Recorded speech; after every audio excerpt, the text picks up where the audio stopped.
switch off. You're chasing the night, holding on for life, fading out, chasing the night, chasing the night, chasing the night,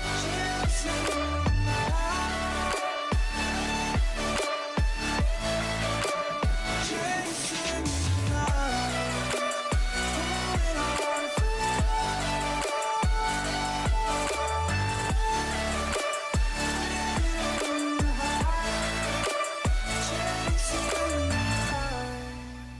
holding on for life, feeding the high, chasing the night, chasing the night. Hotel rooms and city squares, champagne bottles, drum and snare. The sights and cities seem to fall away when you stay. Locked in love for a night or two, losing sleep just to get off you. Day to day you wanna stay out, you're chasing the night, holding on for life, fading out, chasing the night, chasing the night, chasing the night.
Face your destiny, slay your enemy, raise a legacy. No more apologies, trust your abilities, gather the energies. Pull yourself back together, been staying off track forever. Child of the nation, go seek redemption, time for salvation. Today is meant to be day of victory, time for history. Rebirth's a tendency, fight the entropy, channel your rivalry. You're praying for fortune to come, you're hearing the sound of the drums. It's too late to backtrack, go back your back now. Keep your feet on the ground and stand up. You've got what it takes to fight back. Don't stop until you black out, out, out, out. Stand up, up. You've got what it takes to fight back, back. Don't stop until you black out, out. Give all you got and show them how to make a miracle. Stand up, up. You've got what it takes to fight back, back. Don't stop until you black out, out. Give all you got and show them how to make a miracle. Go save your team, be a hero. Take home the cup, be a star. They're waiting for you, take aim, shoot your arrow. It's your time to shine, show them who you are. Stronger, gotta go faster, gotta get better, gotta work harder. It's fight or flight now, get up now. Go wake the moon, go for the goal, lead up the stadium, you know how it's done. Stand up, up, you've got what it takes to fight back, back. Don't stop until you back out, out. Give all you got and show them how to make a miracle. Stand up, up, you've got what it takes to fight back, back.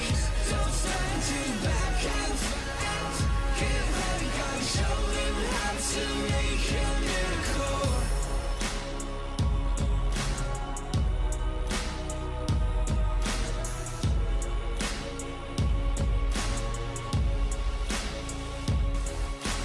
Stand up, you've got what it takes to fight back. Don't stop until you black out, out, out, out. Stand up, up, you've got what it takes to fight back, back. Don't stop until you black out, out. Give all you got and show them how to make a miracle. Stand up, up, you've got what it takes to fight back, back. Don't stop until you back out, out. Give all you got and show them how to make a miracle.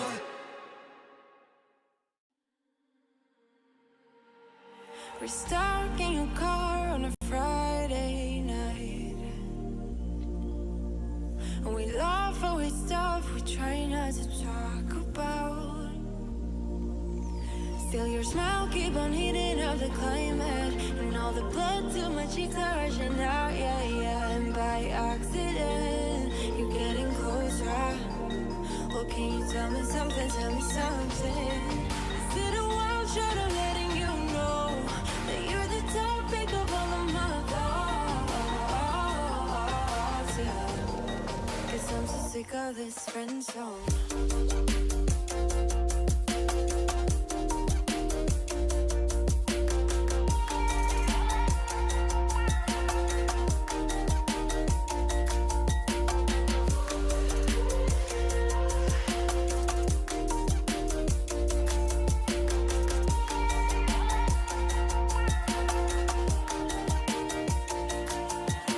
I swear that you look at me differently. Whatever it is, it just feels so real. And your eyes keep on talking in the silence, and all the blood to my cheeks are rushing out, yeah, yeah. And I'm hoping you are getting closer. Well, can you tell me something, tell me something? Is it a wild shot of letting you know that you're the topic of all of my thoughts,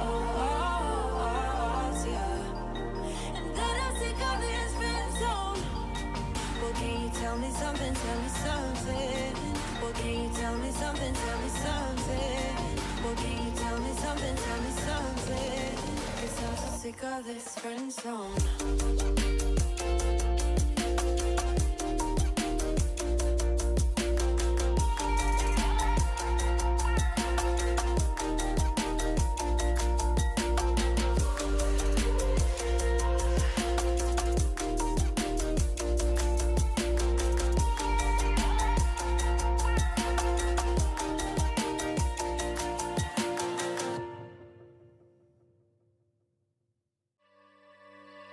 Look above your heads at the moonlit sky.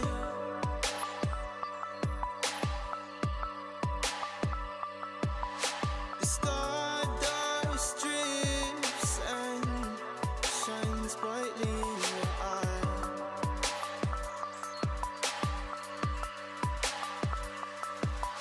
So baby, stay with me where the sun doesn't go down, and we will drift away until the day the world stops spinning.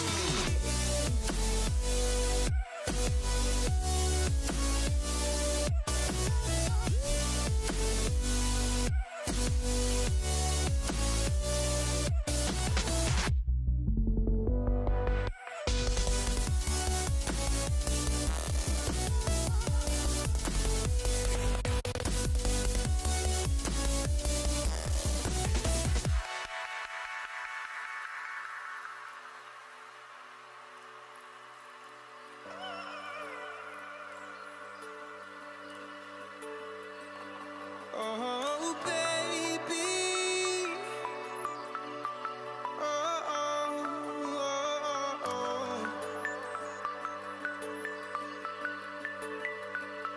Oh, oh, oh, oh, oh. Yeah,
Hello and welcome everybody to the beginning of the end.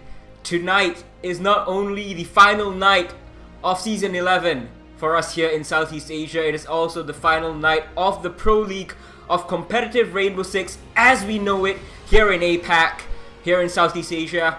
I am Shikhar Infian Ewok Gupta, and with me is one of the OGs of APAC, the OGs of Southeast Asia, the one and only Konstantin Nuridzanyan, also known as Cthulhu. How does it feel to be here, Cthulhu? I mean, you have been here from day one. You were here solo casting the league in Season 6, and now you're here closing things out in Season 11. You're muted, Cthulhu, are you? Yeah, sorry. Classic Southeast Asia. Classic Southeast Asia, yeah. But no, honestly, it's a little bit of a bittersweet moment. yeah, like you said, I started casting when the Pro League to APAC was just introduced, and now seeing it come to an end. Well, for now, and as we transition into a new format, it's definitely quite a odd feeling, not gonna lie. Yeah, indeed. I mean, exciting times ahead, though. At least, you know, the new future is going to be very exciting, to say the least. But this is the breakdown of the prize pool because, as you guys know, there are no APAC finals this season. So, in all of the APAC sub-regions except for South Korea, it is from $20,000 US dollars all the way down to $1,000 for playing in the Pro League, depending on where you finish at the end of the season. South Korea, of course, only having 4 teams at the start of the season, will only have 4 payouts.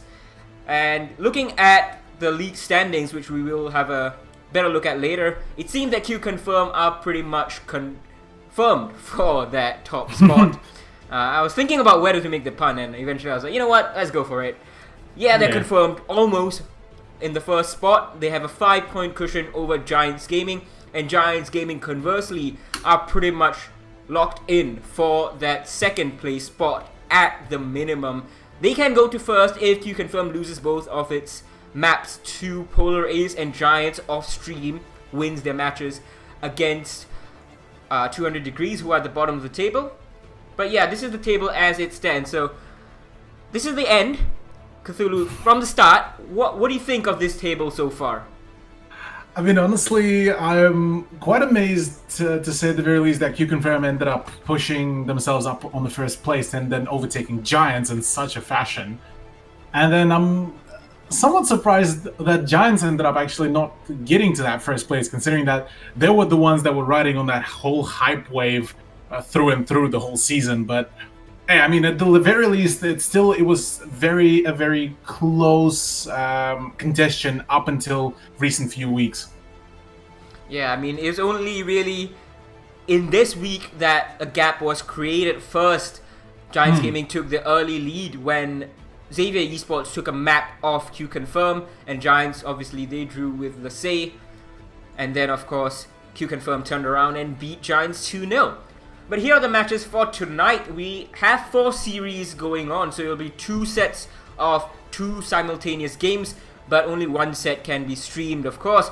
And here is the scheduling. Xavier Esports versus 1122 and Q Confirm versus Polar Ace will be here on stream. The other matches, Giants Gaming versus 200 Degrees, and then after that, Lasay versus Script Esports, they are going to be off stream. So you can follow the matches either on Giants Gaming Twitter and the Lasay Twitter or Script Twitter.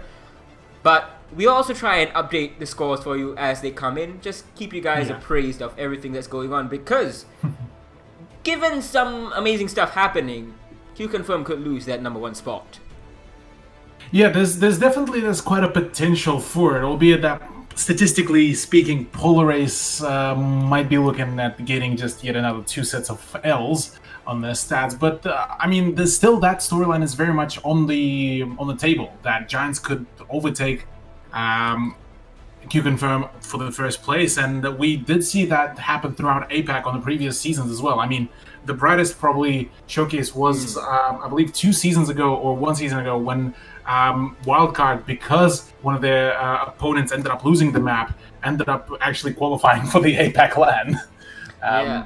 So yeah, that can happen. Unfortunately, that happened. But here we have the Xavier Esports roster: Red Sun, Napew, Scatman, DCH, and Roldini. And if you guys are wondering who Roldini is, where did he come from, he used to be known as Beast Mode in the first half of the season. They'll be facing Team 1122 from Hong Kong: Edmund, Coley, Jimmy Z, Dabu, and CT. And we saw them in action yesterday night. Edmund and Coley, of course, were the standout performers, but Dabu, of course, did have his moment when he shut down that 1v4 ace clutch attempt from NC Slasher on Lasay. Stood tall, stood proud, and got his team at least a point on that cafe game.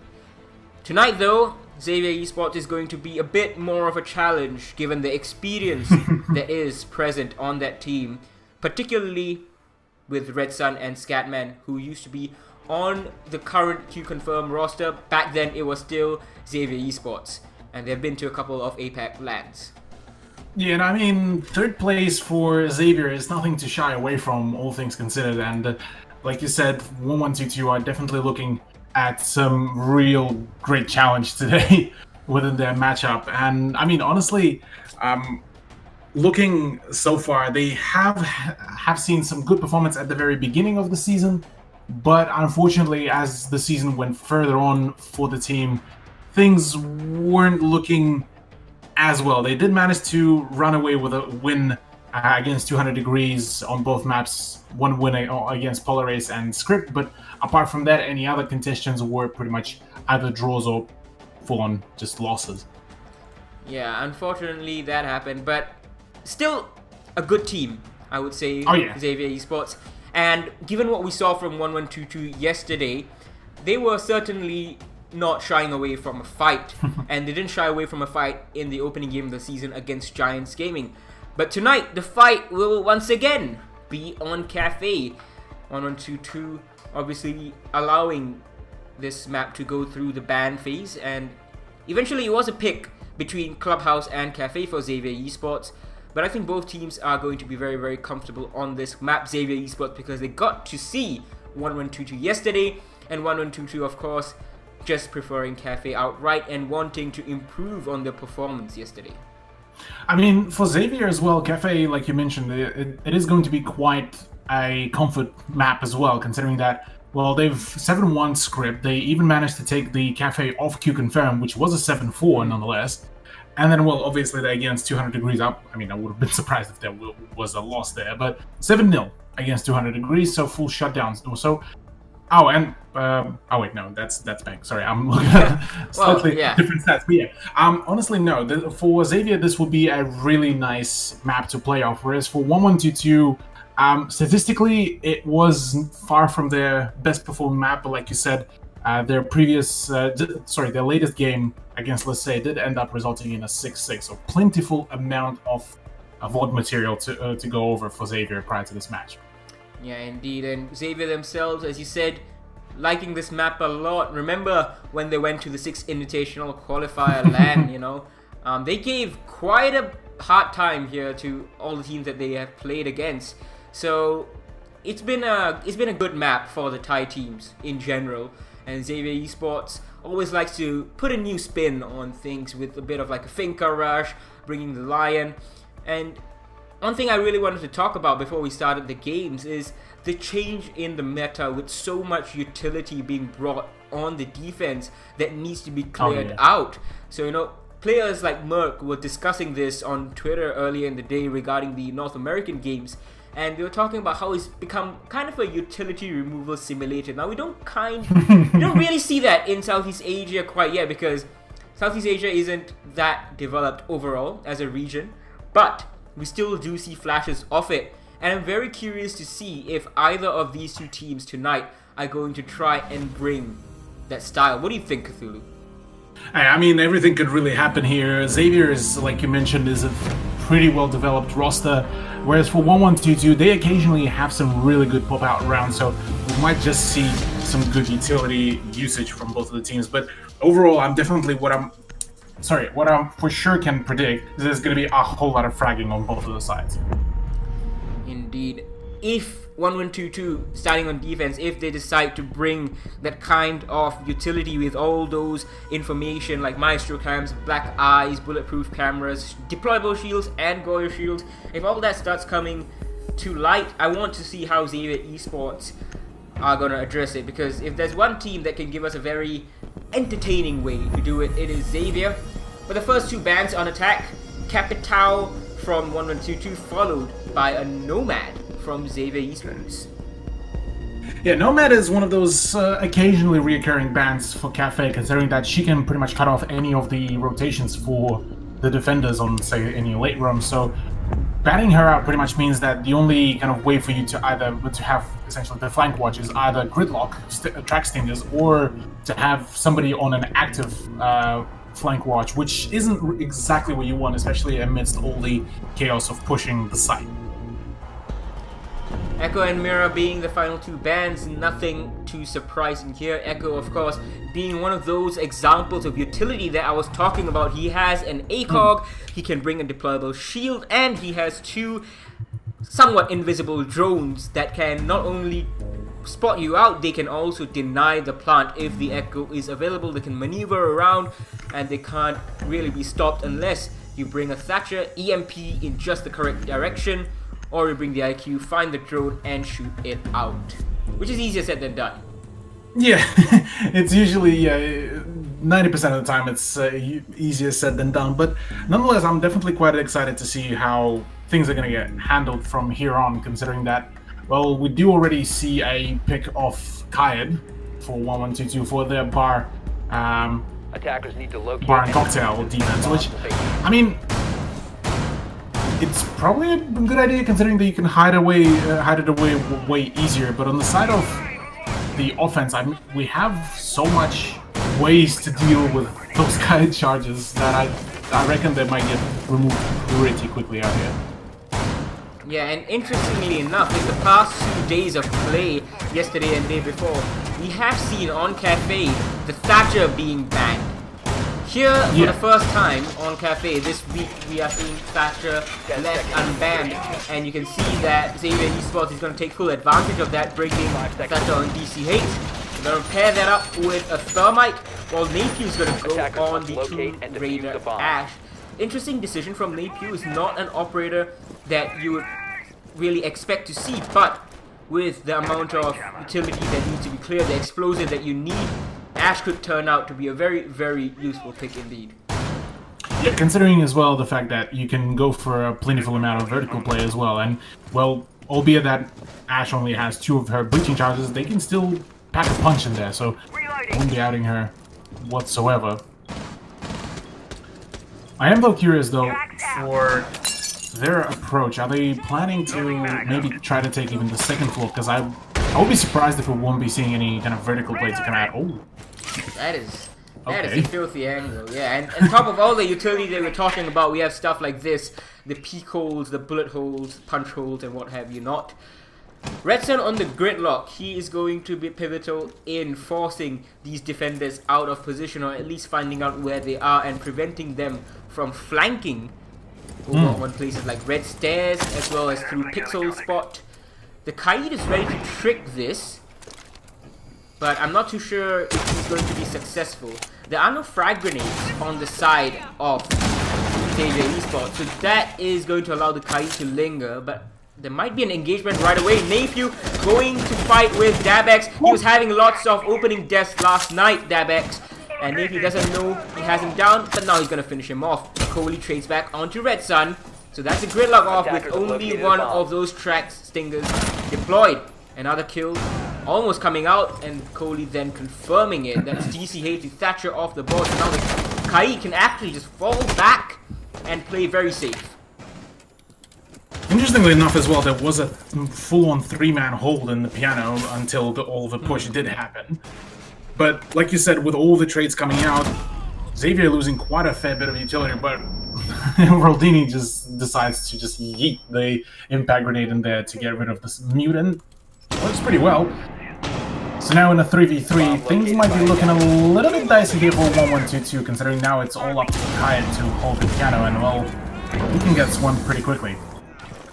This 3-man hold that you talked about, we saw it yesterday as well from 1122, and they're trying to find more picks here, still lingering inside of piano, but it's going to be the Kaid falling to Roldini, and I think that is a little bit of a waste, especially with only 20 seconds left in this round or thereabouts. We still have Bathroom presence, and Jimmy Z is going to take down Scatman as he repels him, ill-advised. Last man inside of the bathroom. The diffuser can certainly be retrieved, but for some reason, Napier just pushes up onto CTZ, and easy collection of the kills for the smoke. This is where he was playing last night as well, and this is where he's playing tonight. No change, and he wins a round with a 1v2 clutch again. Yeah, it's definitely a little bit interesting and, well, mildly confusing with the fact that Xavier should have probably known that there should have been that would be one of the players in the bathroom, but alas, that was not the play there, and well, they ended up paying for it with a round. So a decent beginning for 1122, albeit that it was fresh off a clutch, which I wouldn't really rely too heavily upon. But nonetheless, it does allow them to go into kitchen service and cooking with a point advantage. Defenders, protect your bombs. Now, yesterday, Used by 1122 attackers. was bringing the Kali on attack for this bomb site in lieu of the Thatcher that was banned. I'm interested to see whether they're going to do it again, because she does have that long sideline you can see into kitchen prep all the way inside. But what Xavier Esports has chosen to do is bring the Montagne as well as the Buck Napier, using the 6-pick to switch from the Ash to the Buck, and it's a pretty good choice because now he can go up onto the second floor and start tearing the floor open. And it's a very strong position to have, because not only can you force the defenders out of position if you somehow get a plant off, whether that was with members left alive or not, then we have seen stuff like 1v4 clutches Attackers happen. are moving out to locate a bomb. The only thing is here, pretty much the whole attacking roster is screaming the fact that they are going to try to go in for the plant either in through the main entrance into the bakery or try to go in through the freezer. But the issue with freezer push will be that one half of the wall is actually open at the foot level, so any peaks will be quite dangerous from there. So instead, it looks like Xavier will be actually prompting to go in through the bakery entrance. Pretty Bit of a standard ballsy tape. peep. Yeah, so far is standard, but CTZ playing behind this bakery counter. This is where he was doing a lot of damage yesterday to Lassie. Let's see whether Xavier Esports can deal with him a little bit better. They have a Montagne, but still they don't have, I don't know, I'm not too sure if they're going to be using the frag grenade and trying to flush this smoke out, because not only can you get a very nice kill, it will be onto an operator who will try and deny the plant, an operator who is likely to be the biggest pain in the butt for that Montagne of Red Sun.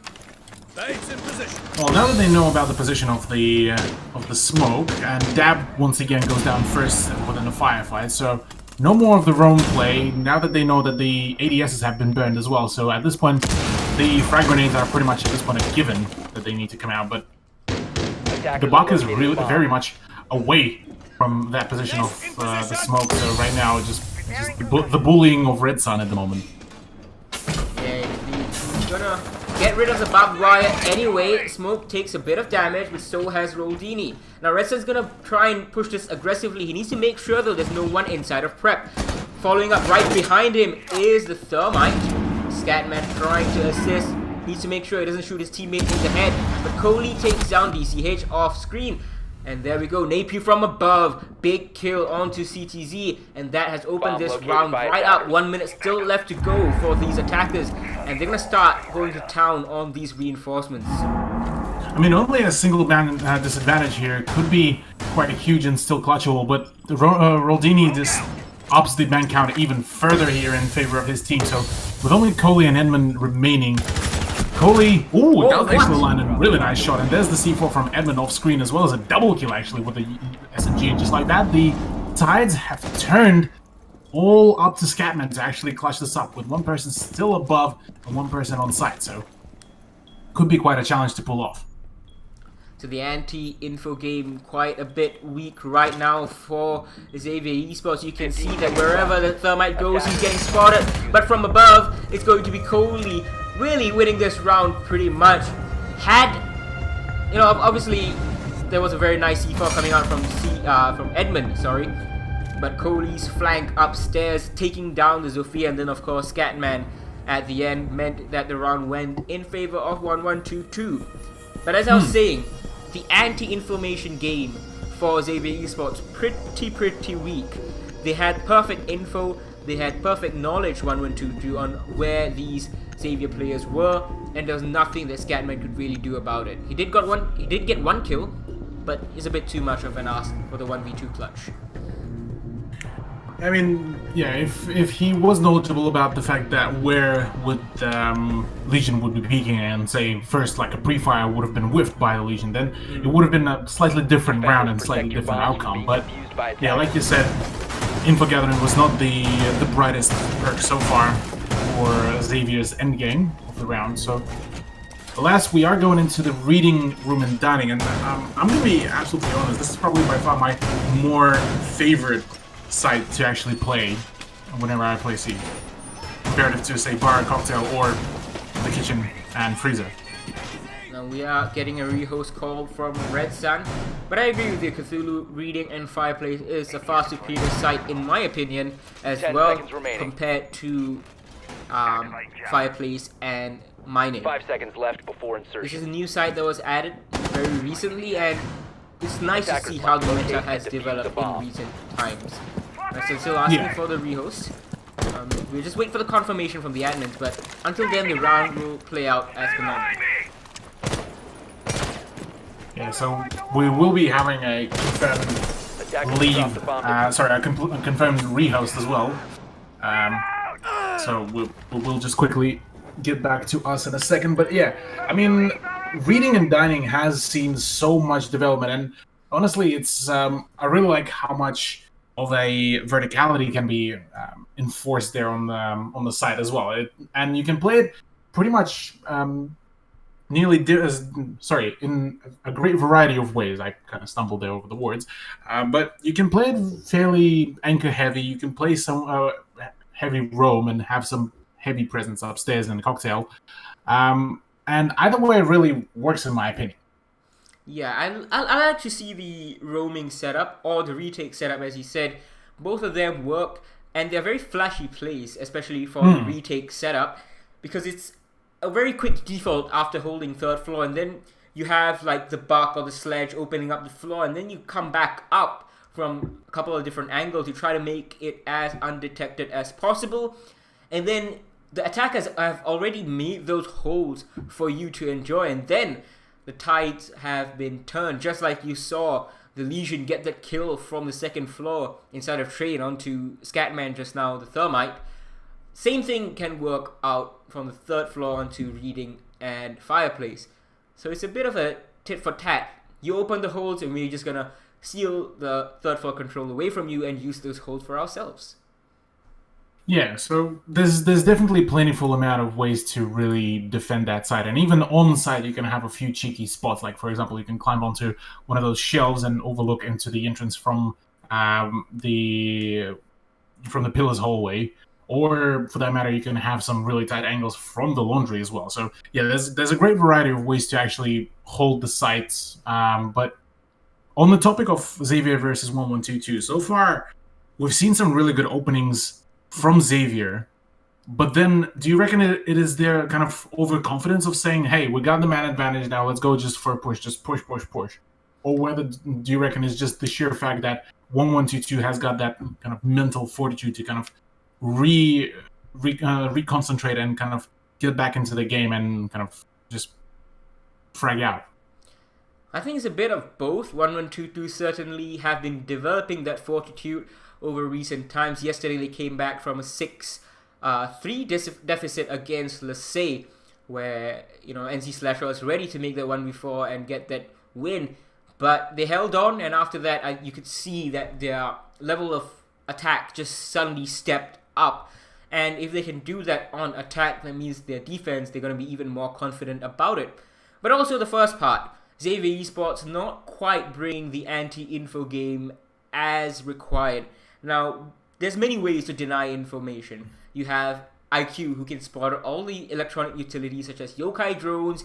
You have the evil eyes placed in some weird scenarios, black eyes as well.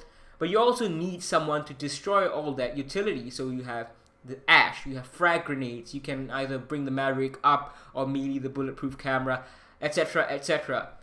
But when you only have 5 members in your attacking lineup, you gotta really pick and choose. You need to tailor it to the site, of course, but you also need to tailor it to clearing all this utility. And that is the big thing that I think Xavier Esports aren't doing that well. So they get to the 1 minute stage where they have the man count advantage, and then they don't quite remember that, yeah, we still have a lot of information that we need to deal with, and these defenders, we don't exactly know where they are. So that's why the C4s are coming in, that's why the flanks are happening. So I'm not sure if they have flank drones or if no one's watching them. Stuff is going wrong for Xavier Esports on both levels, and I'm sure it's shaken them a little bit in terms of confidence as well.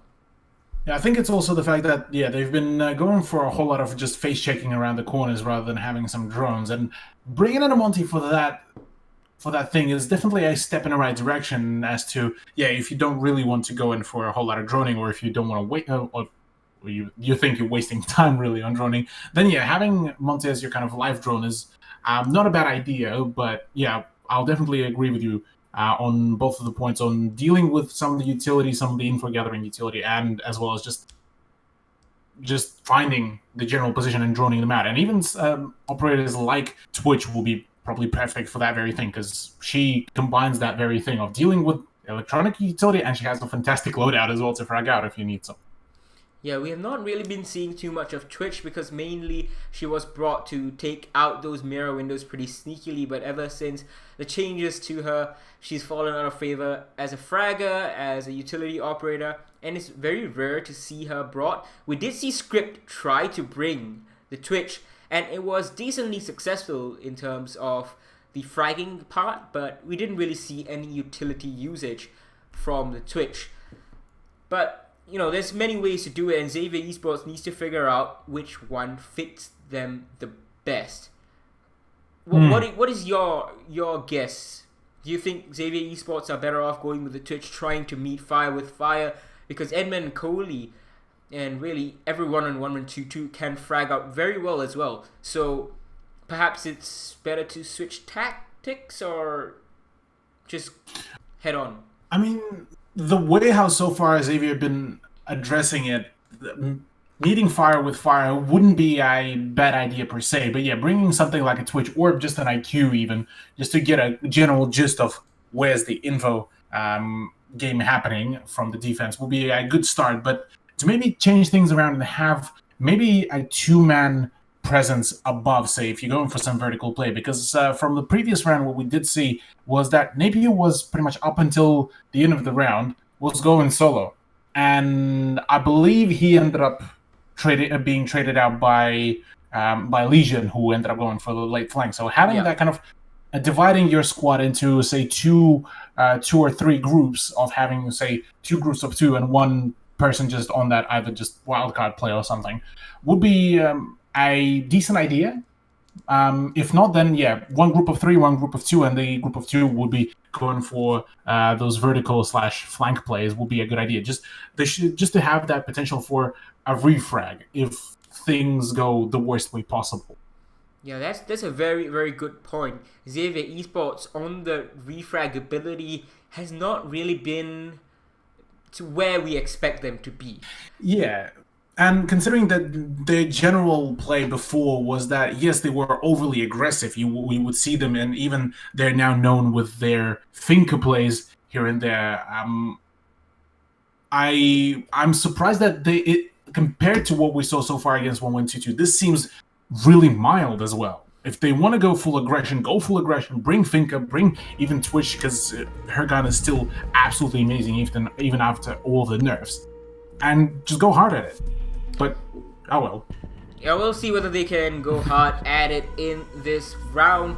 Now, after rehost, especially one after the selection of other operators and bomb sites, you need to play it out as far as the picks and everything else goes, exactly in the same way. So the same operator lineup, the same bomb site as well. So that's what we're going to see from Team 1-1-2-2. And they're going to start doing this setup with the double SAS that they've tried to bring in pretty much every round on pretty much every single site. And why not, really? You got a deployable shield from the smoke, you get the smoke grenades for the plant denial, and then on the mute side, you get mute jammers to deny the breach, and then you get a C4 as well.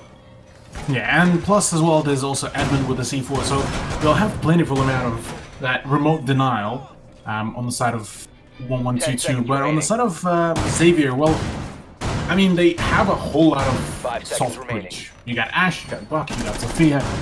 DCH needs to start pulling up some kills, because as of throughout those two rounds that we just witnessed before, he was taken down pretty much scot-free for 1-1-2-2 and wasn't really able to fire back at the opposing team. So for him, it will be the prime time to start popping off, to start just at the very least helping with a frag or two per round for his team to ensure that Xavier would have their flanks covered, and this side will be pretty much the perfect time for them to try to deal with that.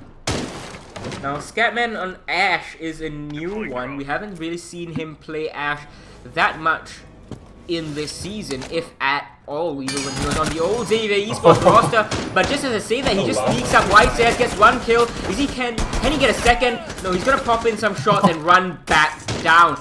So a chaotic start, but one that yields very, very positive results for Xavier Esports. They've gotten a kill, and now with only 50 HP loss on Scatman, they have really put chaos and fear in the hearts of 1122, and they're gonna follow that up with a second kill from third floor down to the second. I mean, having some hit and run tactics is also a pretty good idea as well, for especially for I operator that is Ash, because she has the ability to peek out, get a frag, and then run away.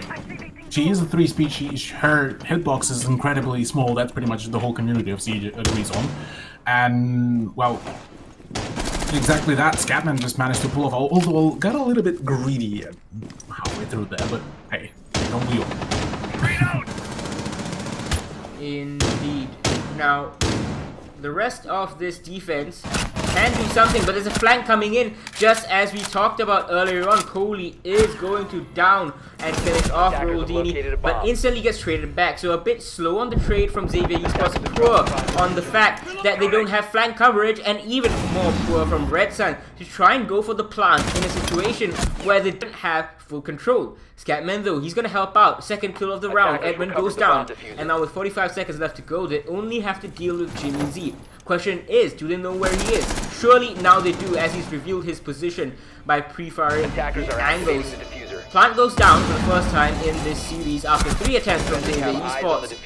And DCH takes a lot of damage. And maybe this finished off as well. DCH took quite a whole lot of damage initially as well from the firefight between him and Doc on the red stairs, so it's fairly understandable, but nicely done as well by Jimmy as well. So in the 1v1, he knows, both of them know each other's positions. Well, Jimmy knows more, and he has the health advantage as well, but he's the one that needs to go in for the defuse, so the peak there should be coming out pretty soon by either one of the players. Unfortunately, he has run out of time.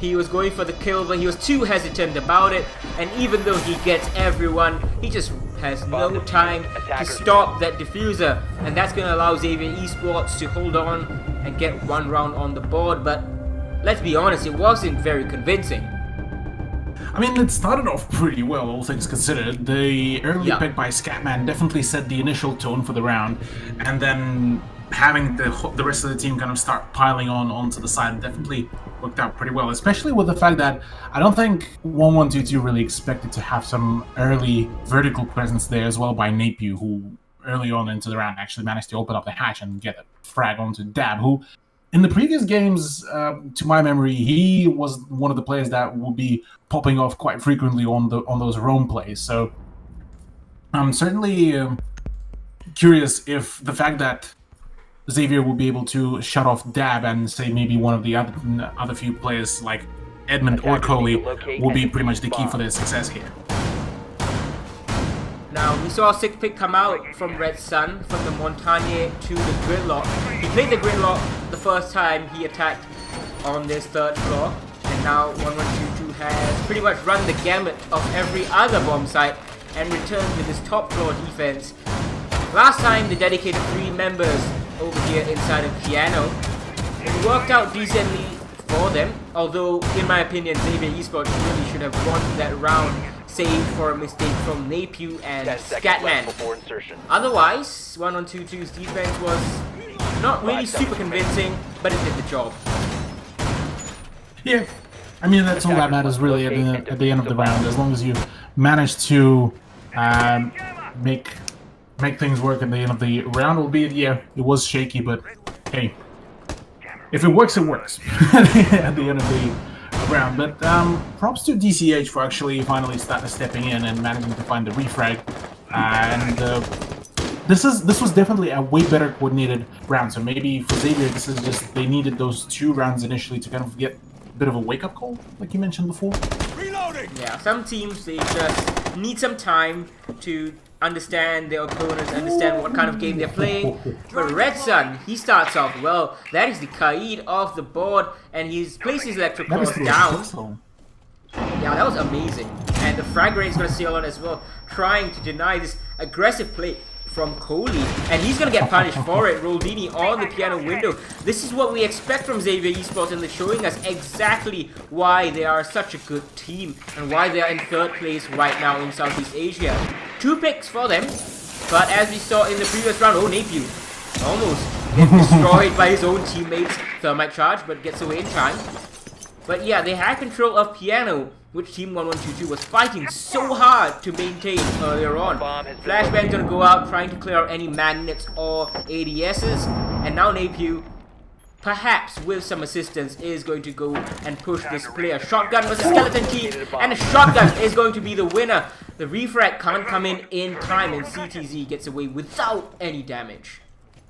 I mean, that was a pretty good peak as well by CDZ as well, being able to catch the buck off guard, albeit that it would have been a pretty even firefight if both of the players knew about each other's position exactly. But for now, Dab is the one that still is alive, and he could be the big wildcard here, considering that his Jaeger bombs have been quite potent in the previous games.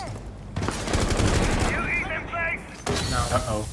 Davet still lurking here on White Stairs. Oh, what a shot! DCH goes down, and that means White Stairs control and even White Hallway control is going to stay in favor of 1122. Now they can try push straight down and take the fight to this Maestro, which they are doing pretty decently. Jimmy Z down to about 15 to 20 HP, blocking off the line of sight. They can go for the secondary default plant spot, and pushing into Freezer. Why? You have the diffuser Scatman once again making the similar mistake, and CTZ collects 2 for himself. Red Sun goes down as well. Everyone's trying to push in Freezer, and I know you're trying to not laugh, but what are you doing? You're just feeding CTZ at this point. It was probably by far the easiest triple kill that CDZ could have gotten from that position as well. That is probably by far the funniest thing to me, is that Scatman went in, they're like, guys, he's in bathroom. Another one goes in for the guys, he's in bathroom. Third one peeks, guys, he's still in the bathroom. And no one's peeking from the pixel spot from White Hallway. No one's even trying to dislodge the Jaeger. Like, someone tried from the outside, lost their gunfire, and they're like, oh, I guess the Jaeger has White Stairs. That's his place now. The thing is, though, they had the smoke grenades. I'm pretty sure there was at least one more track stingers as well in hands of Red Sun. So throw in your smoke, throw in track stingers, deny Maestro's push, and then just go and plant right by the one of the bar tables. Even though that most of the wooden parts of it was destroyed, you could still have a very safe plan, considering that the smoke grenade was covering that very position off. So I'm confounded, to say the very least, really here, just about that whole approach, really.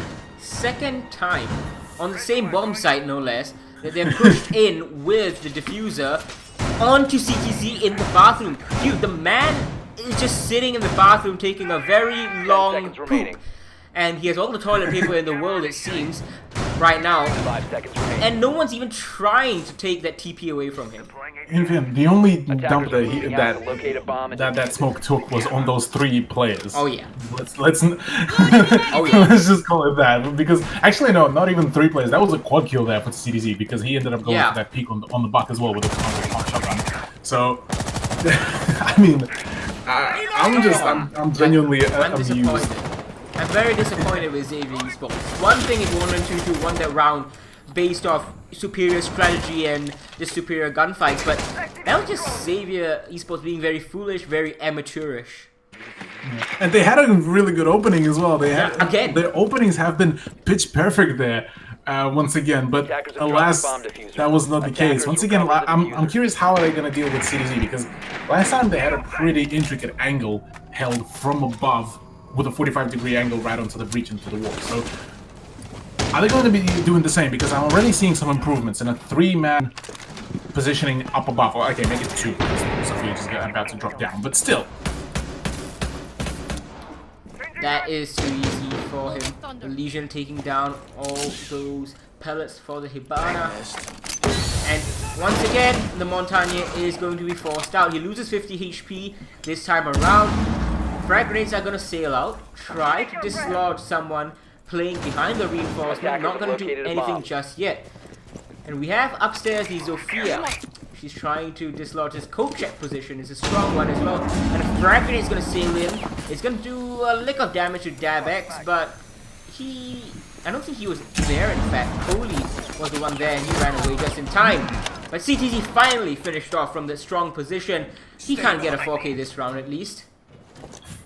Yeah, but there's still the remainder of his team as well. Coley was the person who did a pretty big brain play there at the end of the round. So nothing is yet lost for 1-1-2-2. But considering all of the breaches so far, it might be a bit of a tricky one to pull off. Trade coming out. DabX takes on Red Sun, and BCH trades it right back. Now they know where this Maestro is, and this time they don't miss, and Scatman collects a nice little collateral. Edmund and Jimmy Z both going down. One more in the books for Xavier Esports. Coley finished off by Roldini. No 200 IQ flank this time. The drones work. His own drone, in fact.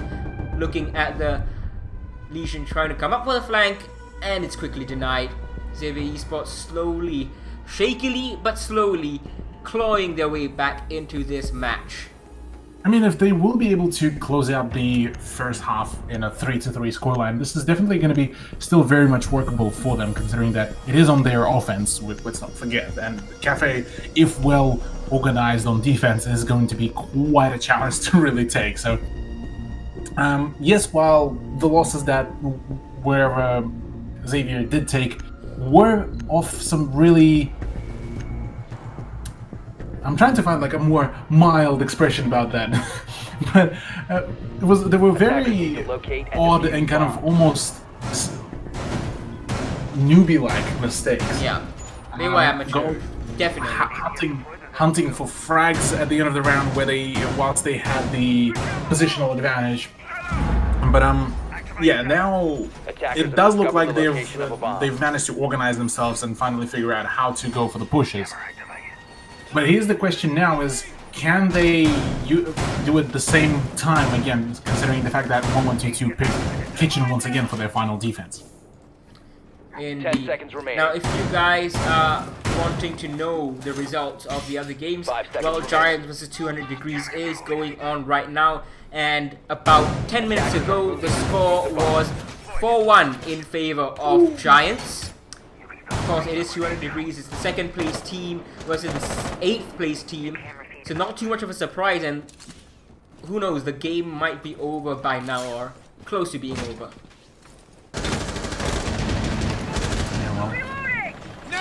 Once again, we do see the usual offender, CDZ in Bakery. This time with Dab, who was actually somewhat actively trying to help the smoke, but that Hibana charge pretty much sorted them out pretty quickly. Right. At least that Hibana opening. Yeah. Now, Small Bakery being droned out. Nuke Jammers are going to deny a lot of this information. I'm surprised that they haven't tried to pair things up with a Mozzie, perhaps. Even more information denial for Xavier Esports. And yep, that's the default cam. Excuse me, Xavier? Default camps, please. This is okay. Not a good look for Xavier Esports so far on this attack. A lot of mistakes being made that they really shouldn't be making, and that's going to be a double flank coming up here as Roldini picks off Coley first, and now this is going to be a freebie. That is the buck going down, and one more from the other side, from Reading Room side. I think might be going for a flank just as CTZ is downed. Edmund is going to lose his head, and so is Jimmy Z. So Roldini denying this really well. Xavier Esports still in the driver's seat with a 4 vs 2 man cut advantage. Had Roldini not won both those fights, this would have been a very different round. Most definitely. Now, with the opening as well from Hibana, things might be looking up pretty well, but Roldini going down to the hands of Dab is certainly going to be bit of a issue and misplay, considering that the fact that DCH just went down as well. Another shot for Dab as the man is just popping off, and once again, it's all up to Scatman to try to turn things around here for his team. With 48 seconds to go, I mean, he still has room to make a play, but with him revealing his position through a couple of pre-fires, I think that is pretty much a sealed deal as it is. Yeah, Scatman just crouch walking like Ash main does. He's inside the bomb site. He does not have the diffuser. Oh boy. And he's trying to find one. He's gonna look the wrong way. CTZ just finishes things off. And 1122 really don't seem to be needing to do too much, do they? I mean, they're just waiting for Xavier Esports to make completely silly mistakes. And Xavier Esports keeps on making them, allowing 1122 to get a 4-2 lead in the first half. Yeah, I mean, 1122 are feeling real nice and cozy right now, all things considered. That defense was really well played by them, considering that most of their plays were just made off the mistakes that Xavier did. And for 1122, like you said, they didn't really have to really move around and do any really big brain plays, apart from like maybe a few light flanks. And whilst, even then, that's not really big brain. It's just like expected, really. And the fact really, that Xavier is having so much trouble is, Need to locate I mean, how come? many bombs as How are they you having so much trouble? especially for a team that previously had some amazing scoreline against teams like Q-Confirm.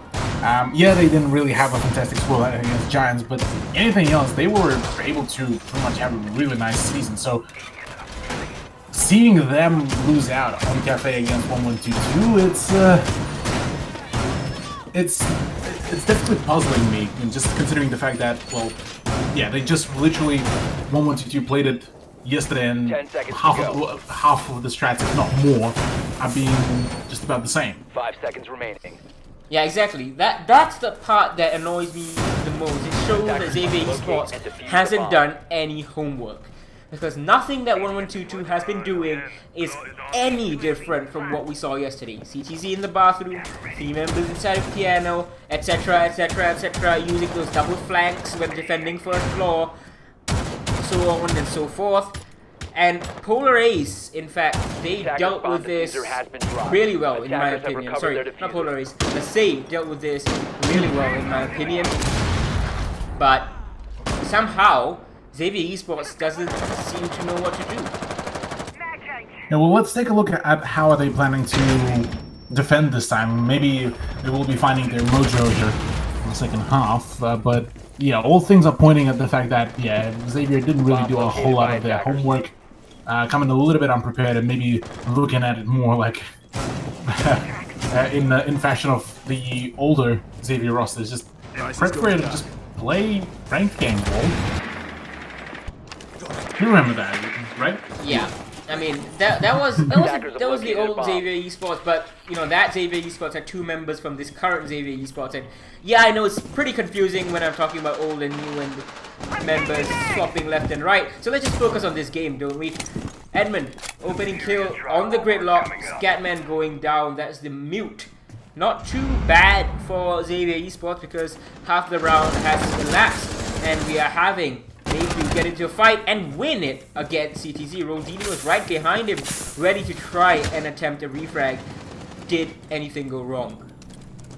Loading mag.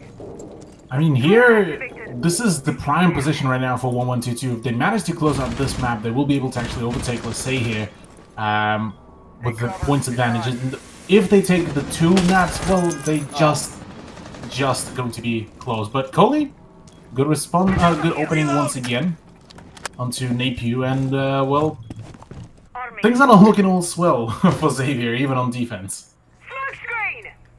Now Rodini holding on to White Stairs, just as Damex was for 1122.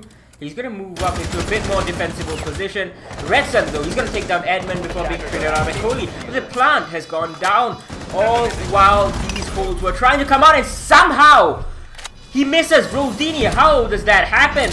Repelling in, that's an ill-advised move for Coley, and gonna give DCH one frag. And somehow Jimmy's still having 50 HP, and about the same for Dabex. No information you can see, and it's gonna be a nice little headshot for DCH though. So it's a 1v1 right now. Does he have the info? He's gonna peek into and move into Cigar, but he doesn't know where they are because the attacker has gone onto the roof and he knows there's nothing he can really do. He needs to try and bait this out, but he's too slow to fall off. And from above, Dabex is gonna take down DCH. That's another round for 1122. They seem to be running the show here on Cafe. Yeah, I mean, 5-2 scoreline is nothing to shy away from, especially against Xavier, with all of the stats essentially pointing at the fact that you are about to lose out on this firefight and, well, this whole matchup. But instead, yeah, it's a complete 180 opposite, with the Hong Kong team just blasting their opposition clean away, losing out on 2 rounds, and even those 2 rounds were very much shaky. So, I mean, massive props to them for actually doing their homework and setting up all their preps, albeit that, like you said, it's still about the same prep, but at least they're managing to pull them off really well without a hiccup. Defenders, protect your Now, bombs from Xavier being Esports on used by defense, they do have the quote-unquote advantage, being that Cafe is a defender-sided map, and given that the utility usage right now is heavily skewed in favor of the defender as well.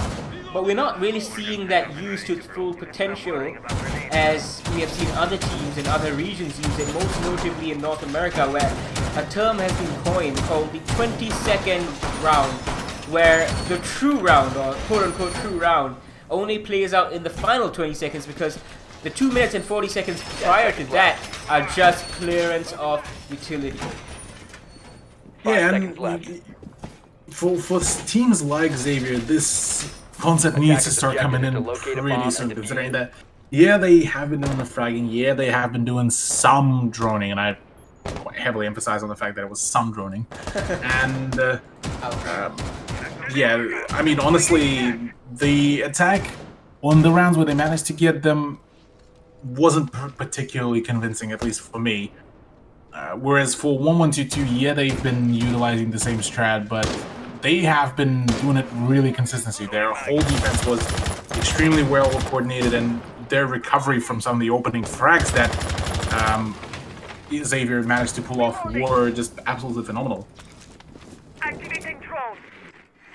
Now, droning in is 1122. Yesterday, we criticized 1122 for being a bit slow on the drone game, not using it too effectively, but today I think they've been using it better than how... Oh, that's beautiful, shooting out the C4 as it's tossed out. But yeah, today they've been droning pretty decently for themselves and helping the members take control behind the drones, while Xavier Esports has been the one not making that happen.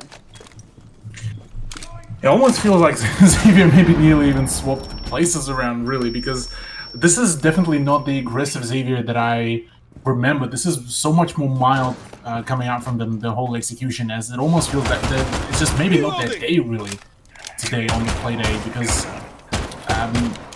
in my recent memory, I do remember them going for nearly rush plays and managing to pull it off with some finesse. Right, you are. Now we have a score update for you from the Giants versus 200 Degrees match. It's just been announced that the first map has been won by Giants 7-2 against 200 Degrees.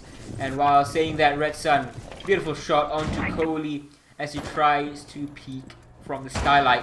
So that's frag grenades off from the buck, and the skeleton key gone as well. So this match with Evil Eyes, they're gonna stay up unless Zofia can do something about it. Well, she's out of impact grenades, so it's all up to Thatcher then.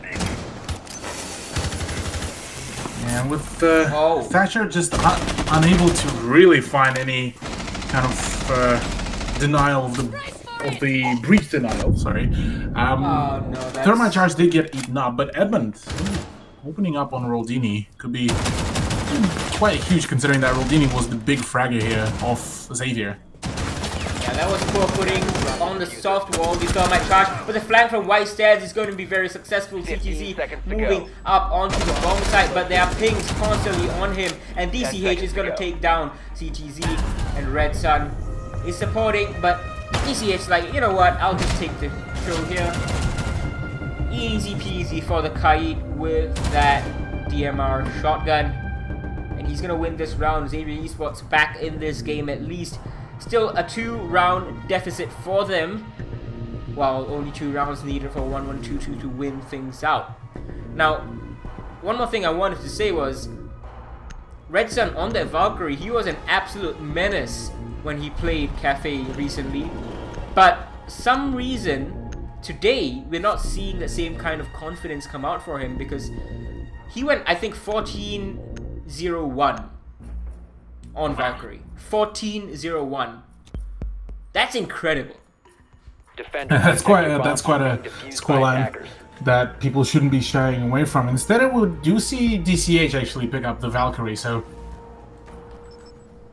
hey, maybe there's a different strat. Maybe there was an unused kind of page of experimental strats that they might have just looked out here. Now, over in the first floor, the setup is going to come out with Red Sun swapping over to the Legion this time around. 1122 on the other hand, they're not bringing the Kali because they have the Thatcher available. They're just going to stick with that Operator and bring the Gridlock along, learning from their mistakes against, Attackers must locate and let's say, defuse the bomb. esports. They realize that they really should have done a lot better than just a simple draw.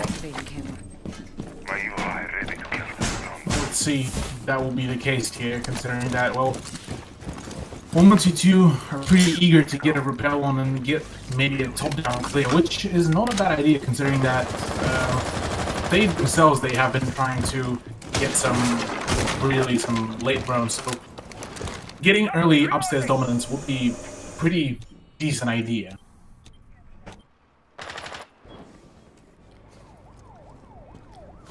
It's a bit of a lull in the action as the attackers wait for the drone to confirm that everything is clear, and the drones are going to confirm that indeed everything on the 3rd floor is clear. So we're not really seeing control being held on the 3rd floor for Xavier's side, unlike 1122. But Napier, he's going to go up, coming up onto the 3rd floor, late as it is, and run right back down as Scatman powers on as well. So that's 2 kills in the hit and run style that he described earlier on. And 1122 suddenly listless on this attack. And this is way better performance from Xavier compared to what we saw before. This is the Xavier that I do remember, the aggressive one from them. So now they just need to keep up that aggression. They need to keep up that pressure if they want to come back here against 1122, because they are at a 2-round deficit. And if 1122 wins one more round, that's it. The only way for Xavier to score a point will be to really just put it in a draw. Now, nice little run out coming out from Napier. He's going to take down CTZ and do some damage to Dabex as well, although he is traded out. But at this rate, you know, Xavier Esports can just keep on throwing body after body at the Team 1122 players as long as they trade it out. And now they know that the final 2 members, Dabex and Coley, are coming in from behind. They're going to lose one. That's Scatman off the board, holding a little too aggressive angle. And this shot is missed, but DCH picks up Dabex, and it's all up to Coley. He's going to get hit by the Maestro Evil Eyes. Some shots from behind before the finisher from DCH. A great round from Xavier Esports. Love the hit and run tactic that they employed. It sows a lot of chaos in the ranks of the 1122 attack and gives Xavier a lot of time and a lot of comfort. Yeah, comfort is definitely here. Will be the big thing for Xavier, considering that they just in general, they have been seeing quite a bit of a deny in their pace initially at the beginning of the round. It certainly seems like they're waking up here. So could be that they're finally making here a comeback. Maybe they will push this time into the 5-5 and then 6-5 scoreline. But this was definitely a much better performed playstyle by them. That hit and run certainly suiting them really well here. Attackers need to locate and defuse As as we many head bombs as they into can. round number 10. If Xavier ties things up, it means that we will go the full distance here on Cafe. And yesterday, all but one map went the full distance, and all of those 3 maps that went the full distance were draws, and the one that didn't was an 11-round game. So it's been tight in the past 2 days, and it's certainly not going away tonight. You can see Xavier Esports trying to make the comeback happen against Team 1122. One more round, one more defense, just like they did just now. It'll be successful. And on Reading and Fireplace, 5 seconds left. what do you think the chances are for that happening? Camera. Unrolling razor wire. I mean, if the hit and run Attackers plays will locate a be bomb coming and out defuse it. pretty quickly here by Scatman and Napier, this could very much go into their favor, because now bringing in a pulse with Scatman on the fragging with the SMG-11, this could be pretty big if they manage to just coordinate it well enough. But at the moment, it is only Napier who's currently Attackers dropped the diffuser. with the Attackers pulse recovered. scanner here on the red stairs, and with the moment he will get rendezvous with either Red Sun or Scatman, this could be really big. But it so far seems that they just are going to be a little bit wild here. Oh, And wow. Napier getting himself traded out this early is not exactly what you want here. Yeah, he did take down the Zofia of Jimmy Z, but with the information that can be provided by the Pulse, maybe not the best idea, but Red Sun, he is feeling it now on the Valkyrie once again on defense. And look at the aggression from Xavier Esports. All of them just peeking the moment they realize it's safe. And one more peek from DCH, and it's all falling apart for 1122. This is going to be tied game unless this one man only can do something. He's going to make his way onto the bomb site, just be denied by a poor breach hole. He's going to find one in the pillars. DCH hiding and waiting is going to take him out. Xavier Esports tying things up and looking well on course for a 7-5 victory. Yeah, I mean, 5-5 already. Xavier in the past 2 rounds have been absolutely phenomenal on their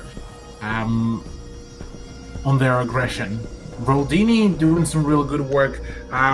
Decent beginning for Napier to initially kind of, I guess, relay the information to Red Sun, who would be then on a late refrag play to find the kill into Thatcher. So, I mean, overall, this is definitely looking like if Xavier will continue that pressure, they will be able to run away with Cafe. But my God, was this a slugfest for them at the very beginning of it. Indeed. Now, moving Attackers on. need to locate and defuse Round any 11, the bombs they penultimate can. round of Cafe. Third floor defense gonna come out from Xavier Esports yet again. Yesterday, Red Sun was feeling so confident. He was having, well, not yesterday, day before, he was having such a good time that he was even spawn peeking with the Valkyrie MPX of all guns, and actually coming out the better for it. He not only instilled the fear of God or the fear of himself in the players, he also made sure that he did a healthy amount of damage, which made it easier to 10 finish them seconds off left later before on. insertion. Yeah, I mean, 5 seconds to insertion. looking now, they Xavier are definitely not feeling as confident just yet, Attackers considering objective that to locate a bomb either and one of the defuse teams after this round will be ensuring themselves at the very least a draw. But they're definitely looking like their confidence has gone up quite substantially with all the aggressive peaks and runouts that they have so far been doing. So, hey, I mean, Camera feed up and running. if one round that would matter, it would be this one in the 5-5 scoreline. Right, you are. Now, moving on. Coley and Edmund, both of them are going to be doing their own thing. One on Red Hat, one on the Skylight. Still setup being done by TCH over here using that side-up pistol. Because to be quite honest, unless you have really practiced with it like Mint does in North America on Dark Zero, you're not really going to be getting many kills with that. So might as well use it to make some little holes for the C4 to go through. And DCH takes his time, saves that DMR ammunition. Still have these evil eyes that need to get rid of for 1122. And deployable shield still being set up by the Valkyrie. I think it was just Valkyrie repositioning that shield. Still which risky though. Isn't a bad I mean, idea. Yeah, it's still pretty risky, yeah. it is well into the round, almost half of it's elapsed, and you could have someone on Skylight. Yeah, Ooh, nice shot there by Dabags onto DCH. Seeing that pixel of the head and popping the bean very cleanly. So that does put Team 1122 at quite an advantage, considering that DCH so far has been sitting on the most amount of kills for his team. It's been excellent so far, but Edmund, he's going to lose quite a bit of HP as the TCSG is still available on Scatman's side, that being the Goyo. Now, a little bit of damage going to be dealt, and the Maestro Evil Eye is going to survive.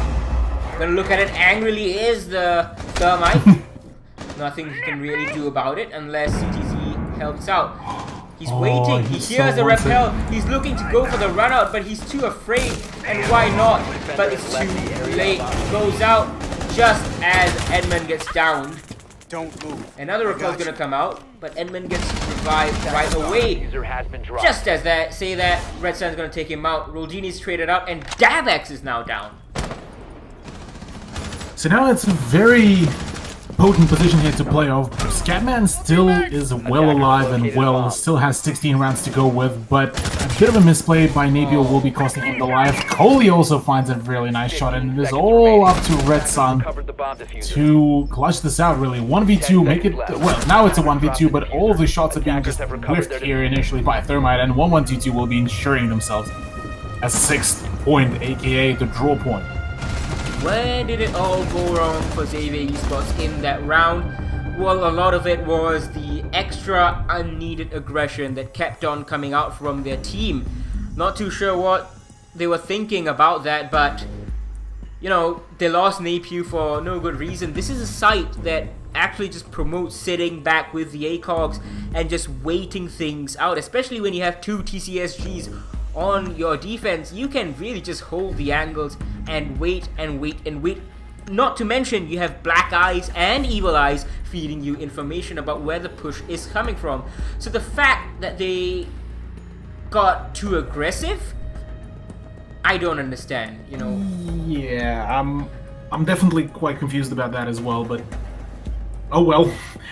Luckily though for 1122, this is a pretty good sign, considering that, well, they need those well, maximum amount of points that they can get from this matchup, considering that they would want to be at that higher position of up higher than, let's say, but I think that really, well, potentially for the final round, if not second to last round of Cafe, 1122 will be attacking Kitchen, and I'm pretty sure we only saw a single round of Kitchen from Xavier, right?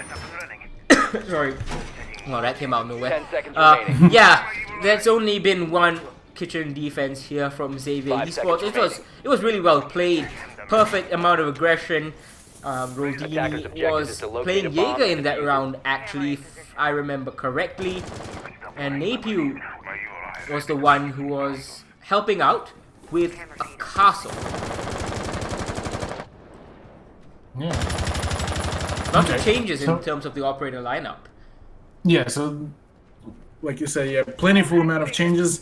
A bit more maybe aggressive play here, considering that there's actually no presence per se in the bakery from what I can see, but instead there is a presence right around the breach. So Oh, cheeky Evil Eye camera will be actually destroying the breach charge. So that's one of them, and I'm a little bit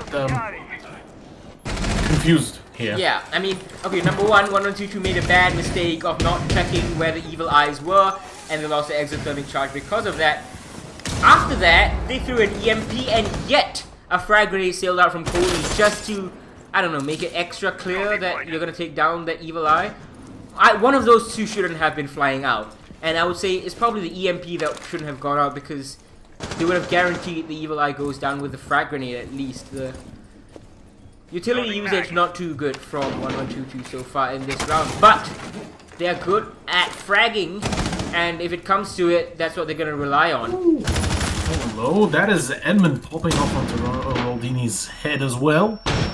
So with the Maestro off the board, this could be looking like 1122 might find an opening, but that is a big, big might here. Control check is being played, by this defender of Red Sun. He is throwing out goo mines as well. Surely he has been drawn out, or surely they've seen where the goo mines are coming from. So they'll know it's one of two places: Harry Potter or Kochek. He's gonna destroy some of those track stingers and then back away. But that's a ill-advised peek from the Zofia. She is gonna get down, but not finished off. But Coley and Dabex, they're gonna take down Napier and DCH. This aggression, perhaps not the best idea, but perhaps necessary right now. A play needs to be made as Catman falls as well. Red Sun somehow makes his way past Kitchen Prep, and oh, he sees one. I'm not sure whether he was seen. He's gonna reveal his position, take one down, and the diffuser down as well. It's a 1v2 now. 30 seconds. Can Red Sun make this monumental 1v4 happen? He knows that there's someone upstairs, and he knows that there's someone coming in from Small Bakery. Bomb located by attackers. Two of them now. Yeah, actually, both of them will be coming around. One at the Harry Potter, one will be coming out from the red stairs, and I think they are making their push in through the breach hole, which is a big here, big choke point, and oh, nice shot and a double kill by Red Sun to Oh make my this a God. draw. 1v4 coming out from Red Sun at the very end.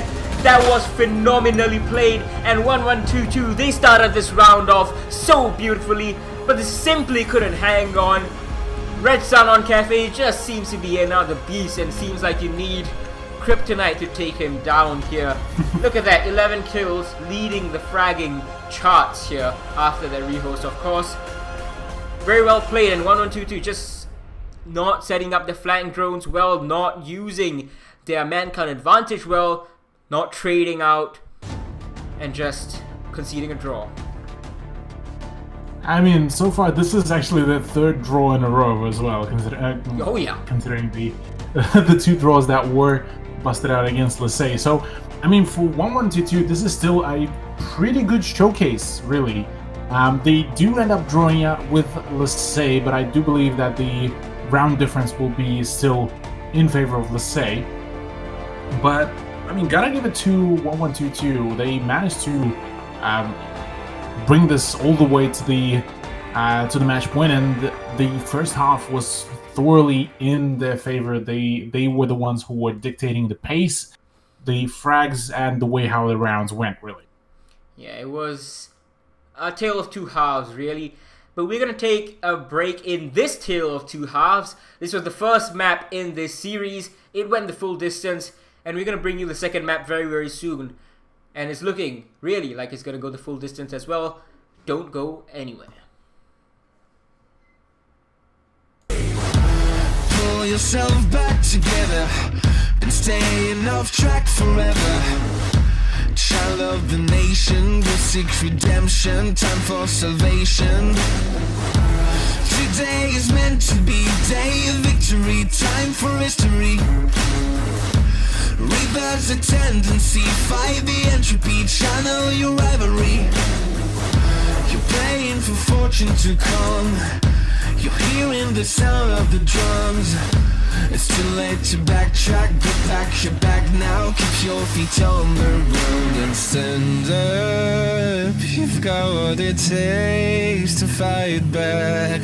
Don't stop until you black out, out, out. Stand up, up. You've got what it takes to fight back, back. Don't stop until you black out, out. Give what you got and show them how to make a miracle. Stand up, up. You've got what it takes to fight back, back. Don't stop until you black out, out. Give what you got and show them how to make a miracle. Go save your team, be a hero. Take home the cup, be a star. They're waiting for you, take aim, shoot your arrow. It's your time to shine, show them who you are. Stronger, gotta go faster, gotta get better, gotta work harder. It's fight or flight now, get up now. Go with the move, go for the goal, lead up the stadium, you know it's on. Stand up, up, you've got what it takes to fight back, back. Don't stop until you back out, out. Give what you got and show them how to make a miracle. Stand up, up. You've got what it takes to fight back, back. Don't stop until you back out, out. Give what you got and show them how to make a miracle.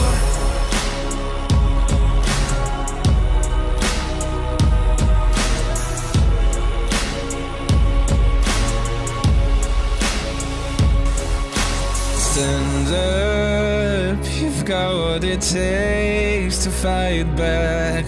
Don't stop until you black out, out. Stand up, got what it takes to fight back. Don't stop until you black out.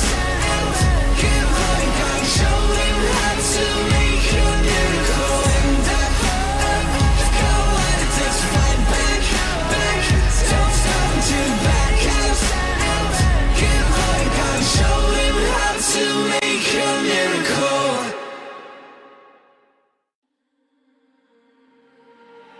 We're stuck in your car on a Friday night, and we laugh away stuff we try not to talk about. Still your smile keep on heating up the climate, and all the blood to my cheeks are rushing out, yeah. And by accident, you're getting closer. Well, can you tell me something, Is it a wild shot of letting you know that you're the topic of all of my thoughts, yeah. 'Cause I'm so sick of this friend zone.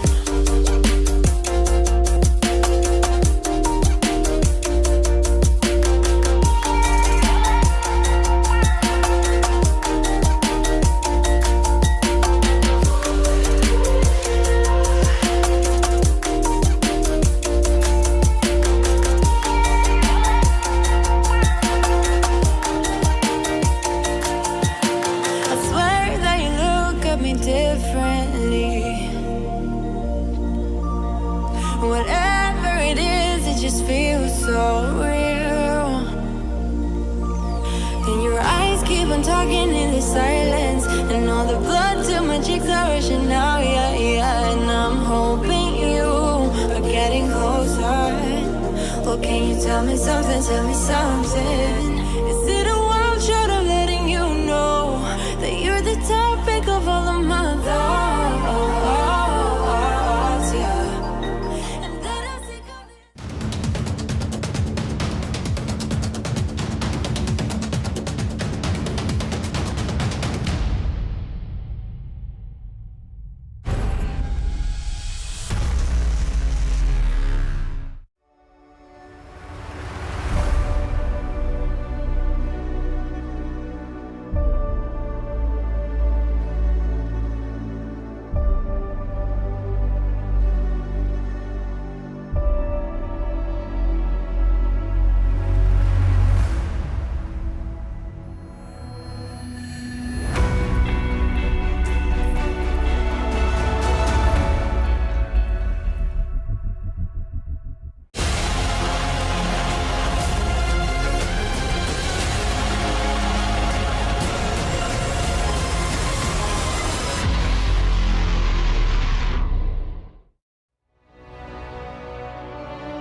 Sorry, hello and welcome back everybody.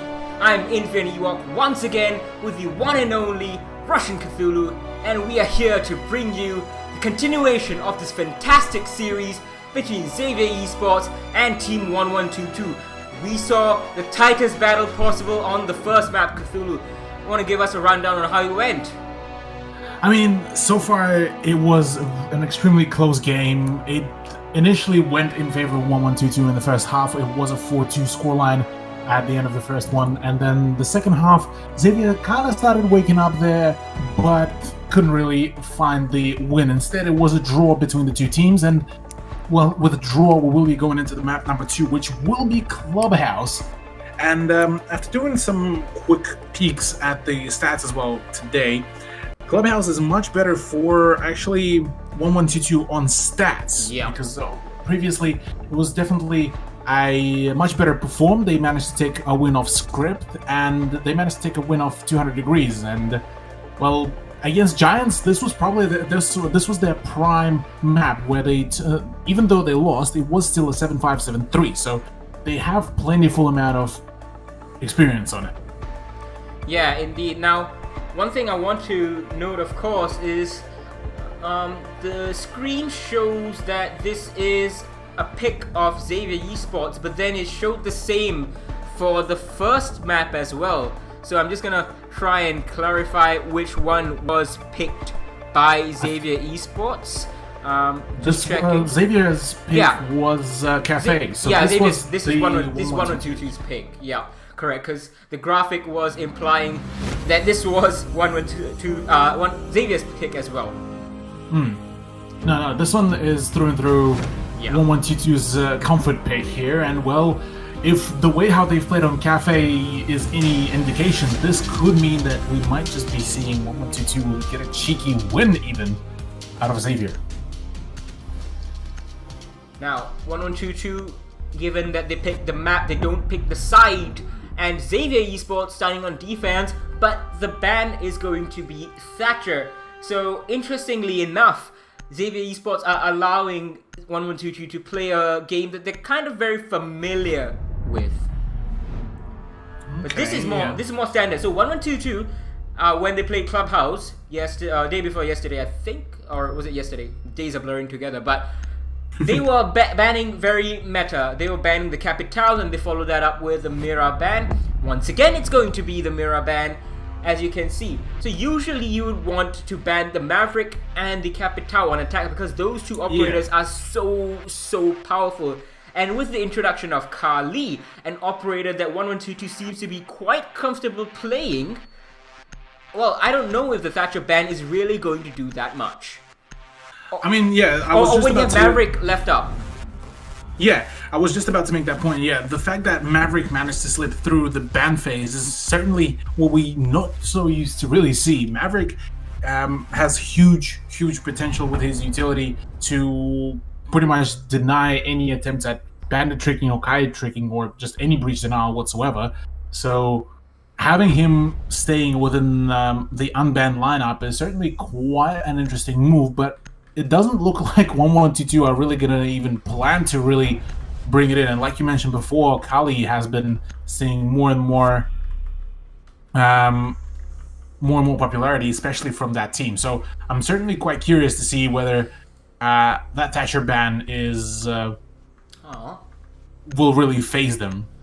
Now, Scatman is going to switch away from the Frost and go to the Mozzie instead. I was actually looking forward to see the Frost Defenders, because she protect your has bombs from being got defused the by attackers. Holosight added to her 9mmC1, and that has really increased her pick rate of late, especially in ranked. Now, this is ranked, and even though it is high elo ranked like Diamond and Champion, we still have seen a bunch of Frost picks win situations that you wouldn't before, solely because her gun is pretty much recoilless, and now you get a better sight on it, a sight that most people prefer. And even in North America, a couple of players have been bringing that Frost.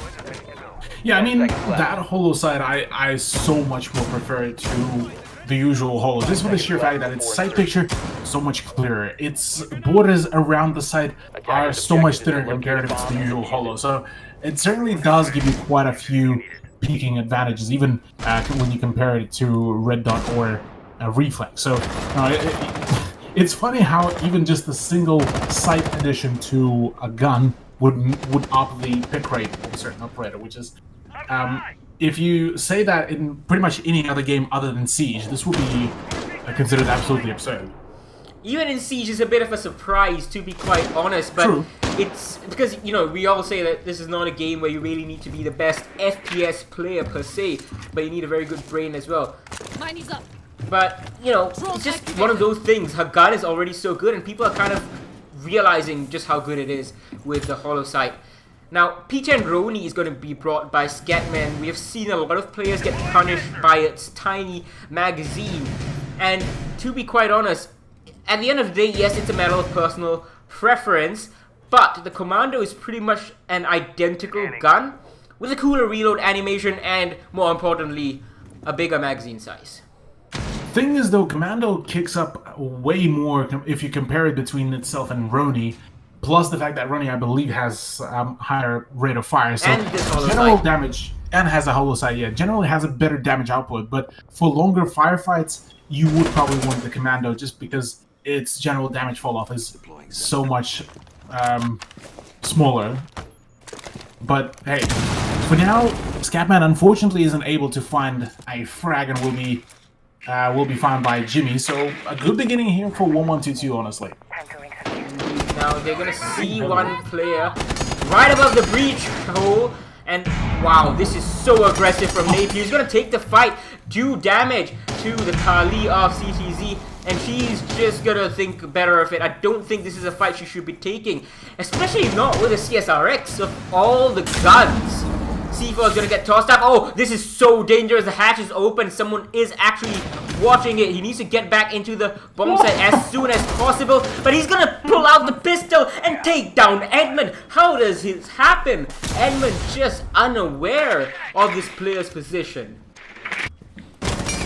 And well, whilst one player is unaware of another, Coley is the one that will be picking up kill onto an unaware DCH, and that is the Goyo off board with, I believe, the TCSG as well. So a decent beginning here. Once again, keeping the man count in favor of 1122, but with so many players already lost so much health, the health advantage is actually in favor of the defense here. Now, it's going to be all coming to a head. Napier's going to take down CTZ. That's a diffuser drop on the kitchen hatch. They're going to try to retrieve it, but a prone drop is ill-advised. Jimmy Z goes down. Napier gets finished off finally, but nothing's going to happen. They can't get the diffuser down. They can't get into the bomb site in time. And we saw this on 1122's attack the last time they played Clubhouse on Tuesday. Same thing, stalling out, not really able to use their time well, and it doesn't take much to stall them out. Even when they have control, they just get very concerned and cautious, a bit too much. Do you reckon if 1122 would try to adapt similar hit and run strats as Xavier did on attack a few times, say bring in instead of Kali, bring in a Ash or even IQ to a certain degree, do you reckon that they would have a better chance of winning some of these pushes and some of these firefights, or do you reckon it's just the sheer amount of just them being overly careful about their whole approach? Need to locate and defuse as many bombs. That is a possibility, but from what I've seen for 1122, they don't change anything up.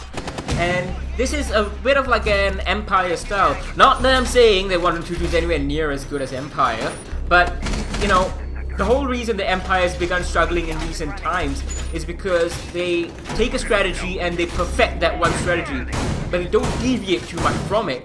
1122 is far from the perfection, but they're not deviating from it either. They're working towards perfecting it. The issue with that, of course, is it makes them very readable and makes them very inflexible. 5 seconds to go. Now, this being their pick of maps, they should be having the upper hand, but Xavier Esports, at least in that round, seem to have kind of figured things out. Yeah, Xavier is certainly having some really good grasp on the general situation.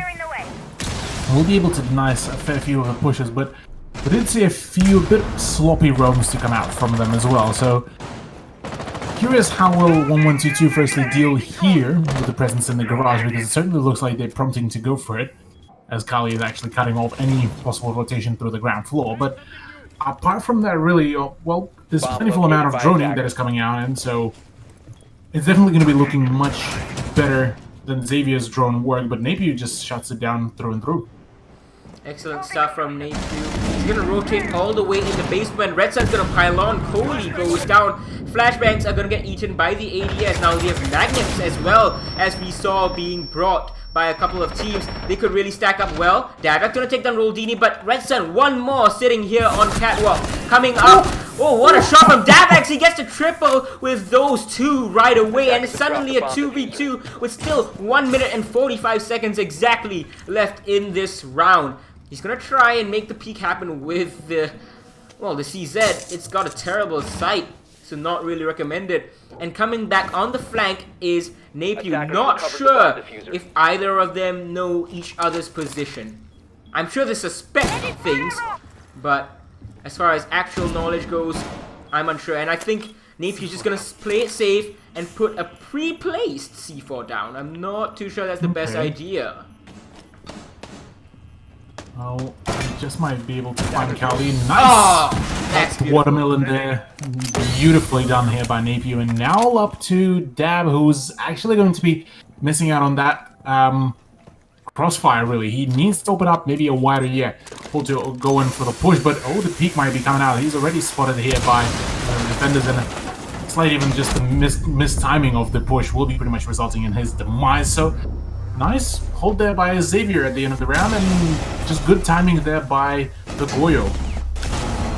I have to knock 1122 again with their drone work. They didn't really set up the flank drone. The fact that Napier was able to make that Herculean flank, God knows how long he took to make it happen and how many drones he should have been passing along the way. But the fact that the Kali was felled by it, not a great look.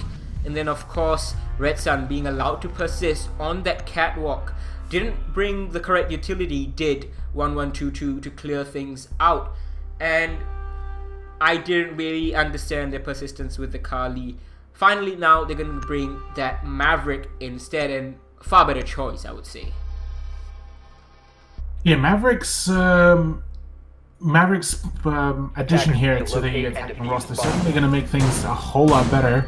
Considering that this is now a triple hard breach setup that 1122 are bringing, and I mean, if that fails, honestly, I'd be curious as to what will not fail then, because at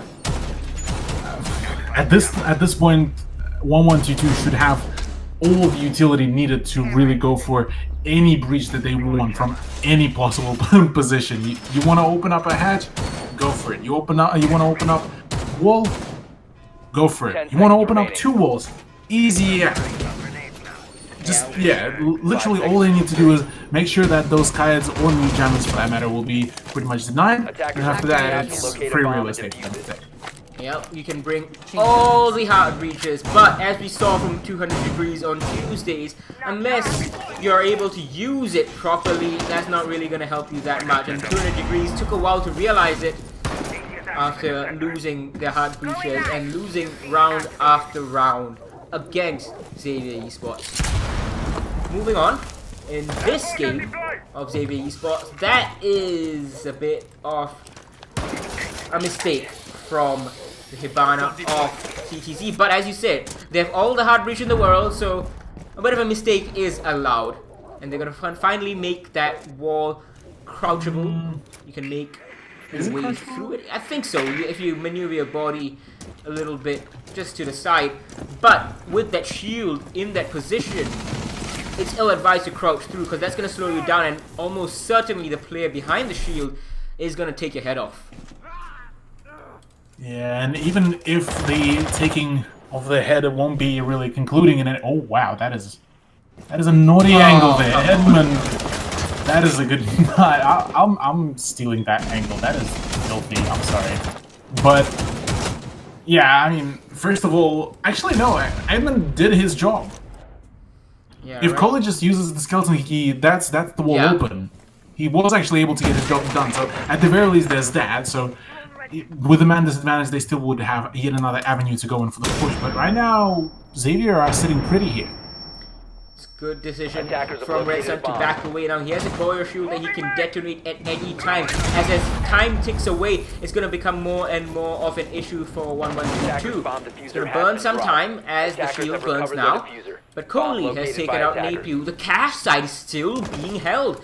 They haven't had success in crouching through. Oh, the guy's on his throne. He doesn't see it, and rotating into cash. Kohli's going to get one. This has been a comedy of errors on Xavier Esports' side. Kohli somehow makes his way through, and on the flank, doesn't check the corner properly. Gets one more, but Scatman has gotten two. He's going to get felled. What is going on? Mistakes all around from both teams. And it's going to be 1-1-2-2 with man count advantage. This could be the first round here. On attack, on Clubhouse. Unless Red Sun has something to say about it. And yes, he does! He's going to take out both these players. Headshots to boot. He doesn't miss. And he's having his fun while his team, frankly, is making rather amateurish mistakes.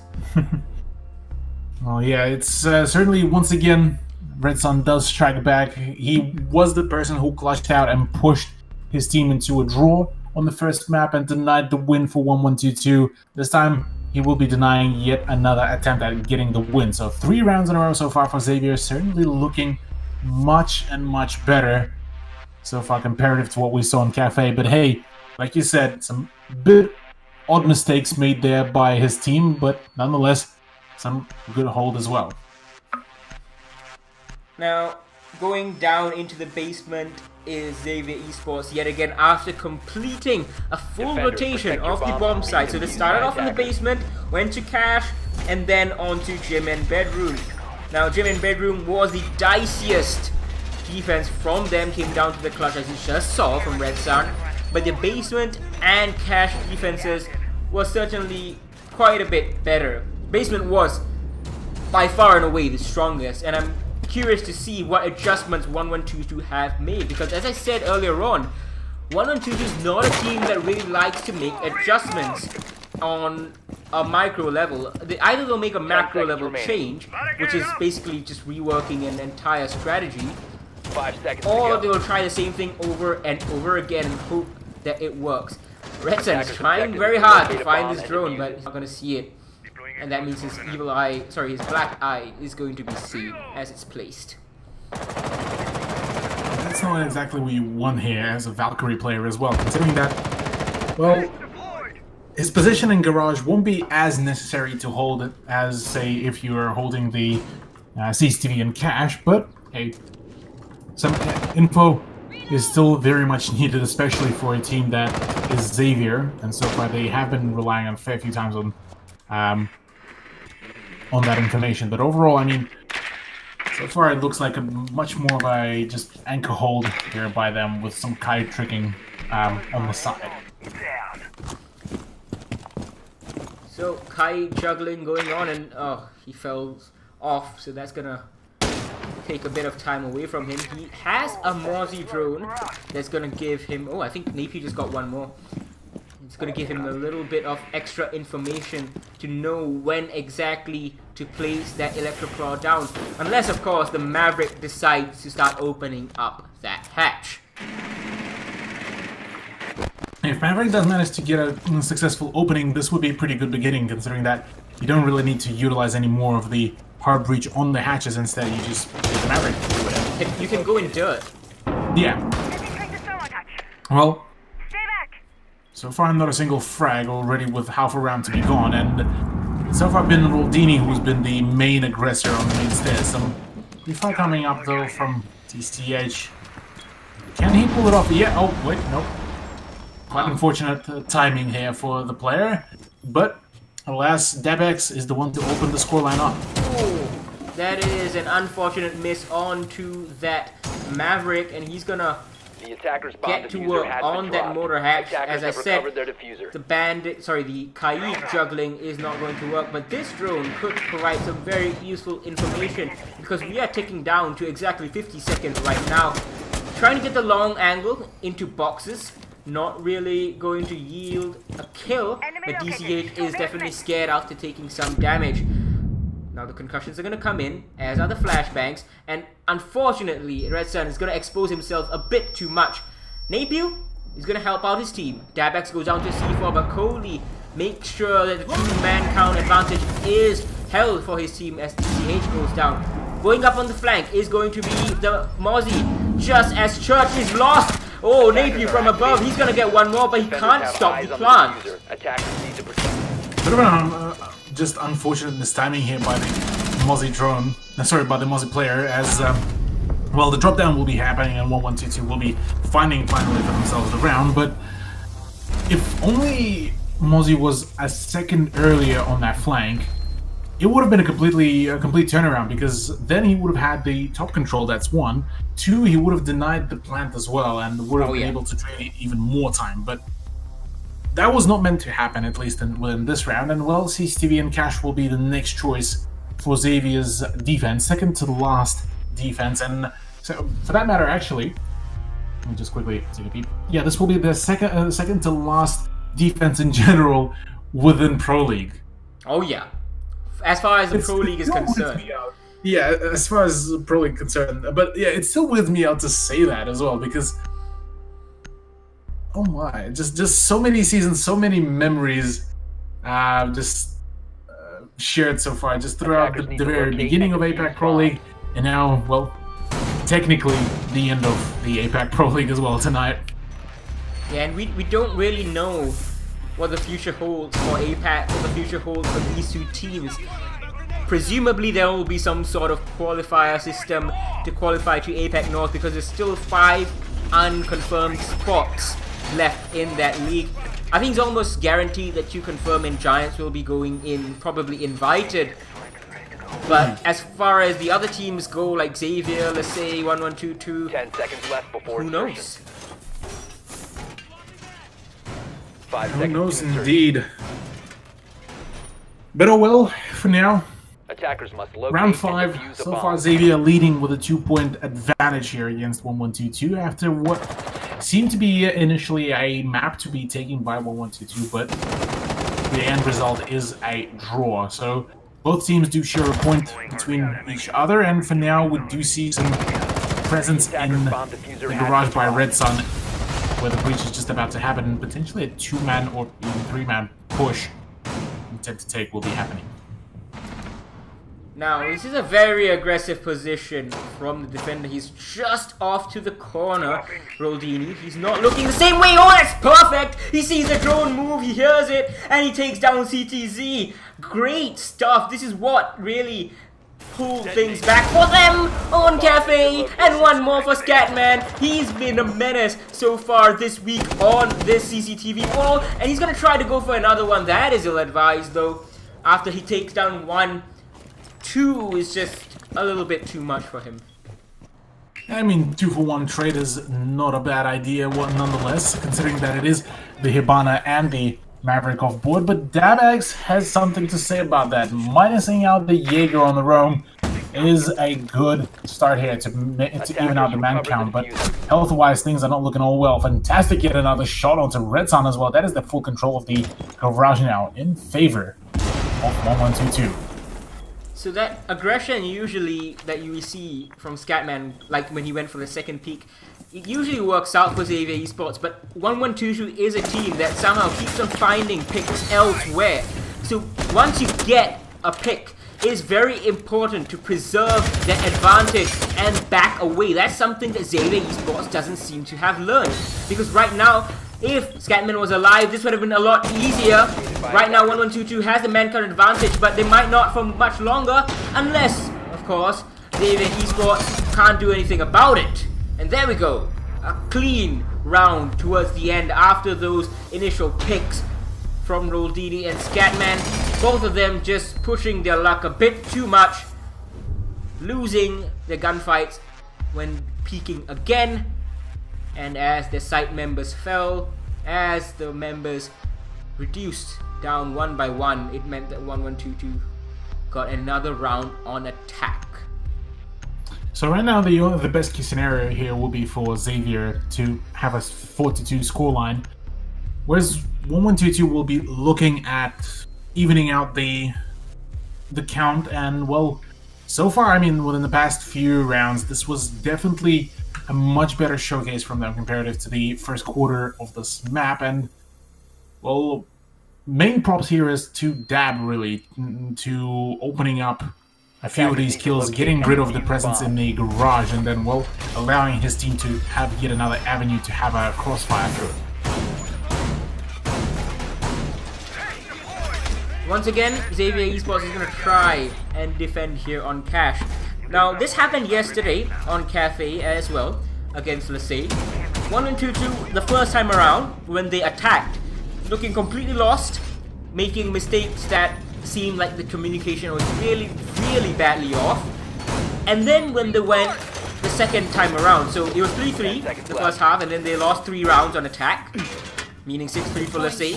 And then suddenly, it seems like a switch had been flipped, and the attack suddenly became Attacker's objective is to locate a bomb and perfect defuse it. in ways that you couldn't quite explain why, because it didn't seem like they were doing anything different, at least not outwardly different.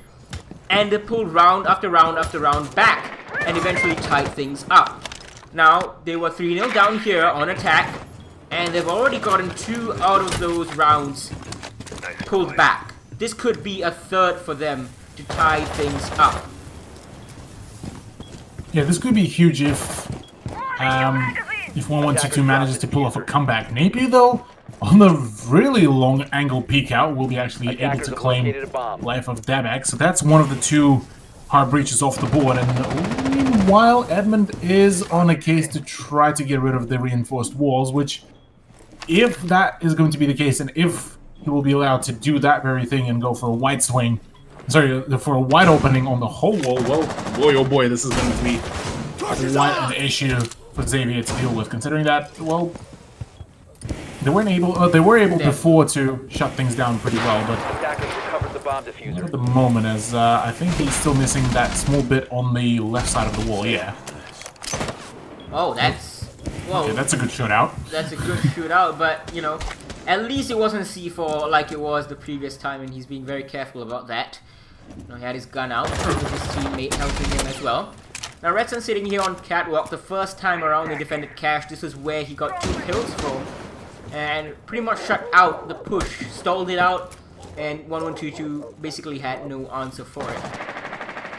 The attacker's bomb Similar diffuser case has been should dropped. probably happen here as well, for, in case Xavier do want to find a success within this round. As considering the fact that they also have the man advantage here in the current firefights position. Oh, that is a naughty angle there to be held as well from that ballistic shield. But right now, the question is, how aggressive can 1122 get the closer the timeline will be getting? It's important for Xavier Esports, on the other hand, not to get too aggressive. We have 46 seconds left in this round, and Xavier just needs to hold their angles even if they start getting droned out, because utility is low on the side of the Attackers have attackers, recovered their diffuser. while utility is high on the side of the defenders, and they have the angles as well. One frag grenade goes in. Redson's gonna survive this. He's gonna peek his head out, but he's gonna get finished off by CTZ peeking in here. Still, not too bad for Xavier Esports. They still have 4 members left, some utility in terms of 2 C4s.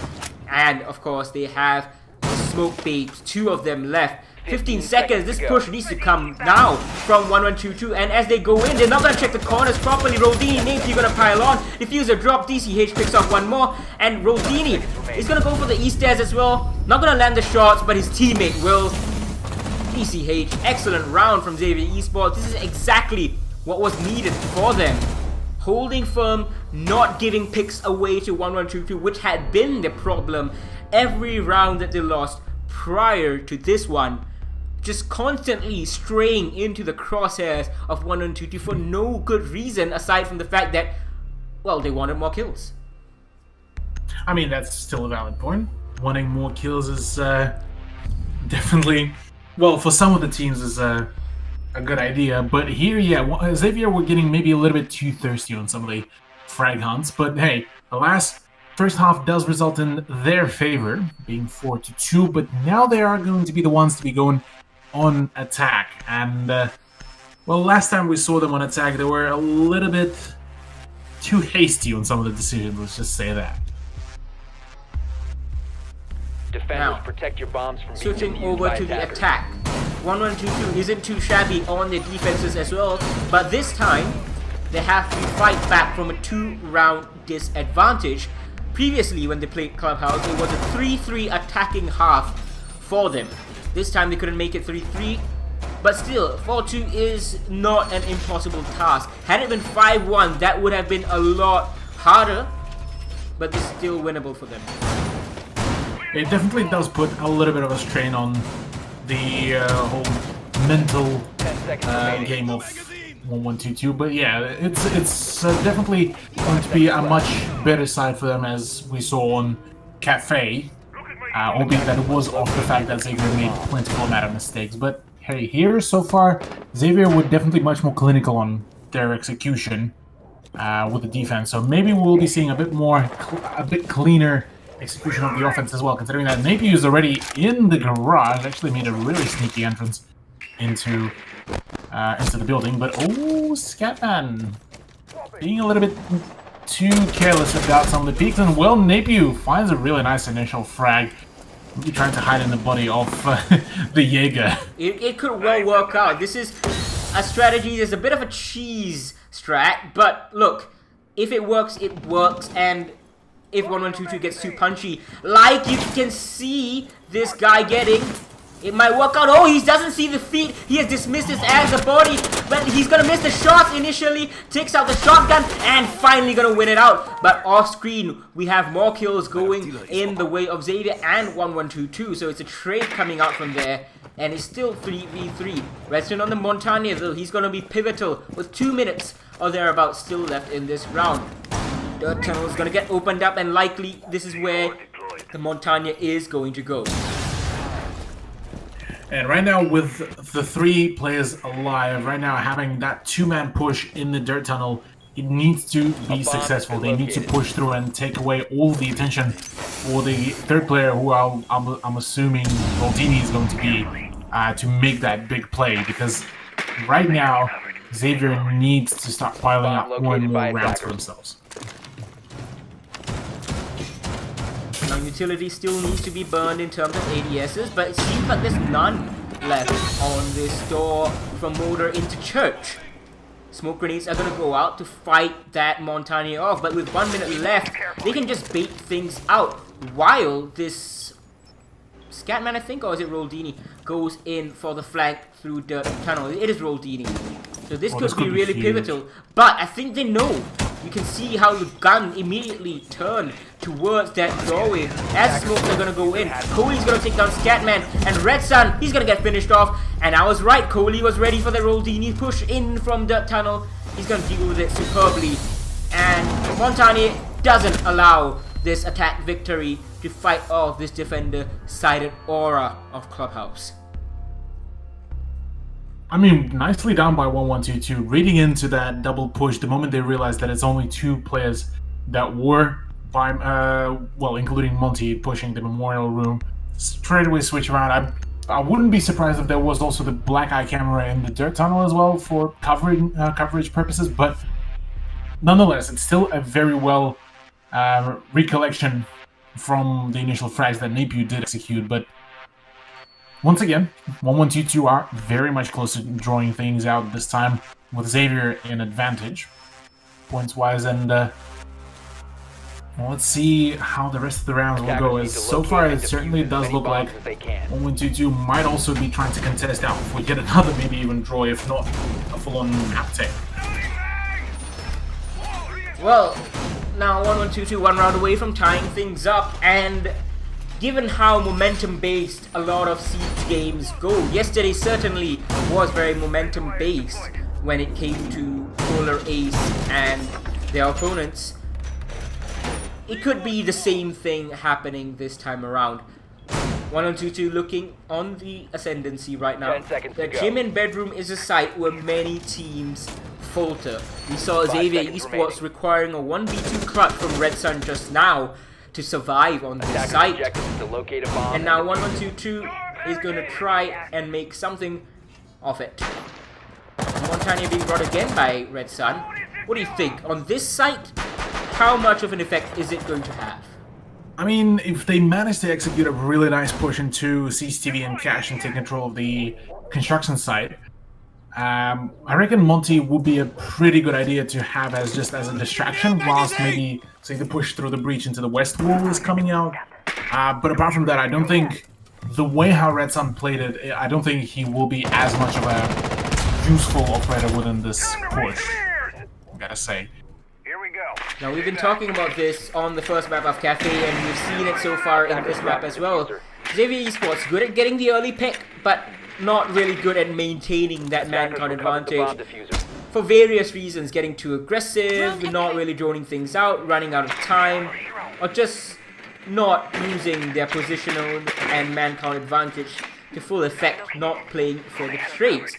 Now they have information on this Jaeger, and they should be dealing with him really soon, especially with the Montagna pushing in. The main issue here is going to be also Coley, who's currently on the room, and I do believe he was actually spotted out by the drone, so now Xavier will be aware of the position of the Valkyrie player, but she is nonetheless still going to be a menace, considering that C4 from below could be dangerous even for a Montaigne. Well, construction is where the Montagna is going to go, having pushed that Jaeger out of position. And it's a pretty decent push from Xavier Esports so far. They're making okay time. I wouldn't say this is good time, but I also wouldn't say this is bad time. Just that there is quite a bit of utility left, and the issue that's going to come to a head very soon is that there's still 5 players left on 1-1-2-2.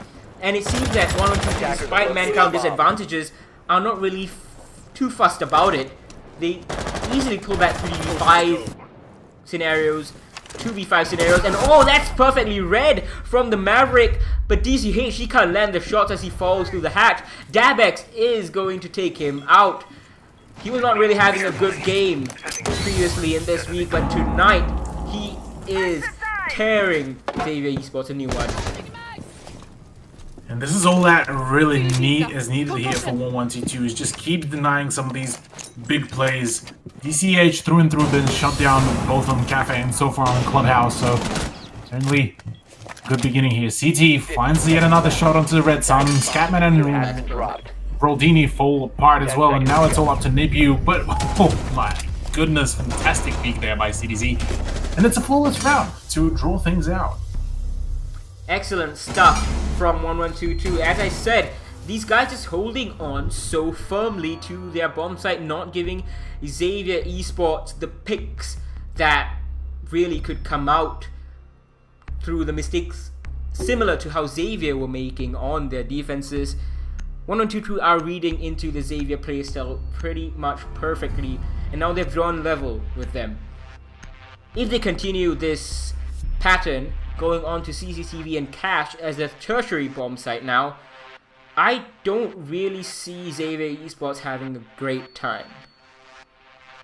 And that is definitely an alarming sign here for Xavier, considering they were the team that were contesting for that, the top 3, whilst they're still going to be in that top 3 spot, but it is most definitely going to be very close to them losing out, considering that if, let's say, do manage to make the win here, the double win, let me just do a real quick check.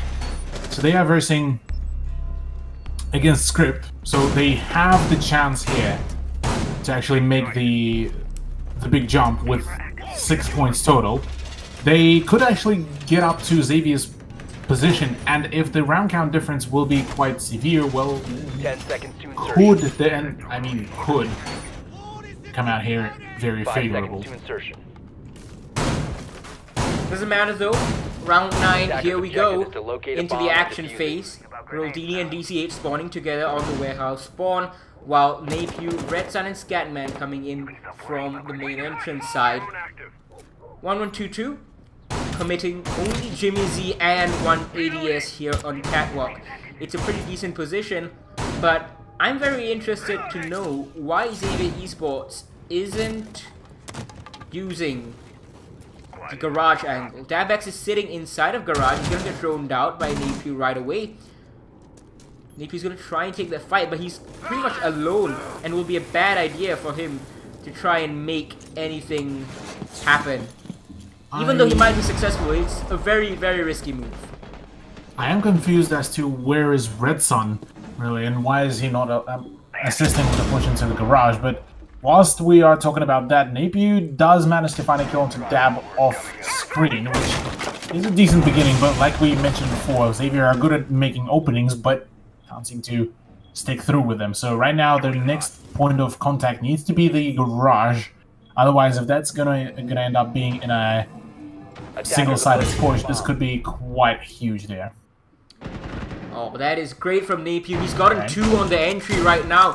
I said it was a big risk. He takes the risk anyway and wins it out. His 3rd kill for him. He's pushing up all the way on the site now, knocking on the door. Tries to fight, does CTZ, but he's gonna lose his life. Jimmy Z on the catwalk to Roldini. Lots of utility, flashbang, concussion. Everything's gonna go out, and CTZ, he's gonna take down Napew, so it's a 1v5 clutch attempt that he is beginning right now. Tosses out one of his smoke baits as Scatman is getting the plant down, but Red Sun through the smokes is just gonna take the head off of CTZ, and that is finally an attack round going in favor of Xavier Esports. Once again, these guys take the lead, and it's a good one. It's a good time to do it. for how long can they keep up that lead, considering the fact that we did see them kind of come back, figure out how the other team performs, but on a few occasions this was on a really late notice. And I mean, if Xavier do manage to find themselves a match point here, this could be very much hopeful for them, considering that even a draw will solidify their position now on the third spot. Right, now while this game has been going on, about half an hour ago, the Giants vs 200 Degrees game finished. It was a 7-1 victory on the second map for Giants Gaming after the 7-2 victory on the first map. It guarantees them second place in the league at the end of the day, unless Q Confirm falters later against Polar Ace. Simultaneously, we also have LeSay Esports vs Script going on. They're also playing on Clubhouse, and LeSay seems to be up 2-1 right now on TAC. That is a pretty interesting sign as well, considering that, well, technically, LeSay versus Script, it should be a fairly even matchup, and whilst, Script are definitely much lower on the leaderboard, they still can show quite some promise there overall, so good beginning for LeSay on Clubhouse. So for now though, Xavier versus Team 1122. Do you reckon, with the way how so far the outcome of the previous round came out, you reckon Xavier might find their sixth round here? It is possible, but both of these teams have really been yo-yoing in terms of the level of play each and every round. You seem to think that, right, these teams have got it, you know, they are stringing together rounds, they seem to have a handle on how the attack or defense is coming along, and then suddenly the script is flipped and another team takes the advantage. Now, Red Sun is going to try and push this bandit, but Napier is the one to follow this time. He's not going to get a triple on the entry. Edmund gets that pick and quickly scurries back down into the basement onto the bomb site. And that's a big problem because Napier was the chief soft destructor on this lineup. They still have Roldini with 2 of his impact grenades, but that is about it. Scatman can place his thermite charge on the soft floor of the kitchen while opening the hatch simultaneously, so that could be another avenue, but this is going to hurt Xavier Esports. Frag grenade's gone as well. Sure does, and with plentiful amount of C4s, aka 2 of them, 1122 can deny some health as well onto that Montagne as well, if placed right. So far, it seems that Red Sun is just trying to get some attention off the position of the remainder of his teammates, and well, that thermite charge will be denied completely. So far, not a single person will be even attempting to go maybe in for a push through the dirt tunnel, or even just assist Red Sun and maybe applying some pressure. The motor hatch gets opened by the Maverick, so hard destruction is still very much available, but Red Sun, he needs to make a lot of things happen for his team right now. A lot of this push hinges solely upon that Montagne because they can't flush the defenders out of their positions because of the loss of hard destruction. Evil Eye is going to get destroyed, so that's a good start.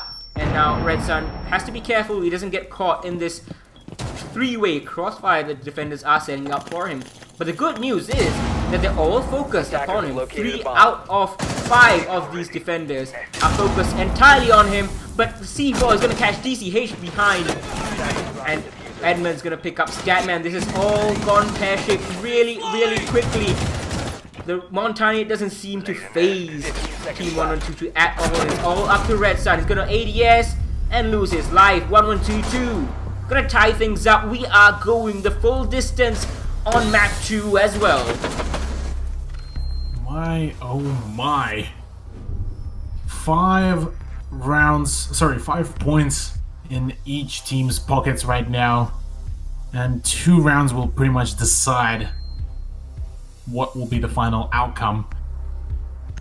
Will it be Team 1122 to take the full set of rounds, or will it be Xavier to take the map for themselves finally, or whether this will be a draw? Because to be honest, I am not excluding that very thing as well. I mean, yesterday we started off the night with 2 draws. in the same series. So you're 6-6, 6-6, and then 7-4, and then back to a 6-6. So it seems that these matches that we have been seeing are between teams that are so Protect your bombs from closely being matched defused up by together. And it's really good to see because it means that the competitiveness of this league is increasing. Yes, Q-Confirm and Giants are quite a bit ahead, but still, the rest of the teams are getting very close to each other, and anyone can beat anyone, or rather, draw with anyone, it seems.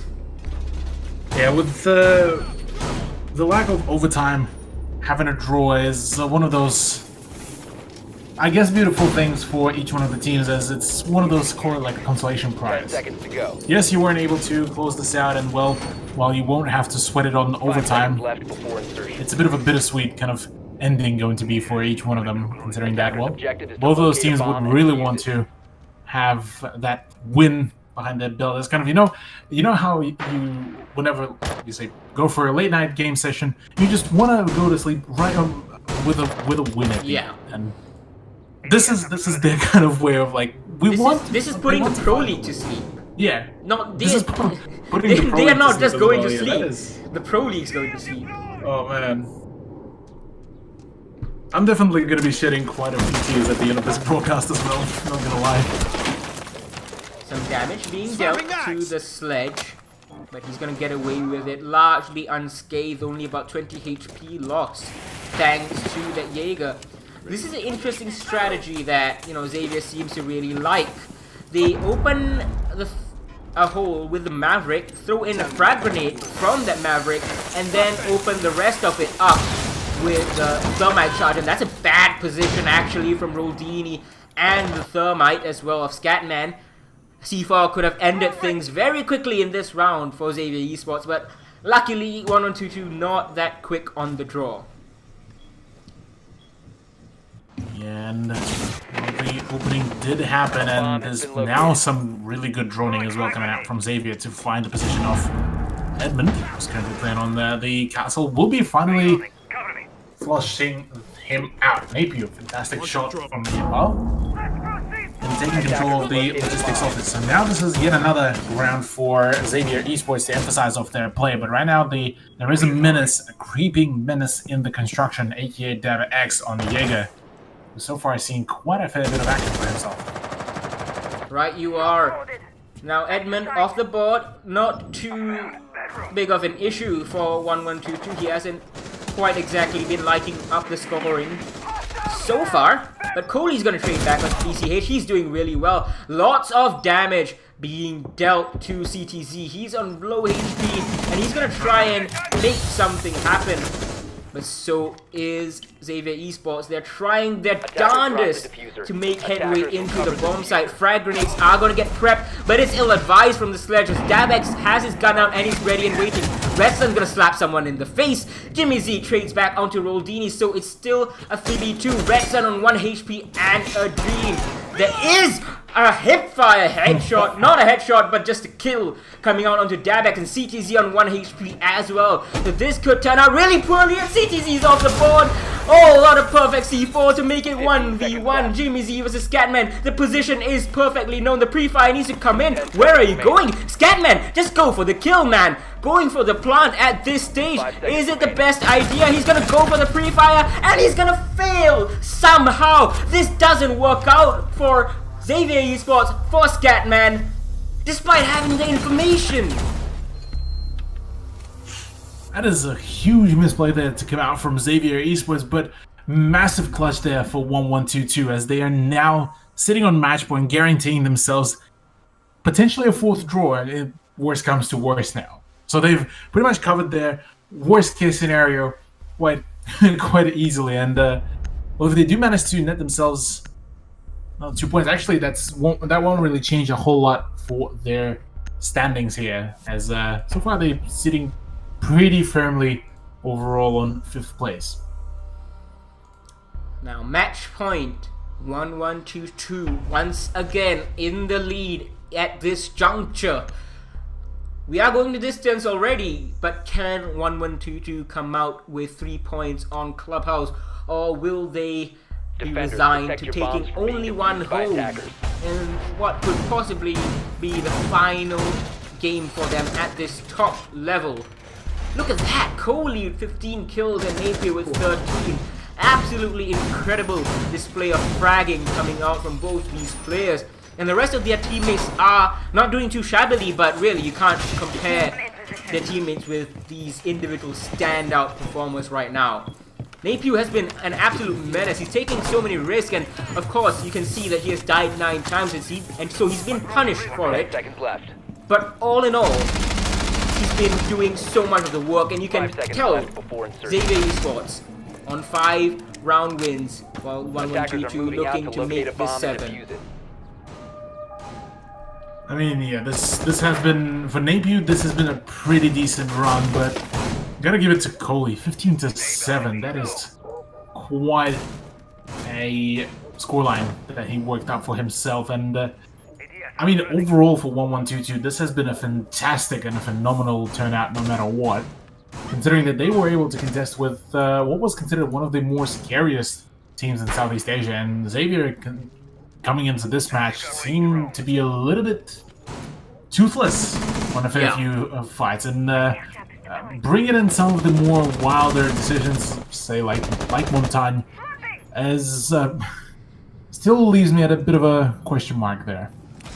Yeah, right you are. At the start of the season, I predicted Xavier Esports to be going second in the league after their strong performance against Q-Confirm, especially, but it seems that Q-Confirm are going to stick to that first place. We'll see if they do later on. But right now, it's the final round. About 1 minute and 50 seconds left in this one. Really looking to get punchy is Edmund. He's trying to do the same thing that Scatman did to him earlier on, while the Maverick tried to make things work. He's just gonna actually take down the Electroclaw for some reason. Not sure why exactly he did that. Trying to get the C4 out, I guess. But regardless, it's gonna miss. Attackers dropped the bomb diffuser. And with so much utility already being drained, I mean, on the side of Napier as well, already all the air jabs used up, all of the impact grenades on Maldini has been used up as well, and I mean, now Coley, the top fragger of 1-1-2-2, has gone down, but Dab still has something to say. Finally finds his 10th kill within this matchup, and equalizes up a little bit the man count here. Oh, they're gonna see the Valkyrie camera, a good spot Attackers there, have recovered their and diffuser. the Montagne is gonna take the diffuser as they juggle it around. Likely he's gonna try for the turtle plant. The first time they tried it, he was shot from the side. The cover was not perfect. The information was not perfect on Xavier's side. They didn't know that players on the defense still had an idea of what was going on. Frag grenade's gonna sail out from below east stairs. That drone is bugged, by the way, guys. Spectator bug. Shots are gonna go out, and a rotation being made from the kitchen hallway into stockroom. Might go for a run out now onto the repelling player. The diffuser is being set down. Scatman, Roldini get one each. It's a 2v4 in favor of Xavier Esports. Post-plant scenario with the Montagne up. Oh, this is nearly impossible unless we see an absolute miracle from 1-1-2-2. Scatman takes down CTZ, but it's all up to this last Kayi. And with the Monty on board, it could be 1v1. This is not happening. And we're headed towards a draw. Once again, Xavier Esports coming in from behind. And it's going to be 2 draws. First on Cafe, now on Clubhouse.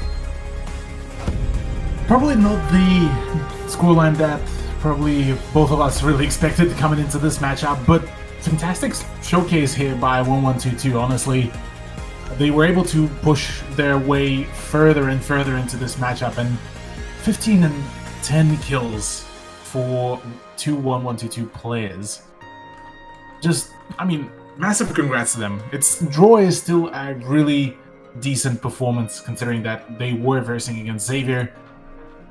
And for Xavier, well, an unfortunate outcome. They were looking at potentially netting themselves some more points, but that's not the case here. Yeah, so they will be 3rd placed at best, but I think Lasey might be able to leapfrog them. We'll have to see later on. But right now we have an interview ready with one of the players on Xavier Esports, the captain, Red Sun, and I'm going to try and get that set up. So just hold on to your horses, guys, and hopefully we can get all of this ready right away. Hello, Red Sun, can you hear us? Hello. All right. Yes, we can hear you. All right, just swapping over. I'm gonna fade out that music for you so everyone can hear your beautiful voice. So, Red Okay. Sun, how has it been? It's the end of the Pro League. Yes. Oh, finally, it's done for season 11, right? Yeah. Yeah. And So Pro League done for good, in fact. It's not gonna be Pro League anymore. How are you feeling about that? I feel so sad about the final Pro League like this. Like, so next season is gonna be like use another system, and hopefully they gonna be like open for all team who have a chance to want to play on like more tournament. Right. Yeah. Fair enough. So let's talk about tonight. So 2 draws. All right. Yeah, you guys super. started off on Cafe. You guys picked Cafe. That was your map Yes. pick. And Yes. previously this week you played Cafe, and I called you the Red Superman because you got 14 kills with just 1 death against 200 Yeah, degrees. yeah. But what happened today? You couldn't quite enjoy that freedom. Today it's gonna be like we change a plan. You will see. So the plan is not the same. We change the role for a bit. So and it's quite not better than yesterday. The yesterday is like very stronger, but we will try to fix it. Yep. But I think we do the best next season. Right, yeah, fair enough. However, next season looks like now on Clubhouse and Cafe, you guys both came from behind. So does this speak to some mental strength that you guys are imparting, or like you as the IGL, as the captain, how do you bring Yes. your team back from like a 6-3 deficit?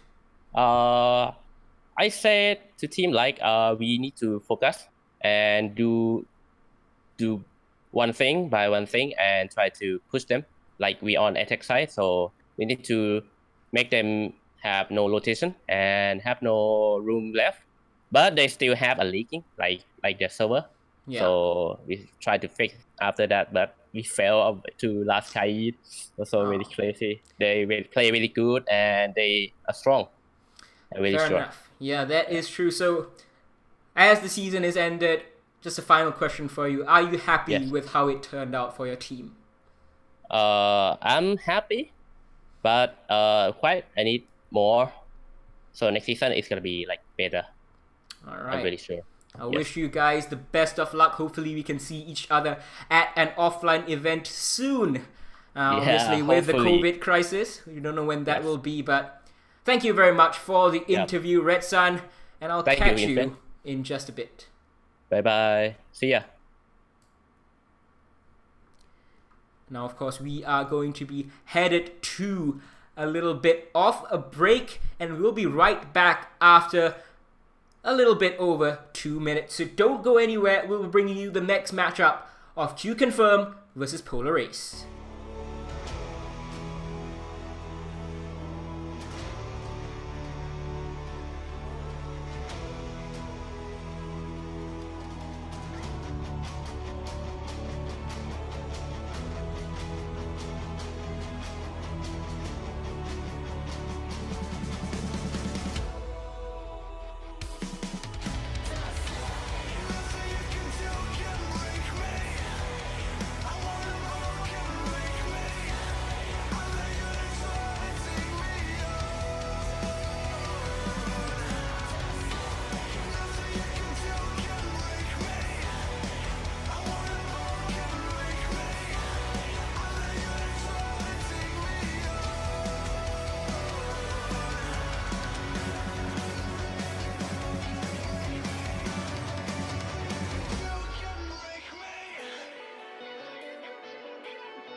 Embrace your destiny, slay your enemy, raise a legacy. No more apologies, trust your abilities, gather the energies. Pull yourself back together. Been staying off track forever. Child of the nation, go seek redemption. Time for salvation. Today is meant to be day of victory. Time for history. Reverse the tendency, fight the entropy, channel your rivalry. You're praying for fortune to come. You're hearing the sound of the drums. It's too late to backtrack, get back, you're back now.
Hello and welcome back everybody to the final day of the Pro League here in APAC, here in Southeast Asia.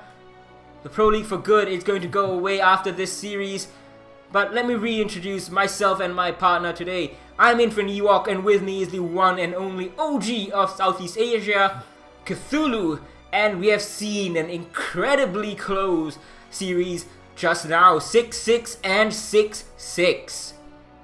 Yeah, 2 draws to come out from Xavier against 1122, and this was an absolute bomb burner, honestly. On paper, it was supposed to go through and through into Xavier's favor, but the Hong Kong teams, with some really, really OG roots as well, did manage to pull out the draws here. But now we are headed into the next matchup. The leaders of Southeast Asia from Season 8, Season 9, Season 10, and now in Season 11 as well. They just need 1 point from this series to confirm their position as the top of Southeast Asia. It's going to be Q-Confirm with Lycolis, Healthcare OG, Hajime, Funlex, and Producer Boom, the captain and in-game leader for these guys. They're going to be facing the Singaporean team recently signed by the organization of Polar Ace Esports, Maze, Skitter, BorderTech, JD, and Panday. And of these players, you gotta really watch out for Panday. BorderTech and JD not too far behind, but Panday yesterday, he was absolutely running amok against Team 1122. I mean, he went 17-5-7 or something like that. Or was it 17-1-7? Whatever the case, it is going to be Villa. I'm so excited. It's going to be a new map this week. I've been really sick and tired of Cafe and Clubhouse. We did see a border yesterday, but Villa, thank goodness. Thank you very much, Polar Ace. Yeah, Villa is certainly going to be quite an interesting map to witness, considering that Q-Confirm were able to showcase us quite... Well, actually, Q-Confirm were able to show us only a single Villa, and that was against Xavier Esports. Any other time, we did not really see a whole lot of Villa to come out, and same actually goes for Polar Ace. Their only time was, again, against Xavier Esports, and, well, whilst they weren't as successful, it was a 7-3 loss for them, but it's nonetheless still some VOD material there for both of the teams to have. So I am curious how will this perform here, considering that, well, Q-Confirm, again, on paper, are looking like they just might do it. They're absolutely fearsome, but one thing I want to note for Polar Ace and even 1122, the strides they have made over the break, they have been absolutely amazing. And of course, they're not at the top tier just yet. Maybe they can't match up to Q-Confirm or Giants quite yet, maybe in the future, but you can see the improvements that they have made. And given the fact that this is Polar Ace's map pick, oh, I'm looking forward to this. But being Polar Ace's map pick, it means that QConfirm gets to pick the starting side. Indeed. Well, Villa coming right at us with Banface coming out. QConfirm to defend, Polar Ace on attack, and I'm thoroughly curious as to how will QConfirm approach their defense and the Banface, actually, for that matter. Right, it's going to be a Thatcher ban. Now we're seeing a lot of Thatcher bans here in Southeast Asia as of late, especially in this week specifically. Whenever the team here starts off on defense, they ban out Thatcher. Now the thing is, we talked about just now on, I believe it was Cafe, when you ban the Thatcher, Kali is now available in play, and 1122 was very comfortable bringing the Kali. Let's see what the Polar Ace is as well. However, the attackers, the Singaporeans, they're going to respond with a Dokkaebi ban, and they have really thought things out because their defense ban is also really quick. It's so my. Okay, now I am very, very interested. Remember our conversation from earlier on where we were talking about the amount of utility that needs to be cleared for the attackers to get onto the bomb site? Wamai was part of that problem. Pair him with the Jaeger, bring some information like Valkyrie, Maestro, Goyo as well with the shields, and it becomes nigh impossible to push through. And then QConfirm are going to respond with a pulse ban. So these are clearly very specific bans for this map, for these teams. Very specific, and looks like they have a game plan. The only kind of more or less kind of standard ban here is going to be Thatcher. With the fact that he does see occasionally a ban here on Villa, but with the rest of the bans that came out so far, I'm more than excited here for this matchup because both of the teams seem to have prepared for us quite a spectacle to witness. Now hopefully we can see a close contest like we have been seeing throughout this week. I believe from yesterday and today we've had 4 draws so far, and a couple of games almost going the full distance. QConfirm versus Giants was 12 rounds and 12 rounds, even though QConfirm won both those games. Now, Giants, of course, they have cemented their position as second, but they might be able to go first if their Singaporean brothers here on Polar Ace can pull things back for them. 5-point lead that QConfirm has, and they're looking to make it 4 times in a row top of Southeast Asia above their far more established opponents of Giants Gaming, previously known as Airwolf. And that would be quite a huge achievement as well. Gotta give it to QConfirm.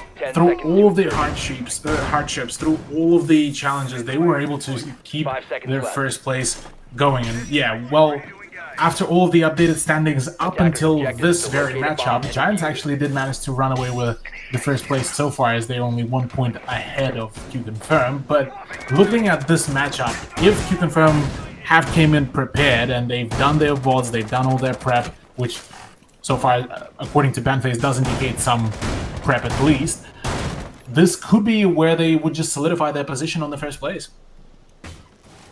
I bet yet, actually, even 2 draws would pretty much... One draw will be enough because they had the head-to-head advantage over Giants Gaming. So they just need to there you go, yeah. So even a single draw would pretty much sort them out, which does put them at quite a positive mindset overall, as there's going to be way less pressure on them. However, they have to make sure that it doesn't become complacency. Panday on the Jackal is a bit of a new one. He was playing IQ primarily yesterday, and he was doing really, really well. I talked about those 17 kills, and, well, most of them came on the 3-speed operator. So let's see what he can do on a 2-speed and in a role that is a bit more supportive. Drone activated. Yeah, I mean, Jackal is a very powerful operator in the right hands, especially after his rework. More teamwork is being required here, but a fantastic shot there by Boardentag, actually lining out Hajime's head. Doing pretty well, but Producer's C4 does manage to keep things frosty here. A nice double kill, actually, for that matter. As now, Maze does manage to pick himself back up, so back into a 3v3. Going well so far for the defenders. They have been trading bodies. but if they can while away a little bit more time, that is going to put Polar Ace in a really bad spot. They are still taking control, making the roam clear happen. But look, we haven't talked about this yet, but they're defending in Kitchen, of all the places, to go first. Yeah, we saw a fair few times even in ANZ where Kitchen would have been the first site to be defended to throw the offense off, but it certainly looks like it's working out pretty well for Polar Ace's push here, considering that it's now a 3v2. Vortec is going to take some damage from the goo mine. They have been nerfed recently, so they don't do initial damage, but oh, that is unfortunate for Healthcare OG to miss. He's gonna toss out a smoke bait to cover his back. The buck is still very much kicking, and Vortec's gonna get his second kill of the round. Lycolis is the one going down. Yesterday he made a couple of clutches happen together with JD. This time he's paired up with Skitter. Skitter didn't really have too much of a flashy 10 seconds left. game yesterday, but now he might be able to. Healthcare OG takes on Vortec, but one of the defenders has been down. But Healthcare OG turns around with the shotgun, predicts it just right, and pops Vortec in the face. Really nice turnout, but albeit a little bit just shaky there, but good beginning there by Producer Boom at the very beginning. Getting that double kill amidst all the chaos that was ensuing is definitely a good beginning, and well, to confirm, setting the pace just right to keep each and every player, including their own teammates, frosty on the toes. Now, it wasn't particularly innovative from Q-Confirm on that defense.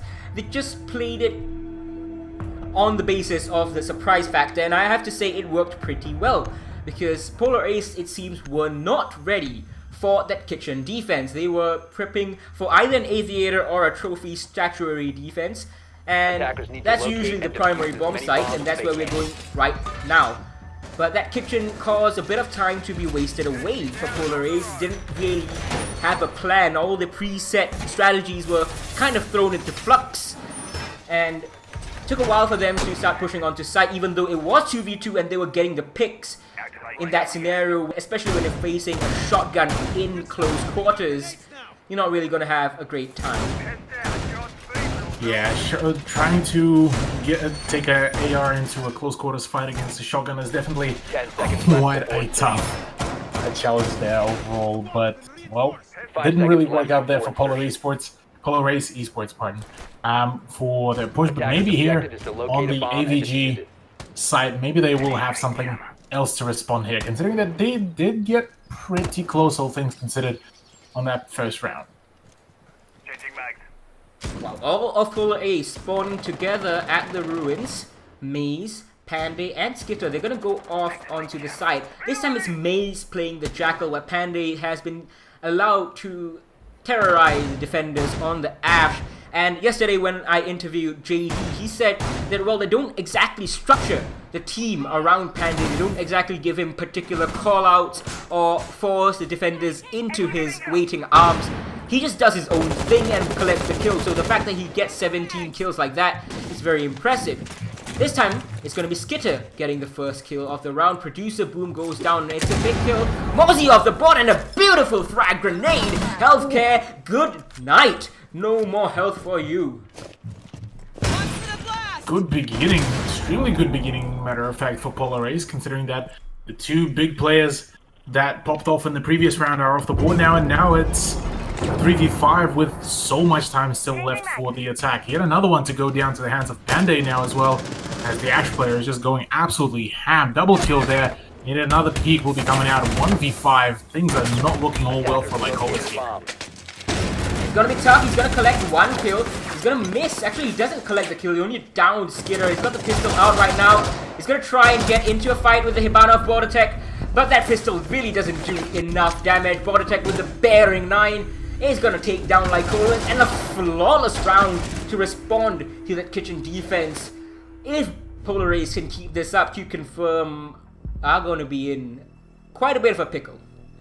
Imagine what a day will be of just few full-on upsets. Oh yeah. Evian.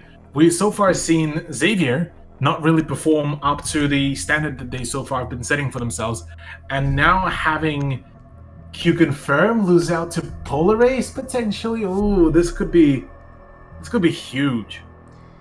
So what really won the round for Polarace right there were the 2 opening kills from Skitter. He absolutely tore through that site defense with those 2 picks, and that frag grenade especially was monumental because it reduced the bodies on site, and the Defenders, rumors protect began your to bombs scramble from being back, defused by attackers. but they were caught out by Panday, who was waiting just for his team to do exactly that.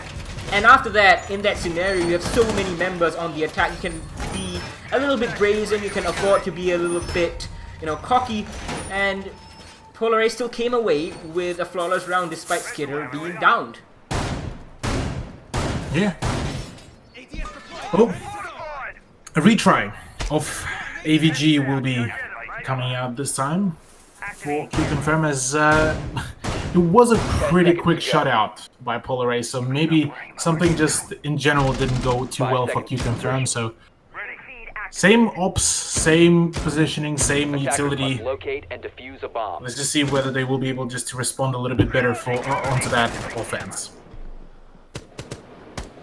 Now, Q Confirm gonna go for that same setup. This time though, they're gonna be wary of Skitter's vertical play. If they can deny this, then they will have a pretty good time, because not only is he a buck, he is also having a very good aim.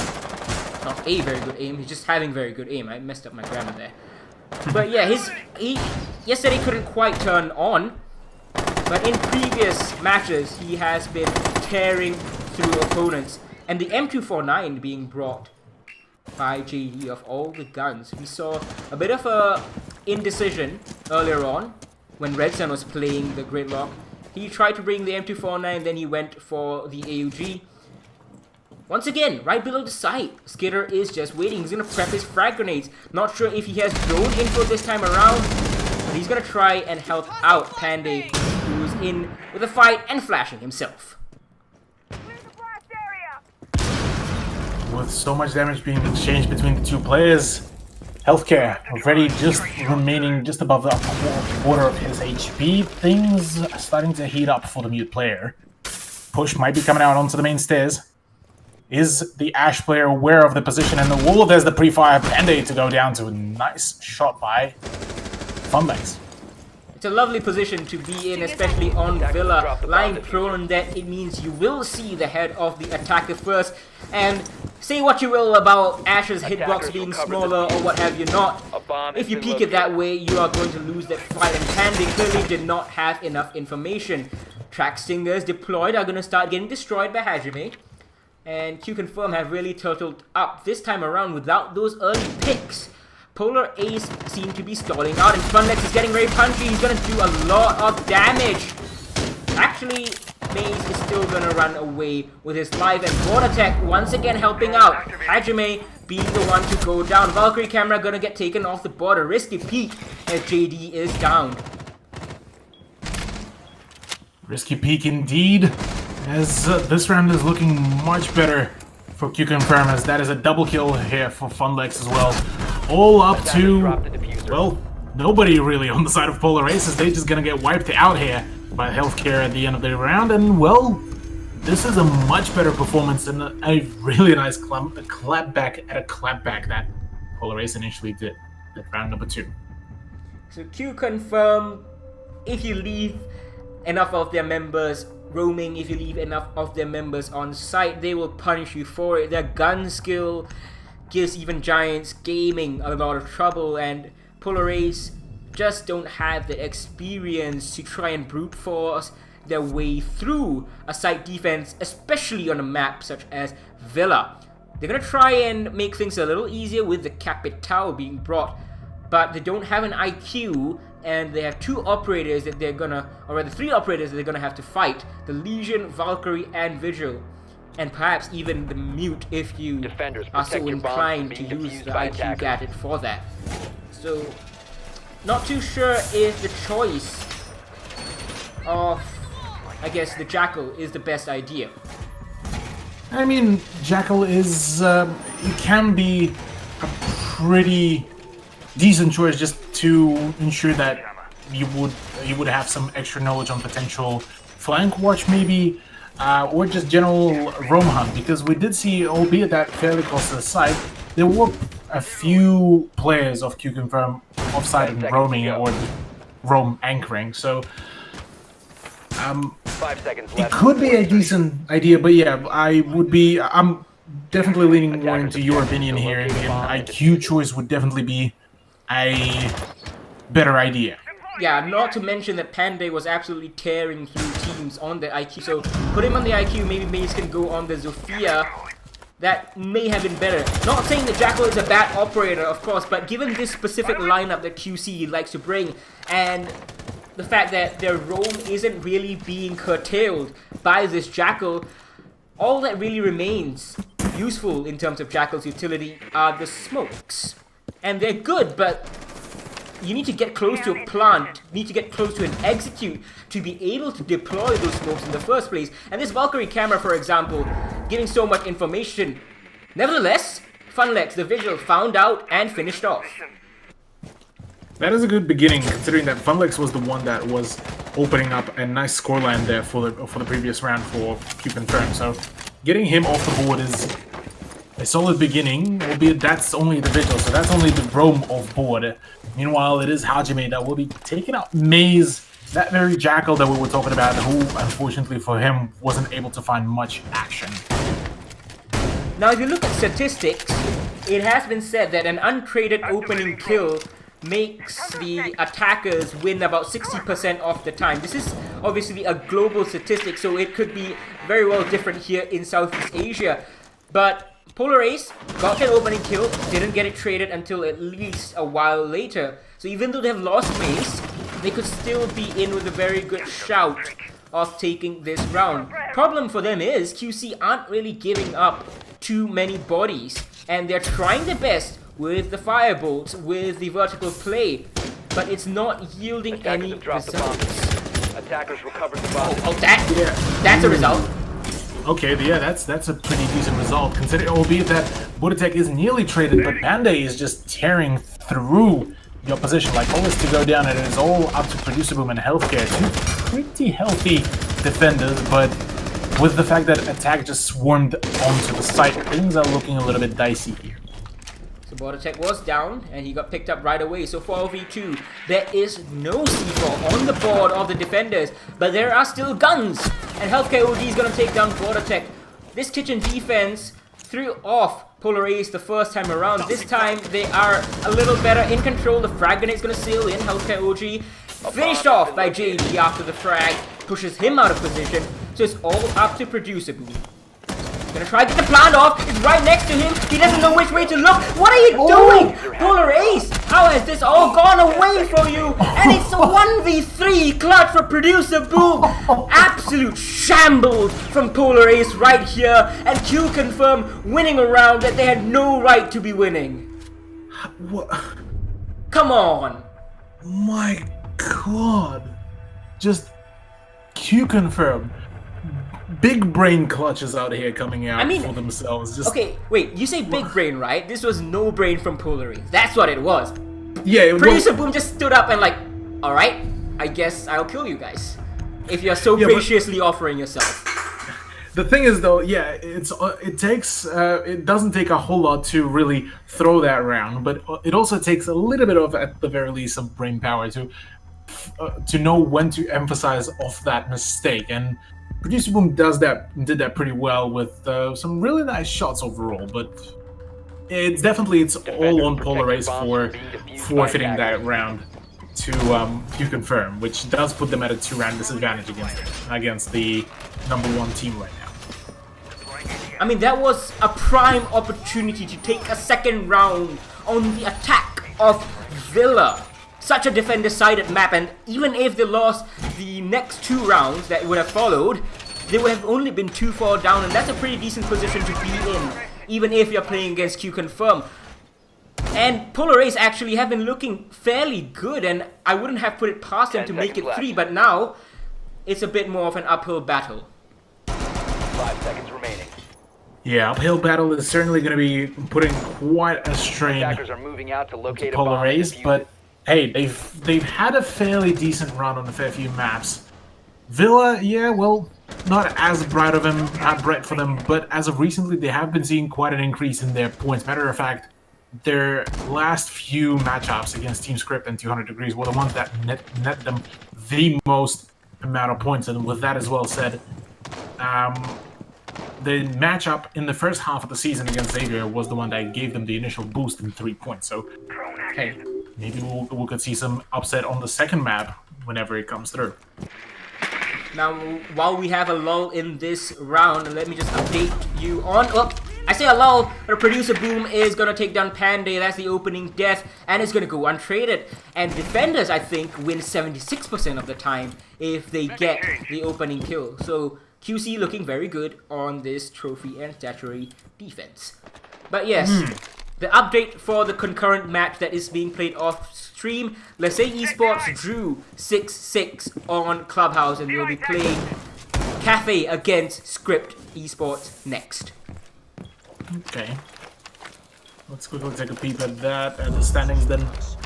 So, yeah, for Lycée, this doesn't really change a whole lot, whereas for Team Script, if Polar Race won't be able to find any wins within this matchup, Team Script, if they manage to take one map off the Lycée, or even just draw out, in the head-to-head difference, I think they just might be able to take Polar Race, actually. Loading new mag. We're counting down the seconds here, but nothing's really happened except for Panday going down, and as the time ticks away, this is going to get worse and worse for Polar A's. They seem a bit clueless right now on how to proceed with this attack. What can they do?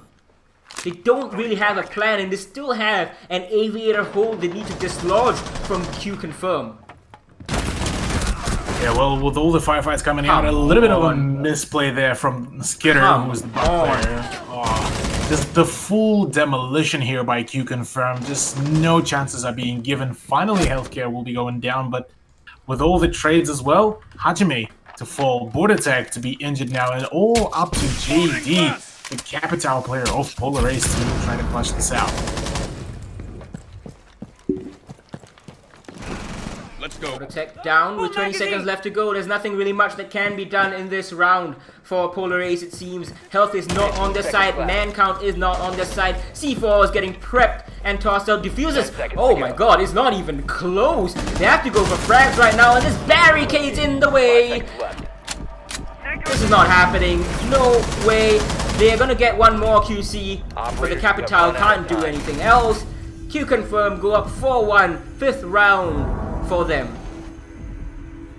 My oh my, Q Confirm just doing pretty much whatever they want to their opponents, just managing to demolish them left, right, and center. It seems that the only round where Polar Race were able to pull out a big win was off probably some uncoordinated pushes and plays by Q Confirm in round number 2. But apart from that, really, this has been definitely through and through the pace for Q Confirm. Now, Panday is going to stick with that Ash, and as the rounds tick by, I get less and less sure of that. Of course, it is a comfort pick for him. Ace did say, I mean, JD did say that Ace allows Panday to just run around doing whatever he wants to do.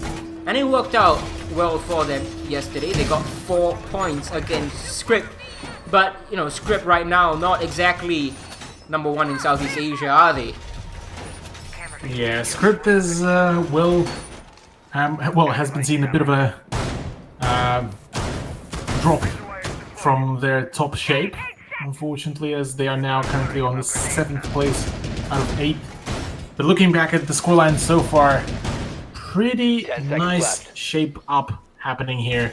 7 and 5 kills between Producer Boom and Healthcare, and then next up to follow is Funlex with a triple. He did pull off. I believe that was in the 3rd round. Now, Panday spawning all alone, so rest of his team is going to try and push in from the fountain side, while Skitter actually has spawned solo on the ruin side. This is a defense of Aviator and Games, and I think there is a pre-placed C4 as well from Producer Boom. You can hear that ticking away. Gonna try and open the roof. Get his camera to drop down, but I don't think that is possible. He's gonna take a lot of damage from the window and get felled. That is really poor from Producer Boom after getting that 3v1. At least he still has his cam, I guess. But that's a C4 off the board. Just the C4. That is also the top fragger of the team on board as well. As those are some really cheeky cameras. But for now, positioning by Skitter could have been another frag. But for now, the rest of QC are just playing it safe a little bit. Now, just as a reminder, this map was picked by Polar Ace. So they are 4-1 down. They are on attack, but I still feel like a little more should be coming out from Polar Ace, given the trajectory that they have been on in recent times. It certainly should be much more closer, but maybe when they will be going on defense, we'll be seeing a change in the pace here. As well, another set of firefights do be coming out, and I do believe there's a flank coming around Panday to go down to the hands of Funlex, and that is the ground floor presence completely shut off, as well as the diffuser down as well. Border Tech also catching these hands from Hajime. Yeah, the timing is just working only in favor so far of Q Confirm, and well, the time is going to be of the essence with a minute left to go, as the frag grenade will be missed from the window frag. Now, Skitter is going to take down Funlex, so it's still a 3v3, but as you said, time is becoming a big issue, and they're still afraid of runouts. Seems like they don't have enough information. They do have 3 drones available in the pockets of all these players combined, but they're not really using them, and one more is going to get felled. Hajime on the long angle peak is going to take down Mace, and their Prisma pings coming out.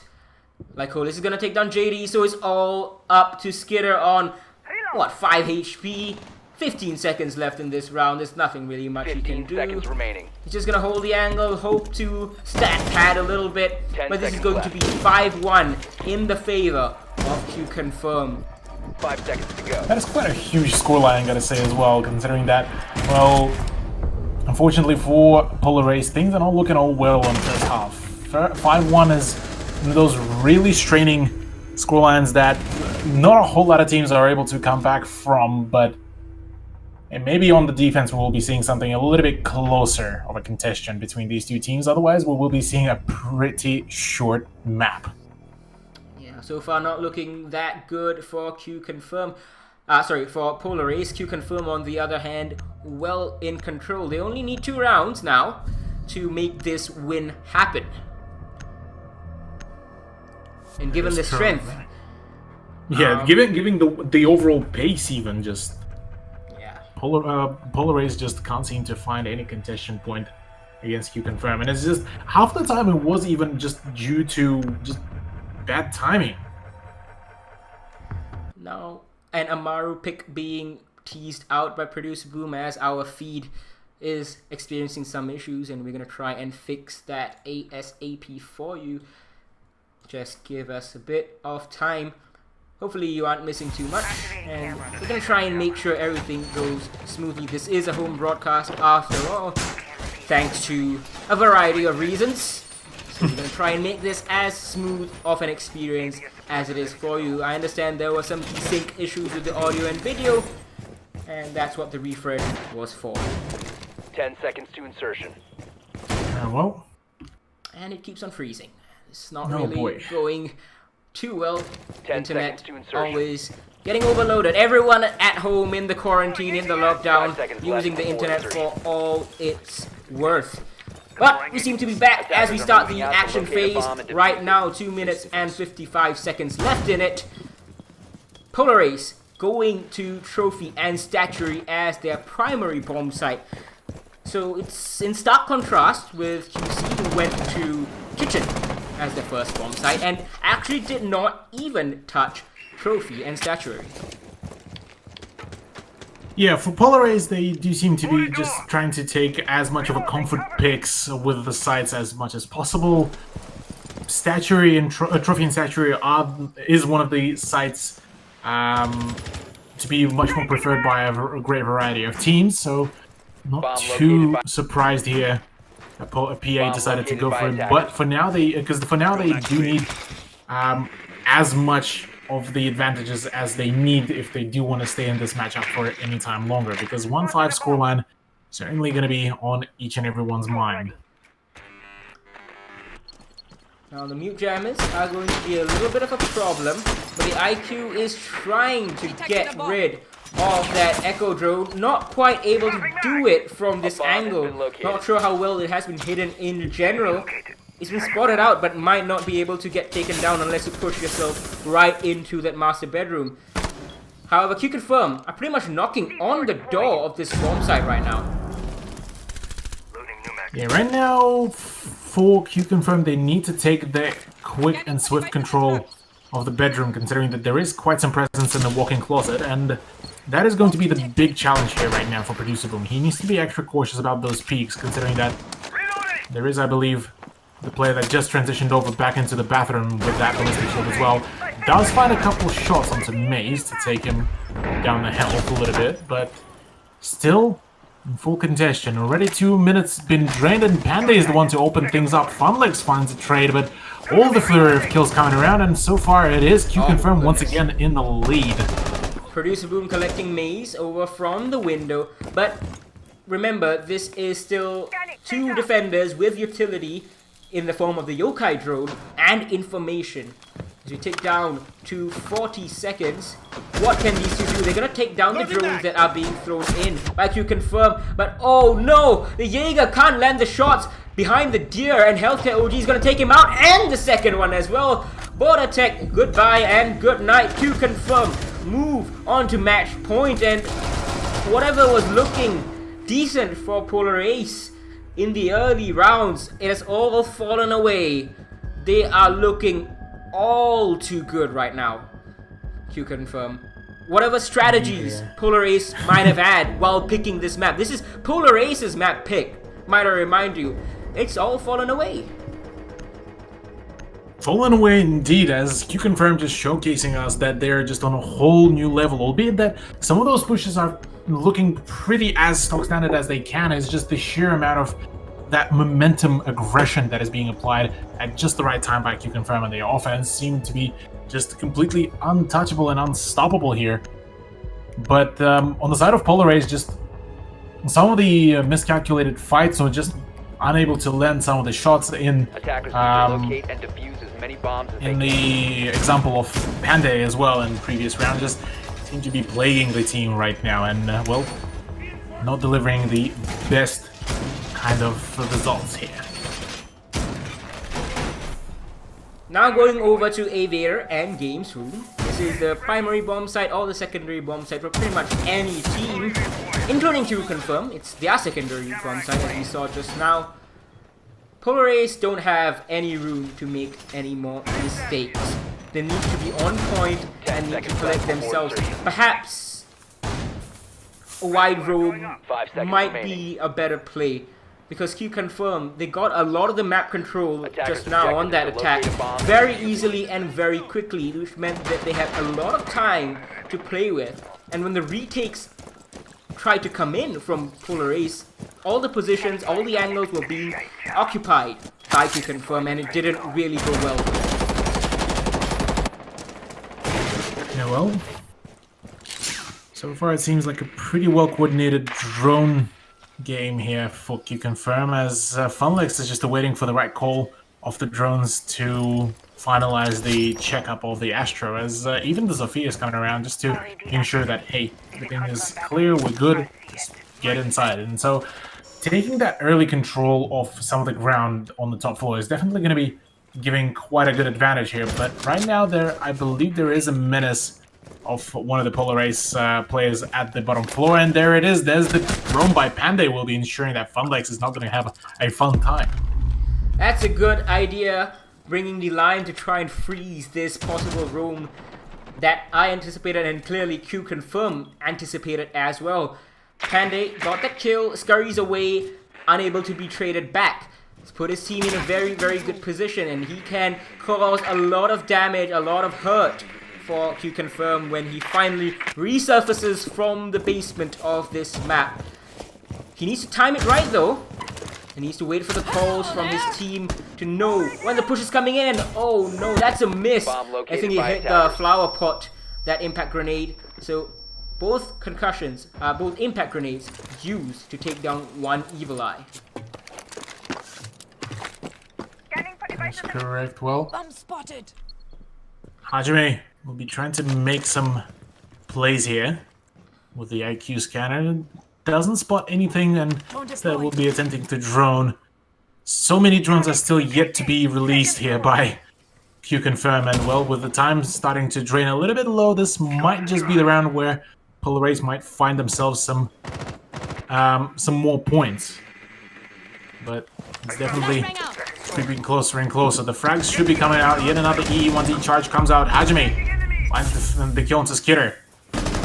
Hajime was on fire yesterday and he is on fire tonight as well. Producer Boom piles on, but it's a 2v2 as Mace and Border Tech answer back. They are on full HP, but so are the attackers. Diffuser has been dropped in not the best of positions, but it can be retrieved. They have to make sure that the defenders don't have a line of sight on their pickup though. And trying to push in under the cover of the E1D. It's not going to be easy. There's one inside of Vault, but he's going to lose his life. Ill-advised peek from Border Tech. Not going to work out for him. And there's one in study. It's going to be Mace. Lying prone. He's going to go crouch. But Q-Confirm playing it perfectly. Pinching that last defender. And they're going to win this map 7-1. A valiant effort from Polar Ace on this round and a couple of others. But Q-Confirm really just showing their quality. I mean, 7-1. We thought this would be a close game.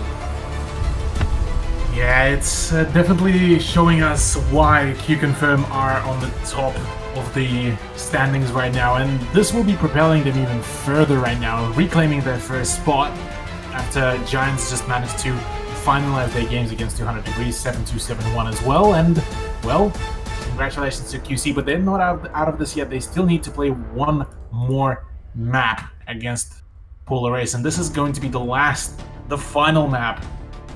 First of all, for these teams, for us as well, for this broadcast, and for Southeast Asian and APAC Pro League in general for the time being. Yeah, unless the Japanese games, take a bit longer. Yesterday they didn't, but they are ongoing, so if you want to catch those, you can catch those as well. But wow, this has been incredible from Q-Confirm, and yeah, we are almost on the doorstep of the beginning of the end. The final map in the Pro League for Southeast Asia. For all time, the Pro League's done after this for APAC. You still have NA, EU, and Latin America, but Southeast Asia is going to be completely restructured into APAC North. That's where the Asian teams are going to be playing, with the exception of South Asia. Different from Southeast Asia, by the way. South Asia is like India, Bangladesh, and Pakistan. They're going to join the Australians down in APAC South. But goodness, hopefully this is a close second map. But given that Q-Confirm are going to have the pick, I wouldn't really hold my breath for it. This Villa pick was supposed to be where Polar Ace gave us a fight, showcase some of their strategies that they have planned out. And I had high hopes for them, but they just couldn't live up to the expectations. Yeah, Clubhouse is certainly looking like it might be close, but we are going to be back in a little bit, ladies and gentlemen. Don't go too far as we take a short break.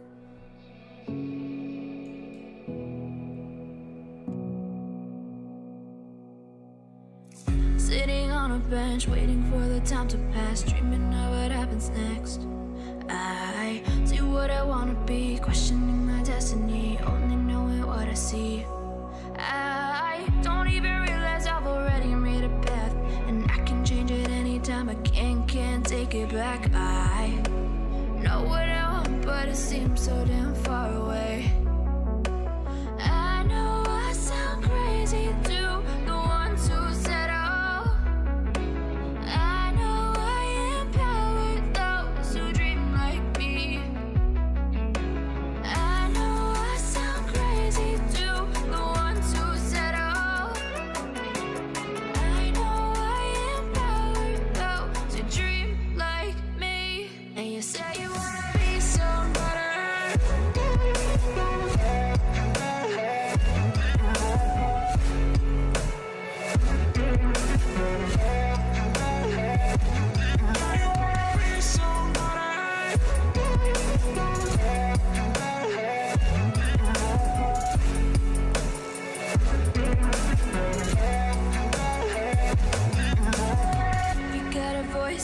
better use it. Tell yourself day after day it's time to prove it. No days off, keep the hustle moving. Wanna see you be what you wanted to be, prove it. I know I sound crazy to the ones who said oh. I know I empower those who dream like me. I know I sound crazy to the ones who said oh. I know I empower those who dream like me. And you say you wanna be somebody. And you say you wanna be somebody. And you say you wanna be somebody.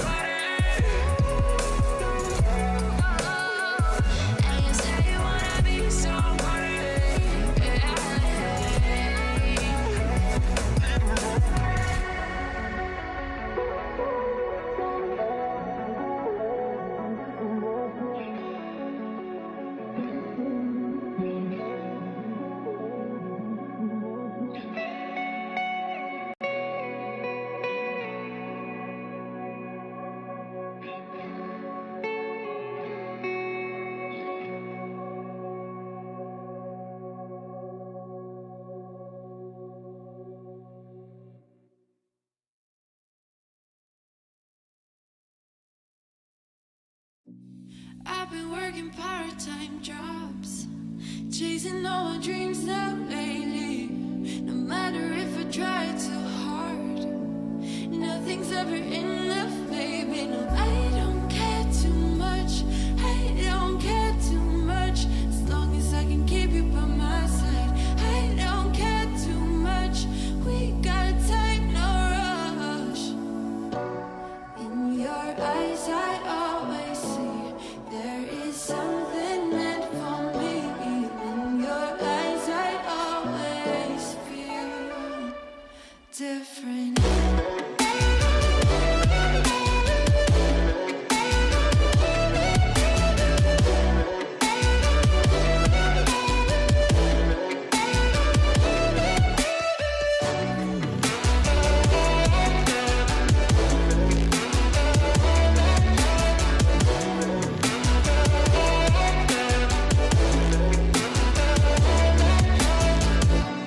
Tell me everything's alright. Life is just a bunch of faces, and if it's not, we'll still be fine. I know we're going places. I don't care too much. I don't care too much. As long as I can keep you by my side, I don't care too much. We got time, no rush. In your eyes, I always see there is something meant for me. In your eyes, I always feel different.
Hello and welcome back, everybody. It is the final map of the Southeast Asian Pro League, and to bring that to you, it's going to be the two of us. Infinity York, it's me, and with me is the one and only Cthulhu. How are you feeling? Cthulhu? Might be muted. Hello, sir. Heck. Okay, hello, hi. First of all, honestly, I'm just about to shed a tear, honestly, of just that bittersweetness of the end of the season, the end of the Pro League as it is at the moment, and well, it's been such a wild ride. Just to come to think of it, of how much progress has been made from season 6 overall up to now. I mean, it's been a wild ride overall.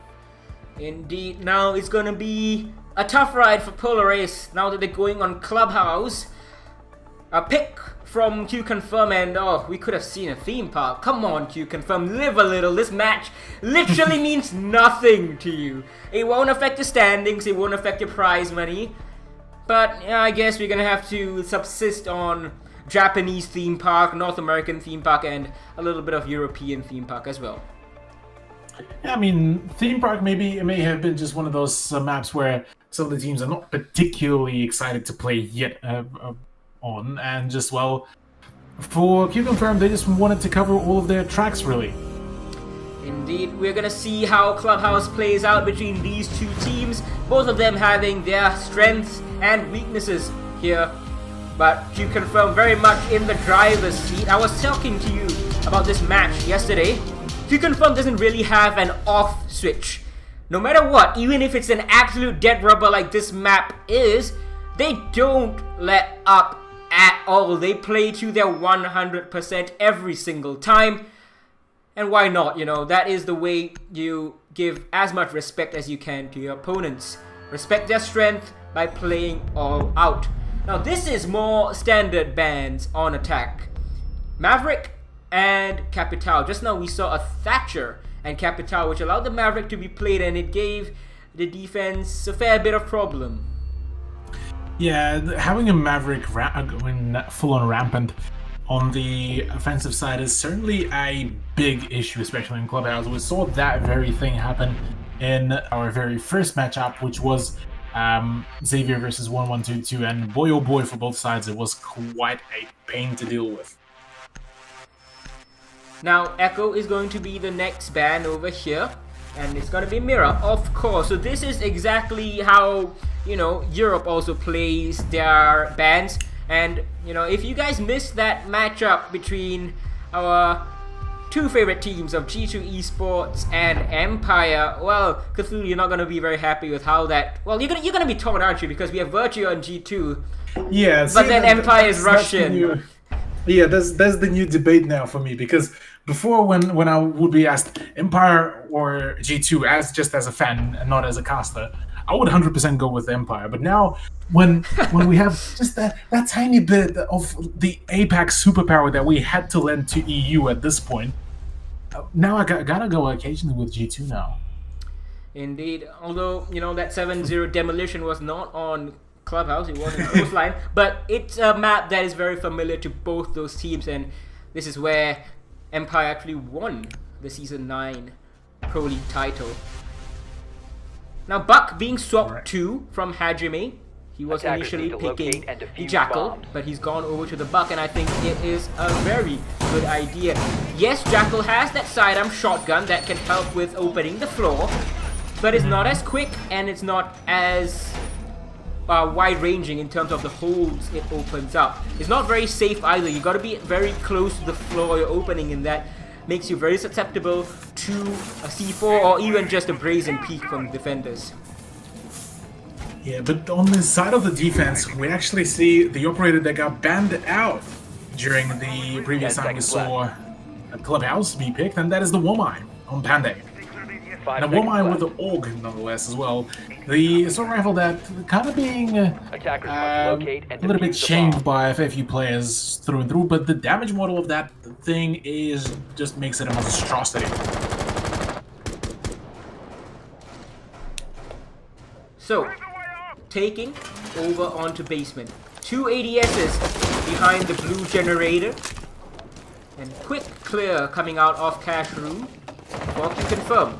Buck pushes in. He's gonna check everything. Hopefully he has been droned in. Yep, you can see the drone just going a little bit forward. And very wisely, the Buck doesn't quite fully trust that drone in case it missed one player hiding in the corner, and that comes from experience after one too many times of your teammate calling out, yep, cash room's clear, and then, whoop, there's a defender sitting in the corner. But look at this, quick and efficient. 54 seconds elapsed and they have cleared entirety of the second floor. They're gonna go down to the first floor and try and make something happen here. Now Maze, he's sitting here inside the kitchen, is not often drone in this day and age, and it might just net him a kill. You saw Wamai being brought as well, and he put one of his magnets over at the kitchen door, and that could catch a grenade trying to be thrown down by the Buck as he makes these holes. Not sure if they spotted that magnet. But oh, here comes the fight, and that's gonna be Hibana off the board. Now they know he's here, and he's gonna collect the second. Maze, perfect positioning, trying to make it unorthodox and coming out much better for it. Yeah, Maze now still continuing his reign. There's another peek by Skinner here as well, and Hajime now leaving all up to Lycolis, but Lycolis is actually right on site, but hits straight away by the upward attack. Polarace doing a really good job at setting the initial pace here on Clubhouse.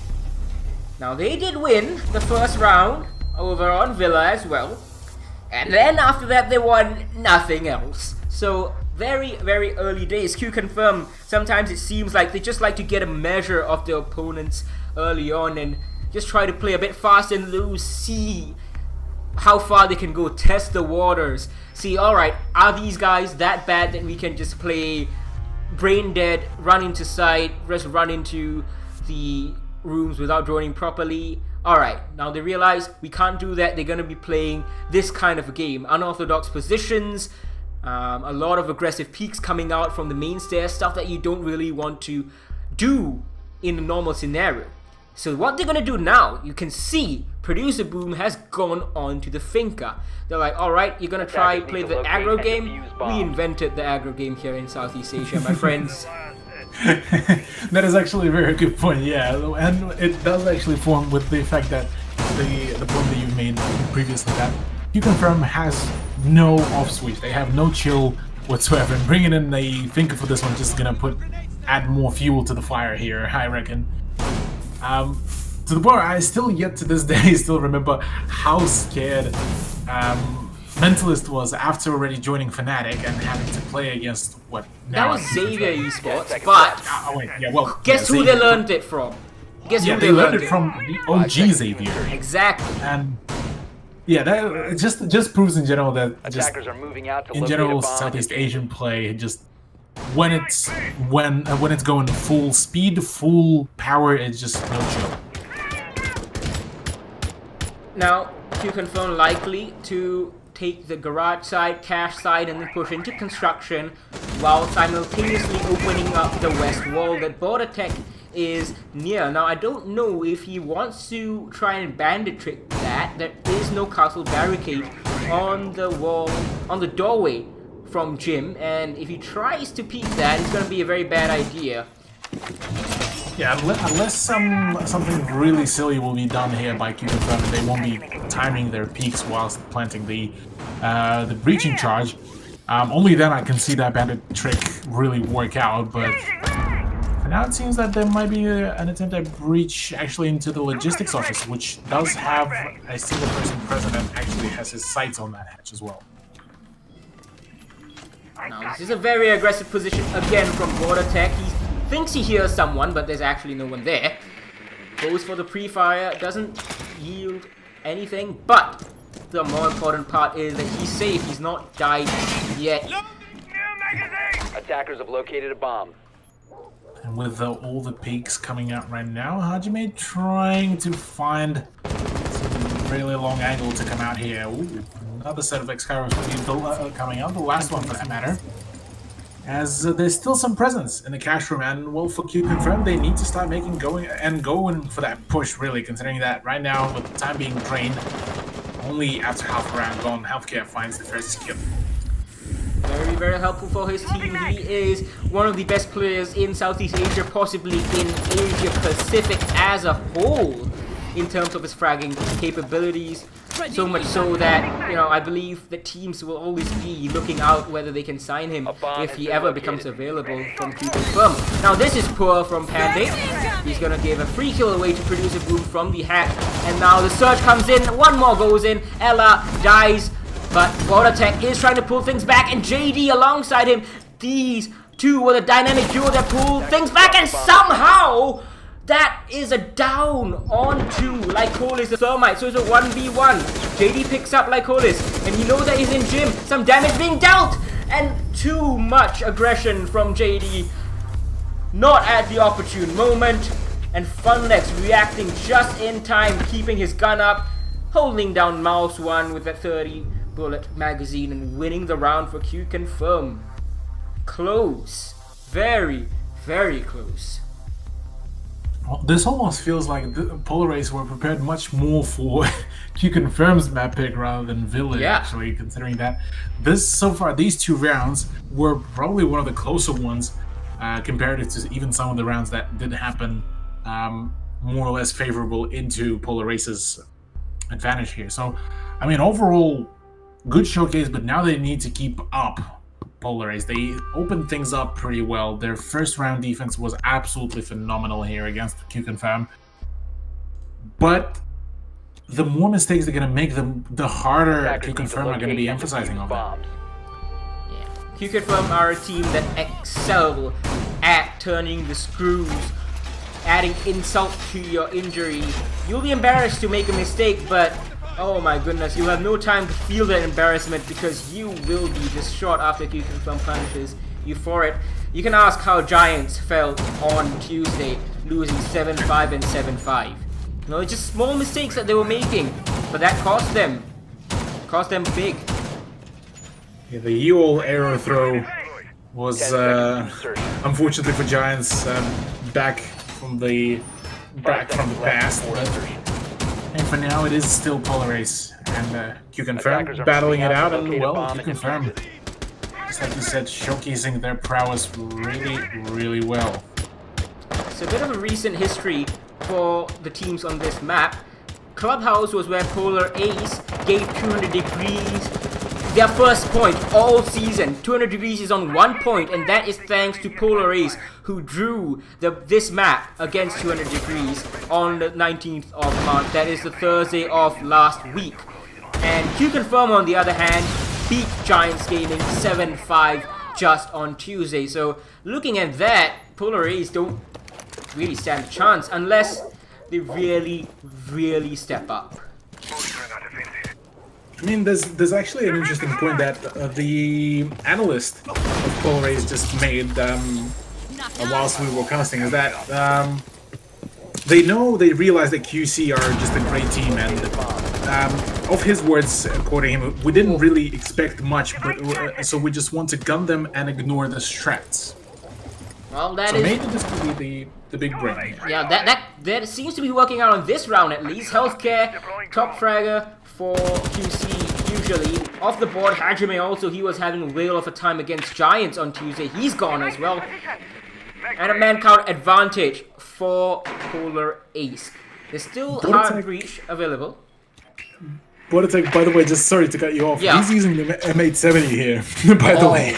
Oh, I didn't even see that. You're right. That is the M870 and actually played behind the shield. It's a pretty decent idea. Now the Nomad is going to blast that doorway open and actually probably entice that Jaeger to come out for a run out.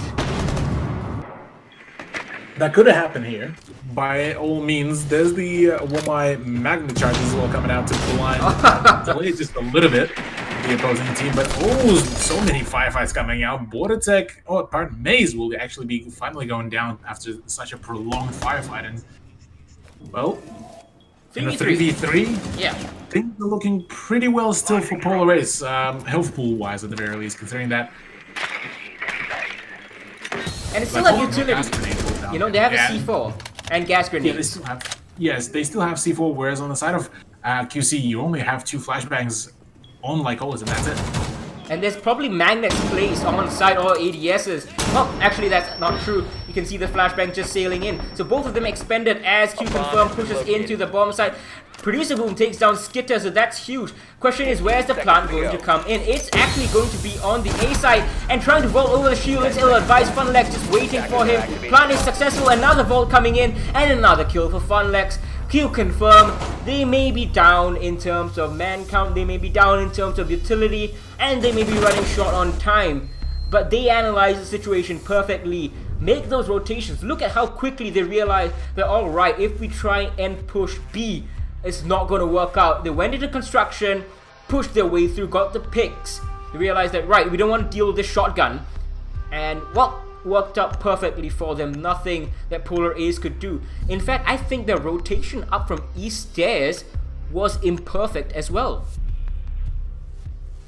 Yeah, the rotation was definitely from east stairs was certainly something that probably could have been executed much better, but also leaving the fact that both of the remaining players of Polar Ace did leave both of the sides open. We saw that the smoke was also rotating off an offsite rotation. Really emphasized the fact that Q-Confirm pretty much felt really comfortable on just going in for the plant, really, and just covering all of the long angles because they knew that there was that M870, and, well, anywhere further than maybe a hand's reach, that shotgun won't do as much of a damage. Well, they just forced it into a long-range engagement, and that's exactly what pretty much solidified the deal. Now, this is exactly how Villa was playing out, if you guys remember. It started off with a Polar Ace win, then a close second round, and then after that, it seemed that Q-Confirm was like, yeah, you guys had your fun, but, you know, let the experts take over. Now it's time to put the kids to sleep. Yeah. Good night, it is getting late, and we, you know, it is COVID, so we're not going to go out and party, but we're going to have a virtual party at least. Silent disco in our houses. Organized party, just like the graduation ceremony that was organized in Minecraft. Just Oh my the same god, stuff. Can you imagine if you do like a graduation or like a celebration in Rainbow Six? Team picture Oh man, team picture with all your mains throughout the season. Oh boy. That would be hilarious. I want to see that. One can be organized if the demand is right. But alas, to get back to the match at hand, any kind of thoughts so far, considering that, well, Polar Ace are looking just pretty nice and cozy tucked into the site?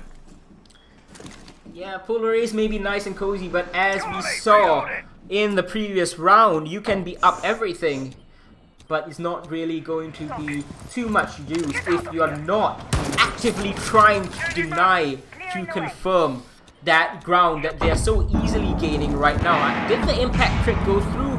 I don't think it did. Can't really see. Hopefully we can switch back to it. There might have been 2 impact grenades, maybe. Not 100% sure. Flashbangs are detonating as well, so a lot of utility being used to burn the ADSs. This time there is no Wamai, so no magnets to deal with in addition, but Motor Hatch is now going to get opened. Hatch getting opened up now already. It's a plentiful amount of pressure being applied as well from above. Things might start looking a little bit dicey here for Polar Ace, albeit not a single frag has been dished out on either one of the sides.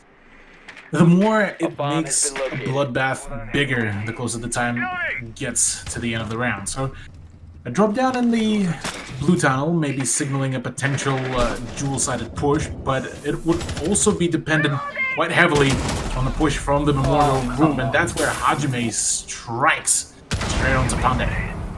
So they have the shield set up in blue. I was about to say that this is a very good idea, trying to narrow it down and make it a bit of an obstacle course, but Hellcat OG is going to punish JD with his friends. Goyo shield. Funlex takes on one more, but Maze and Bordertech are trying to fight back. It's a 3v2, 2v2, 1v2. Maze with a quick double and a 1v1. Hajime, he has the diffuser. He can go for the plant, but he's not really comfortable as of yet. Now he's going to go for the plant. Surely it's heard. Is the push in going to come in? Are they going to fall off? Yes! He's going to fall off and he's going to get the kill. So many times you see the attacker reign supreme in this scenario, and once again Hajime bringing all his experience to bear with the angle grip on the Type 89, no less. lets you ADS in it so quickly, and he used that to full advantage. Some fantastic plays there and fantastic clutch there by Hajime as well. After a flurry of kills to be followed up by both of the teams, really, in a 1-on-1 situation, he managed to keep his cool, managed to manage his time as very well, and even amongst that firefight, he still, I believe, had just about 15 seconds, so had some time to maybe make a retreat or re-peek from a safer position if there was a longer firefight. But nonetheless, Gym Bedroom is now being chosen by Polar Ace on their Attackers defenses. need to locate and defuse bombs. Well, they get all so close, but Q-Confirm just playing on a whole new level. Hopefully Polar Ace can shore things up. They are on defense. Q-Confirm have already taken 3 rounds. This being Q-Confirm's map pick means 2 things. 1, Polar Ace got to pick the starting side, and they wanted to make a good start by taking as many defensive rounds as they can, so they have a cushion when they switch over to attack. And number 2, it means that Q-Confirm are pretty much ready for whatever is thrown at them, because they are super practiced on this. As I said, they beat Giants Gaming 7-5 on Tuesday. And if you can beat Giants Gaming, I don't think anyone else here in Southeast Asia is really going to trouble you. Next point that I just quickly wanted to make was the aggression. We saw how round 1 was won by Polar Ace. They just turned on the style, went super hard against Q-Confirm, and it was risky. But you gotta take those risks, because if you try to play the traditional game against Q-Confirm, if you try to turtle even on a map such as Clubhouse, which by the way is not a best strategy in the first place, you try to turtle against QC, it's not going to work out for you. And BoardAttack, is he gonna die? No, he's gonna get that bandit trick just in time. It's a really nice play here by BoardAttack. He does, I believe, actually manage to scavenge away one of his X-Kairos pellets, but sorry, not the X-Kairos, all 4 of his bandit charges, so he can keep on tricking even with giving away some of these bandit batteries. And right now, that breach in through the castle barricades needs to start happening right now, as so much time is now being wasted. Bomb has been located. Now the castle barricade destroyed. BoardAttack can't bandit trick this from safety anymore, but Maze is holding on firm to that window.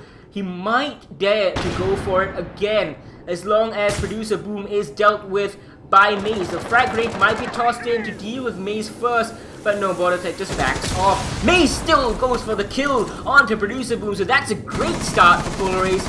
Better late than never, as we take down to 1 minute and 15 seconds left in this round.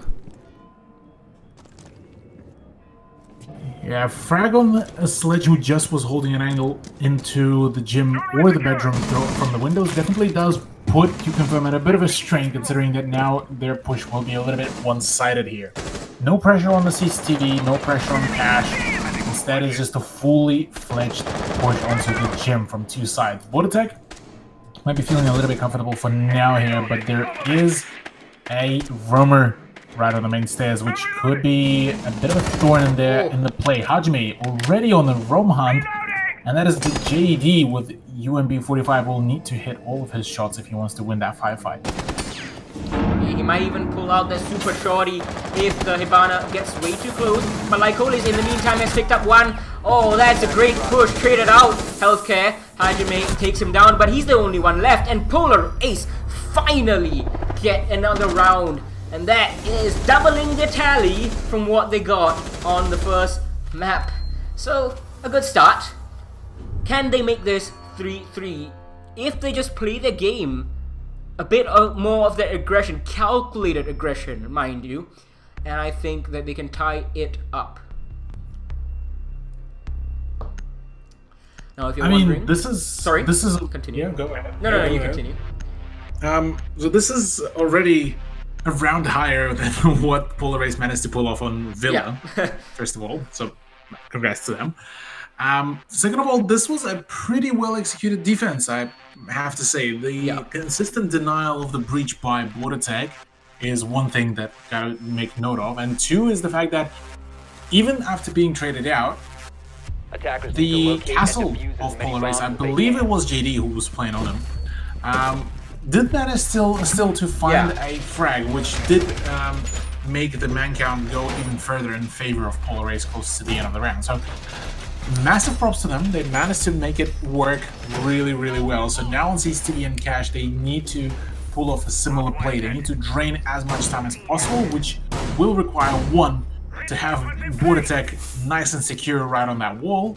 Two, to keep control of the ground floor right on the CCTV, as well as 10 Garage, seconds to because insertion. I can assure pretty much everyone 5 that the seconds moment to Q-Confirm will realize that it won't be just an easy just Attackers are moving out. to Thatcher in locate and then bombs. Thermite in and through the wall of CCTV, they will go for that hunt. They will hunt that bandit down from below.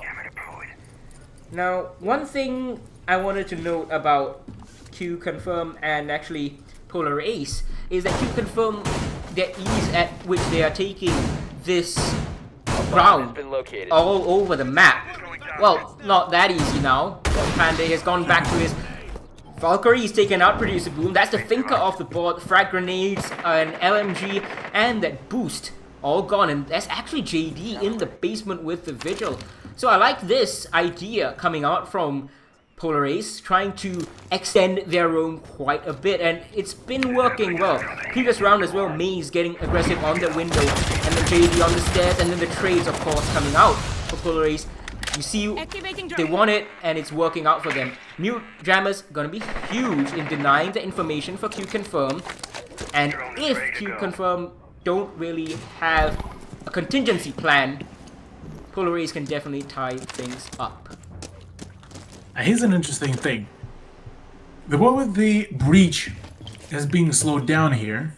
Instead of trying to utilize both Hibana charges and the Thermite charges, they go for a potential breach into the construction side where they could apply some pressure just to take some attention off the CCTV wall, which could be huge if played well and if the shots will be landed pretty well. Panda's position also droned out, so a quick push up and rush could work out here pretty well.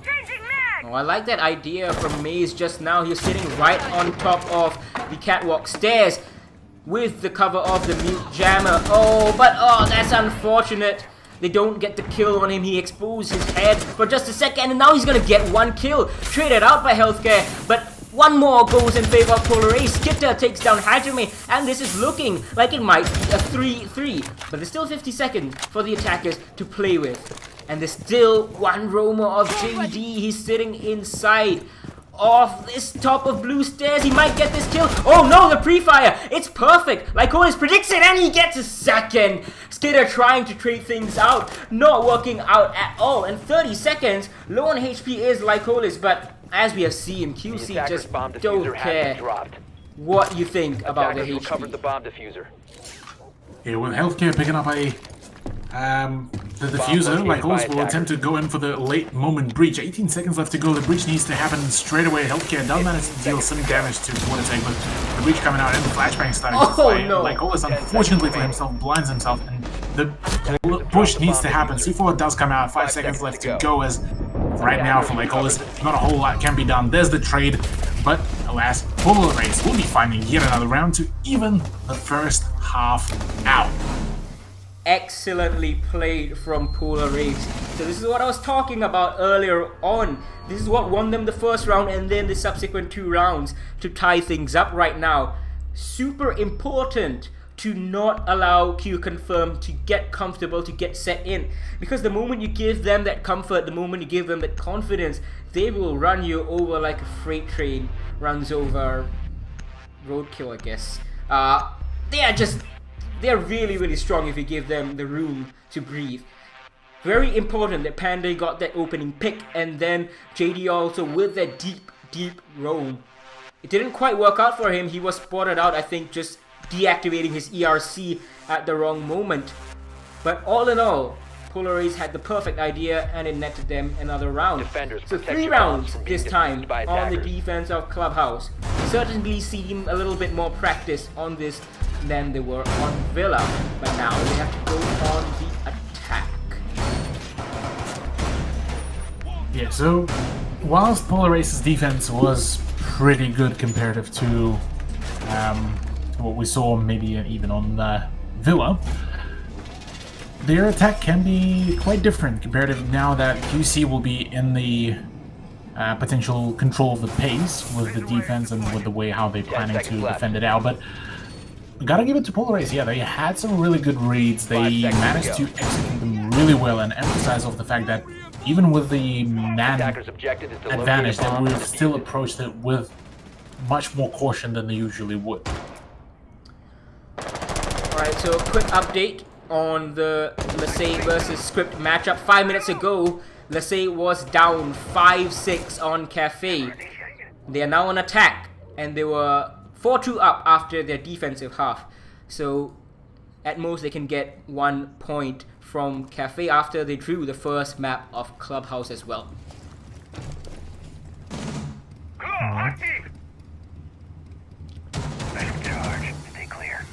Right now, the breach is starting to happen. There is some presence by Maze in the blue tunnel as the push and the shift W will be starting to come out. Fantastic shots landed. Triple kill actually by 3 Ace members, and all the flurry of kills. There's the full-on rush hit and the plan starting to come out. Icolas, full health, trying to fend back the whole onslaught of Polar Ace, but right now they're the ones that will be taking the lead here against QConfirm, and that is something that is completely unheard of after what we would have seen at Villa. I mean, I want to say like holy, but like holy moly, what a push, what an execute. Something just clicked and they're like, right, we are going. That push was so well coordinated. Comms must have been perfect. I wish I could have heard those comms. Please, Polar Ace, if you're listening, please publish those comms. I want to hear. You have nothing to lose. This is the last match of the season, so please publish those comms. I want to hear how that was all brought together, because goodness gracious me, that was gorgeous. And now Maze is gonna go on the line as well. So this is the aggression that QConfirm created, but in measured doses, they are having trouble dealing with. Of course, Polar Ace can't try and do that same rush-in again. QConfirm are too wise for that. But here and there, you gotta try sprinkle it in, and you gotta change the shape of your aggression. So that was through blue. Maybe this time you wanna try a mortar and kitchen drop or something. Not saying it's the best idea, but you gotta try and keep QC on their toes. Don't let them get comfortable. Yeah, as long as you force QC to throw their strats out into the window and just try to go for the frags, this is where Polar Ace might just be able to catch them off guard and play it out to their heart's content, really. Because already having a point advantage is already quite a feature here to be done by PA, especially against what is now a #1 team in Southeast Asia Pro League. So, I mean, so far they just need to keep at it, really. That over-aggression seeming to be really working out here, and QConfirm aren't able to match it on a great variety of occasions. Now score update has come in. Lasey has drawn the second map against Script as well, so that's been a day of draws really over here in Southeast Asia. Might be heading for one here on out. The impact trick is perfect. Flashbang is too late. He's gonna try it again. 2 ADSs inside of the blue generator. Once more. Seafall goes out. Errant does not connect. A third attempt at opening this hatch. Likely to be successful unless there's someone else ready to impact trick. No. But I was a bit disappointed to see less aggression trying to open this kitchen hatch. You see the way that Pengu did it in EU in the G2 esports game on Monday morning. He created a hold and made sure no one dared to peek him, and when they did, he finished them off. Attackers have dropped the bomb. Meanwhile, cheeky trade coming out here by QC as just the absolute flurry of kills coming in. Skitter and Maze, the remaining 2 players alive, was actually Panda managed to get picked up here and get from the injured state, but a very nice angle there actually opened up by Panda with a burying 9 will be claiming another kill, but so far all up to him now against the onslaught of 3 amazing players of QConfirm here, really. He doesn't have the diffuser. There's one dropping in from Kitchen behind him. This feels like attackers have become defenders and defenders the attackers.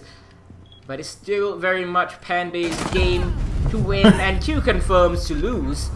And they're gonna tie things up. It is 4-4. So Basement finally going in the hands of Q confirm after the initial shock and awe push into the site.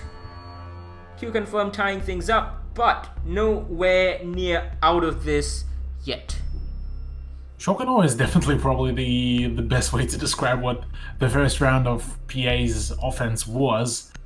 But gotta give it to QC. They did make some amends in how they prep and wait for the push and managed to counter it pretty well. So for now it is going to be CCTV and Cash for their next defense, as Producer Boom does initially show Womai, but I'm not too sure what's going to be the 6th pick here. I'd assume it's going to be... Oh no, wait, I was expecting full-on Womai to Womai, but it is going to be Mute instead, so some more of the drone denial will be coming out.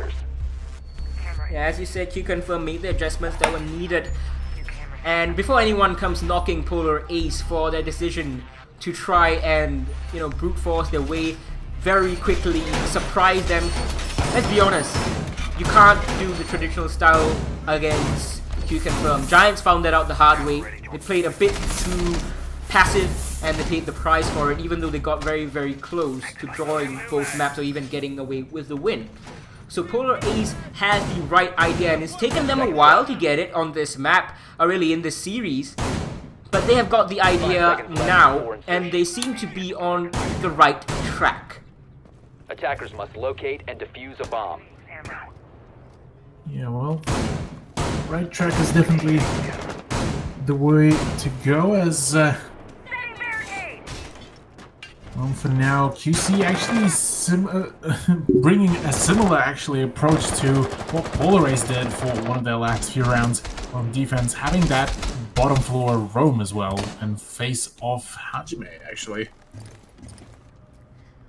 Now, of course, this long angle being held by JD, just hoping someone from QC will stray into his gun sights, and they very well might. He just has to be patient, but he's gonna fall off because he is needed elsewhere. Of course, being the Thatcher, he needs to support his Thermite brother. Thatcher Thermite combo is going to be definitely quite potent here. No breach denial will be coming out from the defensive team of Q confirm, considering that, well, they don't really have any bandits or kayaks, so instead there's going to be a plentiful amount of utility that will be put down, and with all the pre-fire right through the breach, BorderTech will be finding the shot onto like Colas. Nicely done. Can I just make a note of BorderTech this season, right? He has absolutely stepped it up. Last season, he wasn't that good in the previous seasons. He actually played as a stand-in for Giants once or twice, and he's been in a couple of competitive games streamed here in qualifiers and whatnot, and he didn't really impress me back then, but this season, I have to say, you can see the improvement in his gun skill and his game sense as well, so mad props to BorderTech.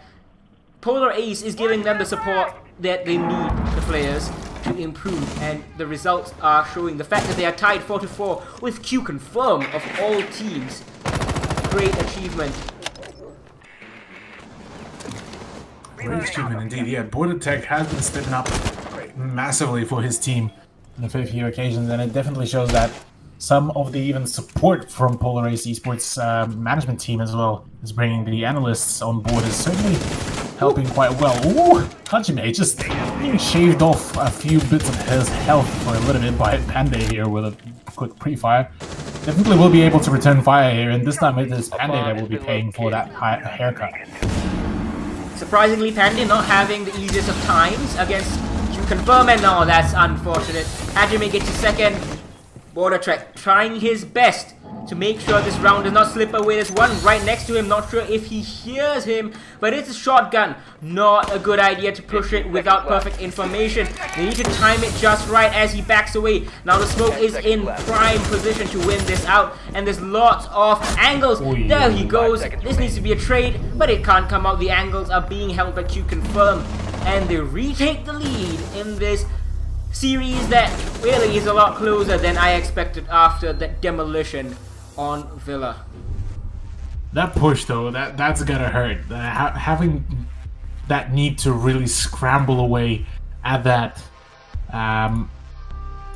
play, at that push, and trying to just find some openings there, and it ended up getting shut down by firstly the Jaeger and then the smoke shotgun. Definitely gotta be a bit of a painful experience there for Polar Ace, but nonetheless, I mean, this scoreline so far is, like you said, is definitely much closer than we've anticipated, especially after Villa. So massive props here for Polar Ace to actually make this so close, and we're not even done yet with this map. So we possibly might be even seeing Polar Ace maybe even find get themselves back into a draw. Attackers need to locate and defuse Yeah, bombs. pigeonhole into default peaks is what I wrote down in my notes for that round for Polar Ace. So towards the end, they ran out of drone information, and they were still droning in, but the time was also running out, so they had to make a call. Do I operate on imperfect information, or do I still try and drone things out? They kind of left half and half, and that doesn't work out. You gotta make a decision and stick with it, right or wrong. That still couldn't have, may have not worked out, but you know, it is what it is. And Q-Confirm needs to be given props for wasting the time in such a manner and making it so 5 seconds left before that insertion. Polar Ace had no choice but to take these default peaks Attackers must locate on and imperfect defuse the bomb. information.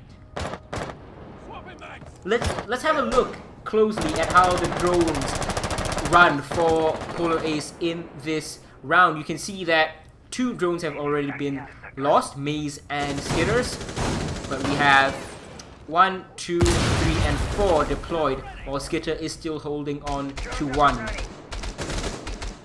Yeah, so I'd assume that Skitter, as well as Maze, actually would probably be looking for utilizing their drones to full extent and maybe closer to the actual site. But for now, it looks like Maze just using his final drone just to make sure that he knows that, well, the CCTV room is clear, and well, same as at least the closest vicinity on stairs. So for now, it is only a solo hold there by Hajime, as he does take quite a chunky amount of damage, and will be actually shot down by Panda. A fantastic peek from below.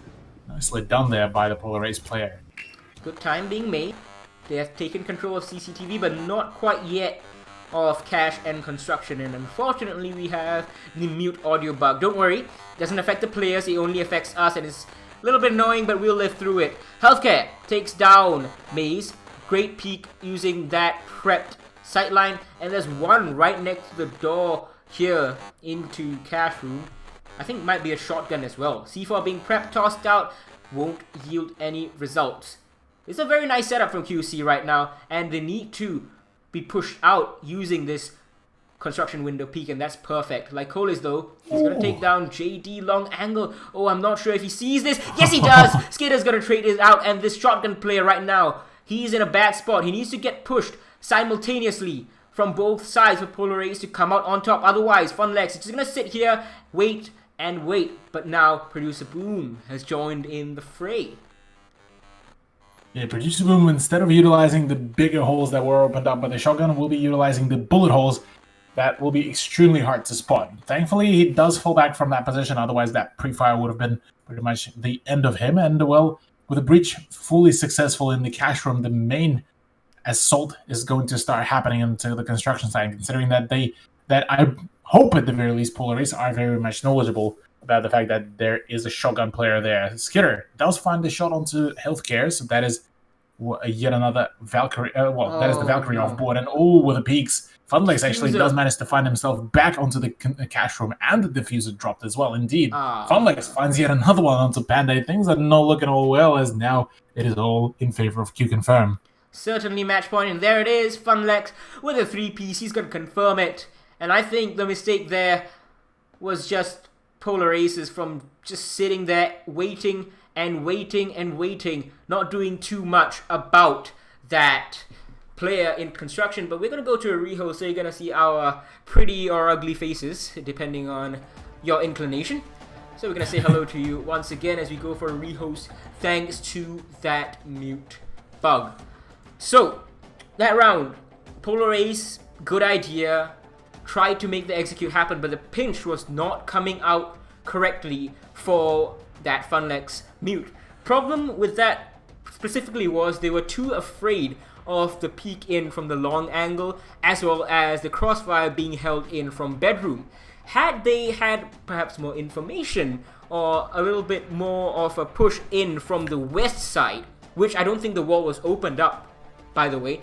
Had they done that, that could have been a bit of a pinch, distracted QC, allowed them to bring a little bit more resources away from the construction hold, then Polar Ace could have pushed through. Furthermore, the Buck, he brought flashbangs. I thought, I was looking, I was like, why don't they just frag him, they can just burn the ADS. Yeah, that's my first thought. Whatever thing.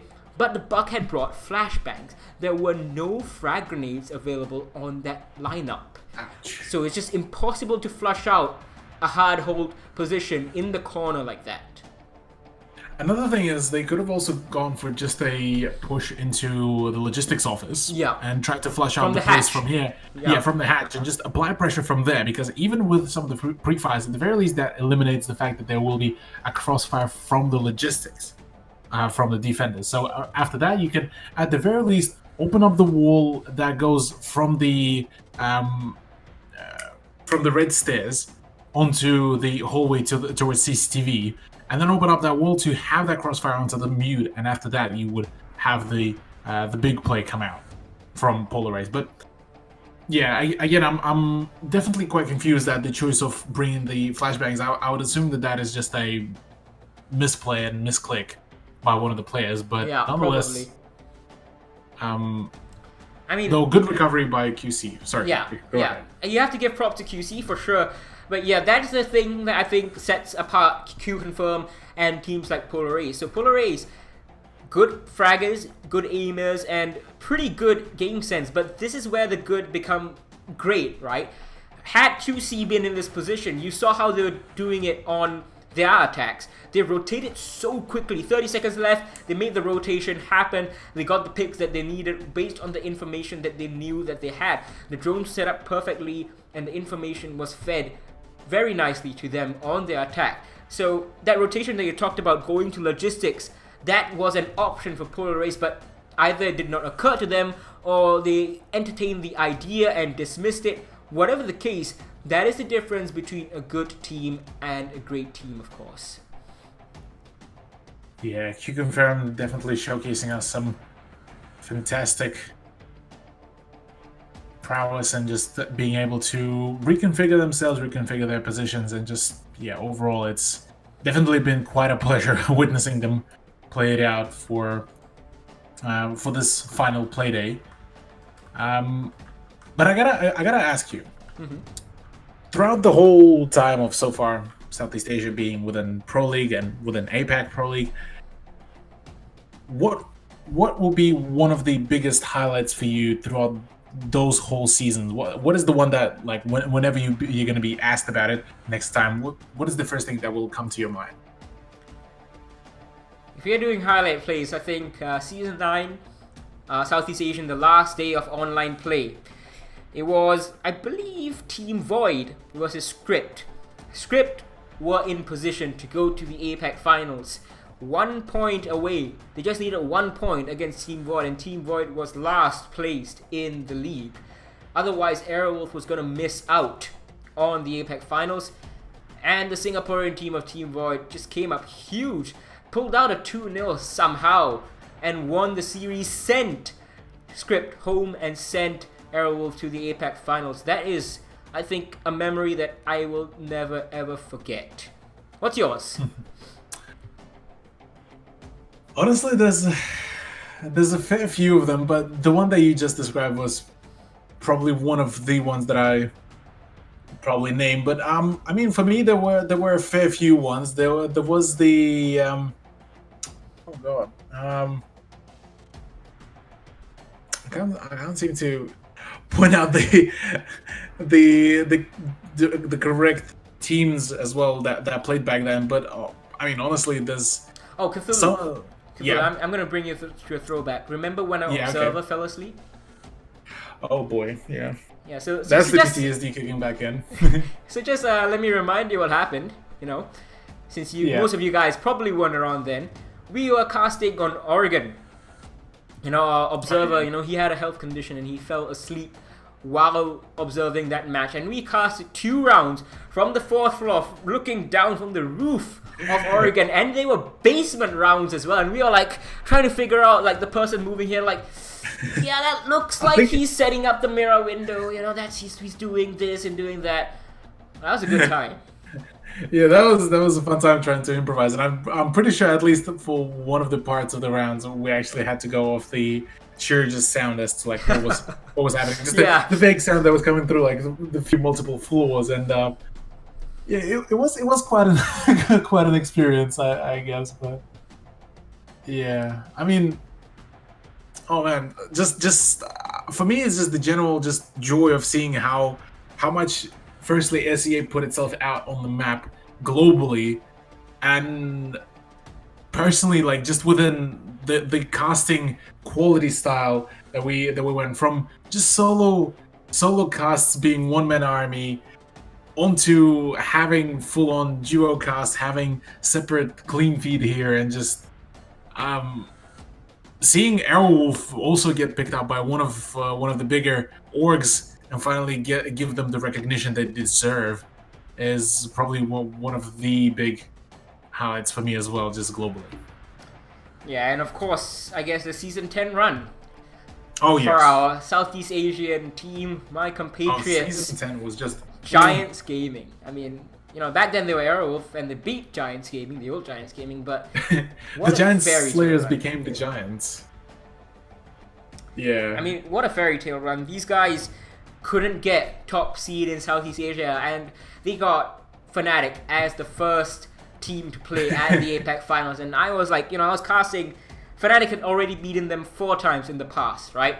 And I was like, yeah, this is just gonna be 5. Like, never has Airwolf been able to beat Fnatic. It's just either it's luck, either it's skill, it's combination of both, whatever. It just seems that Airwolf simply cannot get the number of Fnatic. But, you know, they had that Mentalist team, and they had worked 9 months or thereabouts with that roster, and you could see they were on song. They beat Fnatic, I think it was like 7-5, 7-5, 7-5 on every single map. And there were a lot of throws on their part as well, but they won that match, and after that the floodgates opened. They destroyed Norengo after that. They beat Wildcard Gaming as well. Lunamil with that 1v3 clutch at the end on Villa with the pulse shotgun and pistol combination. Then they went to Tokoname, and I got to see live Giants being defeated by Airwolf, who then became Giants. So we're just playing a bit of our old hits right now while we wait for the sound bug to be resolved in this matchup between Q-Confirm and Polaris. If you're wondering what the score is, 6-4 Clubhouse, map 2, Q-Confirm in the lead. Yeah, Q-Confirm as well, just overall they had throughout the whole day today just such a good run, managing to pull out so many just absolutely mind-blowing clutches. I mean, the first one to come to think was at the very first round, I believe, actually, when they on Villa defended on Kitchen. Oh yeah. And it was, I believe, Producer Boom and Healthcare. 2 kills each, and the smoke, I believe it was the smoke, yeah, of Producer Boom actually able to clutch it out with a very nice down at the beginning of the firefight, and then just a 180 with a shotgun, just right. And then we had we had so many more clutches coming out from QC. It was just them styling over and over again on Polaris. Yeah, this is definitely a bittersweet final few rounds that we are waiting for. Could be just the final round if QC have their way. It'll be a sunset on the Southeast Asian Pro League. It will be a sunset on one of the big parts of the APAC Pro League as it currently stands. It's not going to be the Pro League going forward. It's just going to be APAC North and APAC South. APAC North is going to have the 3 Asian sub-regions: Southeast Asia, Korea, and Japan. Now we've got the teams from Japan and South Korea confirmed. 4 teams from Japan, Norango, CAG, and then Guts and FAV. And joining them from Korea, it's Cloud9, Scarzy, and Talon Esports. Nothing has been confirmed for Southeast Asia yet, but presumably Q-Confirm and Giants are making their way there for sure, while the rest of the teams will try and qualify. But that is the future, and we still got the present to address. 6-4 in the lead is Q-Confirm, defending into the basement. They go. And last time they did defend the basement, Q-Confirm were able to deconstruct pretty much the whole attack of Polaris quite well and quite swiftly. It was at the end a 3v1, and well, it was just an onslaught of the Q-Confirm players from all the sides possible. Whereas for Polaris, well, they had a very good beginning, they had a good idea, and they were coming off a very nice pace of having the first time in a while the point advantage over Q-Confirm. So it was a pretty good setup, but for now, like you said, Church and Arsenal room to come out. Looking at the setup of the operators, anything that kind of stands out for us here? Well, we're seeing a Rook. That is Yes. a bit of an odd pick in these days, I guess. We don't really see Rook, and the 6th pick from Valkyrie to Maestro, kind of similar, but also kind of a very different playstyle. And Producer Boom is very adept on the Valkyrie anyway, so who knows? Yeah, it's possibly also due to the fact that maybe Healthcare just wanted some more impact grenades. Well, or actually just any impact grenades for that matter, as I don't think any of the other operators really do have impacts. Plus, having an ACOG MP5 is not a bad idea as well for some of the Attackers longer need range to locate firefights. and defuse as many bombs as they Here can. we go, what could possibly be the last round in the Southeast Asian Pro League? Q-Confirm on match point here against Polar Ace, unless the Singaporeans can spoil the party, spoil that perfect record for Q-Confirm that they have had. Well, they can't lose Q-Confirm, so actually the lossless record will continue, but they can at least force another draw out. No, wait, actually, Q-Confirm lost to Xavier That was- Esports, so yeah, yeah, scratch they that. lost. Seconds left before insertion. But you know, nonetheless, it would still Yeah. it's still a streak nonetheless. 5 seconds to insertion. final round possibly over here. Defending the basement Attackers is are moving out to Q-Confirm. Now they're locate a not bomb bringing and the defuse same it. setup, it seems, with the Ella playing behind the shield, looking down into blue. Over on Polar Ace's side, that's a quick rush into the garage. Ideally, it's been droned out, I think. I'm gonna take down the camera. Yeah, surely.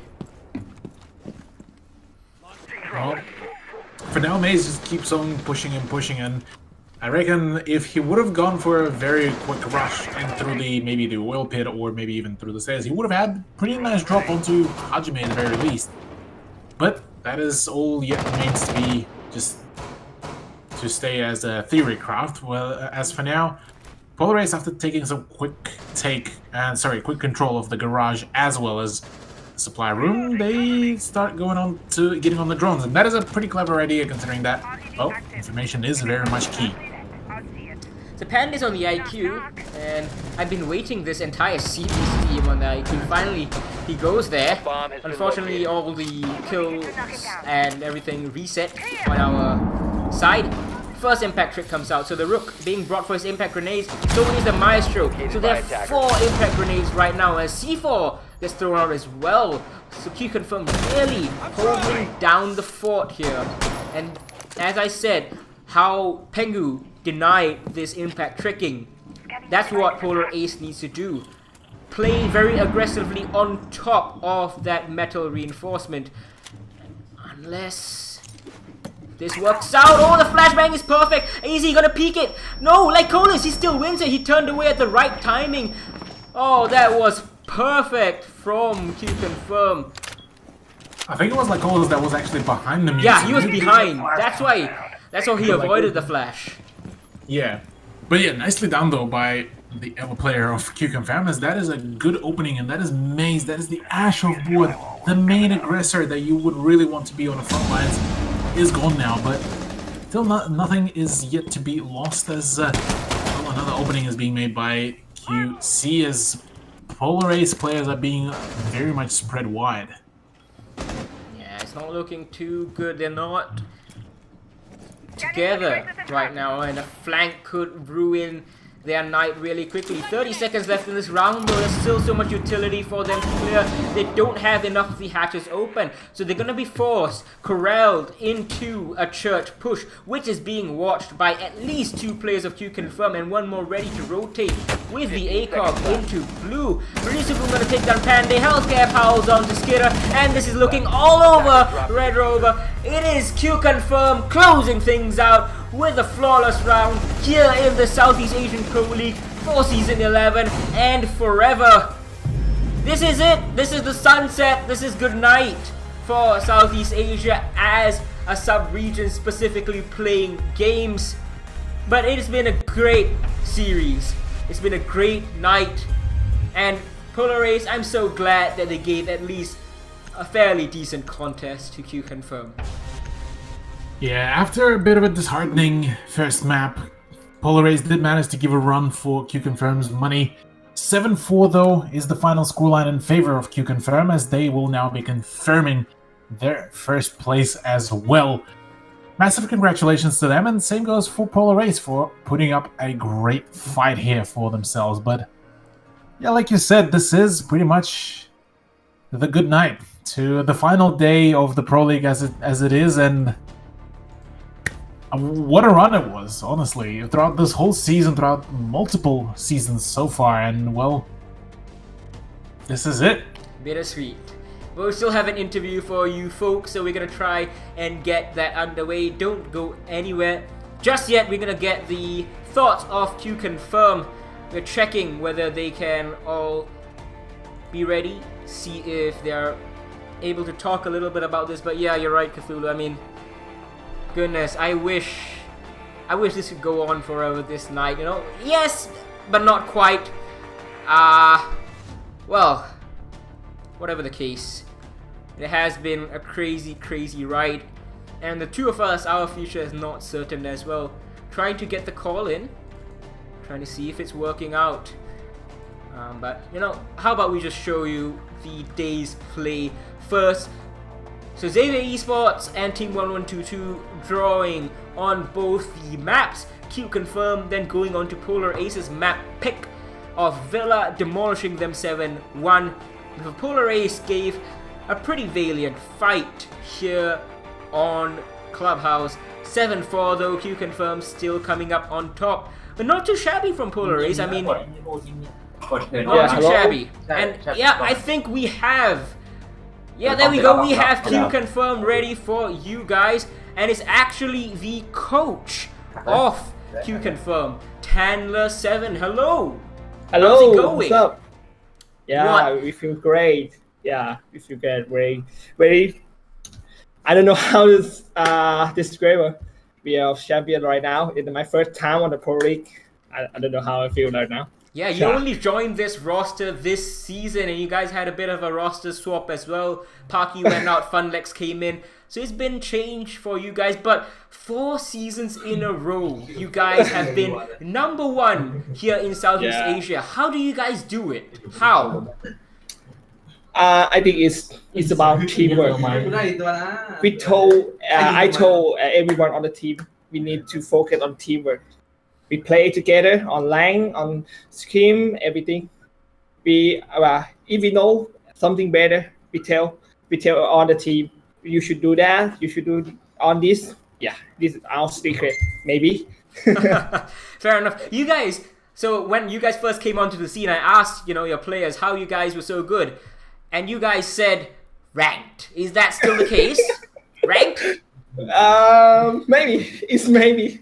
It's about rank. Sometimes rank teach out player to the new angle, new operator, new meta. It's about rank. Fair enough. Yeah, you guys, 39 points. We're looking at the league table right now. 14 matches played, 13 wins and 1 loss. Are you guys a bit annoyed that you couldn't get that perfect 14-0. You know, you lost to Xavier Esports. Xavier is the best team on Thailand. Really? Not you guys? Yeah, we are. We are, yeah, right. We are the Surely. best.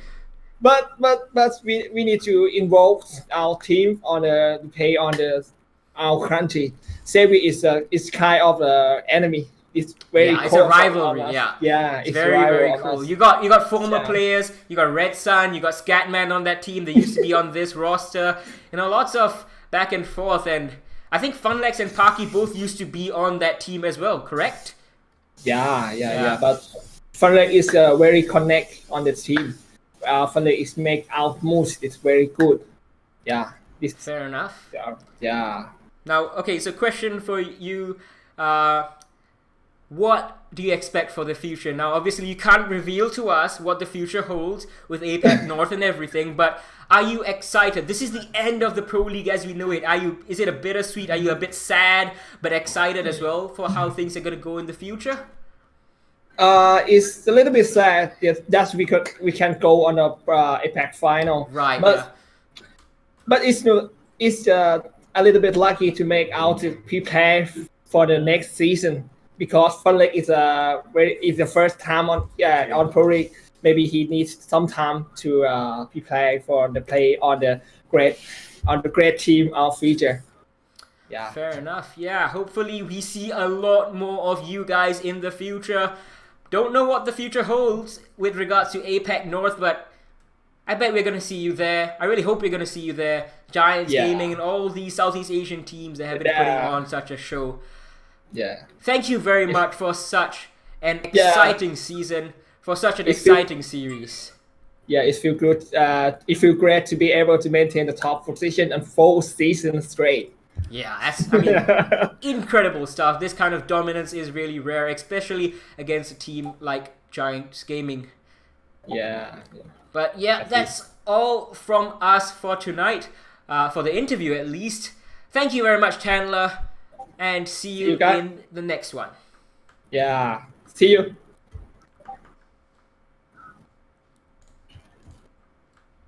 Gột ọt đây được không?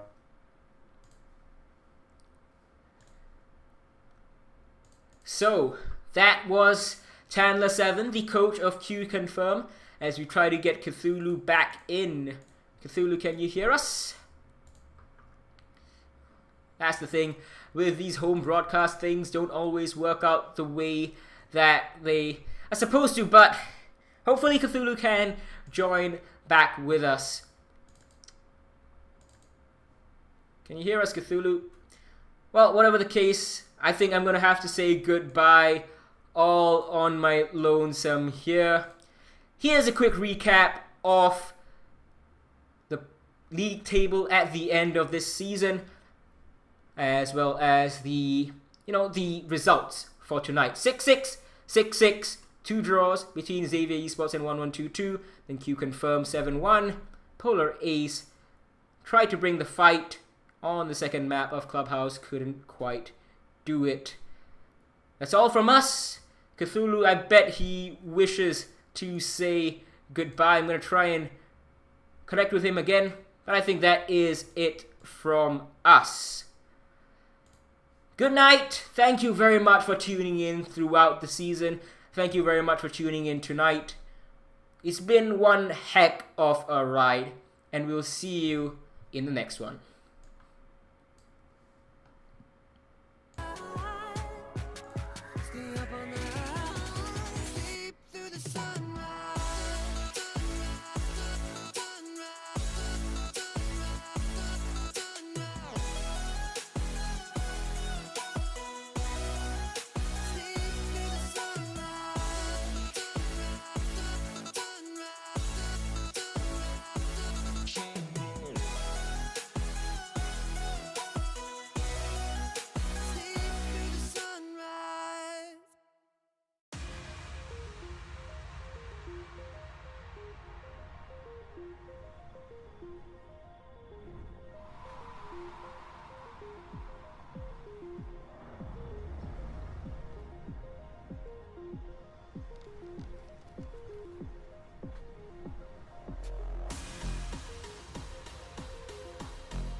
round.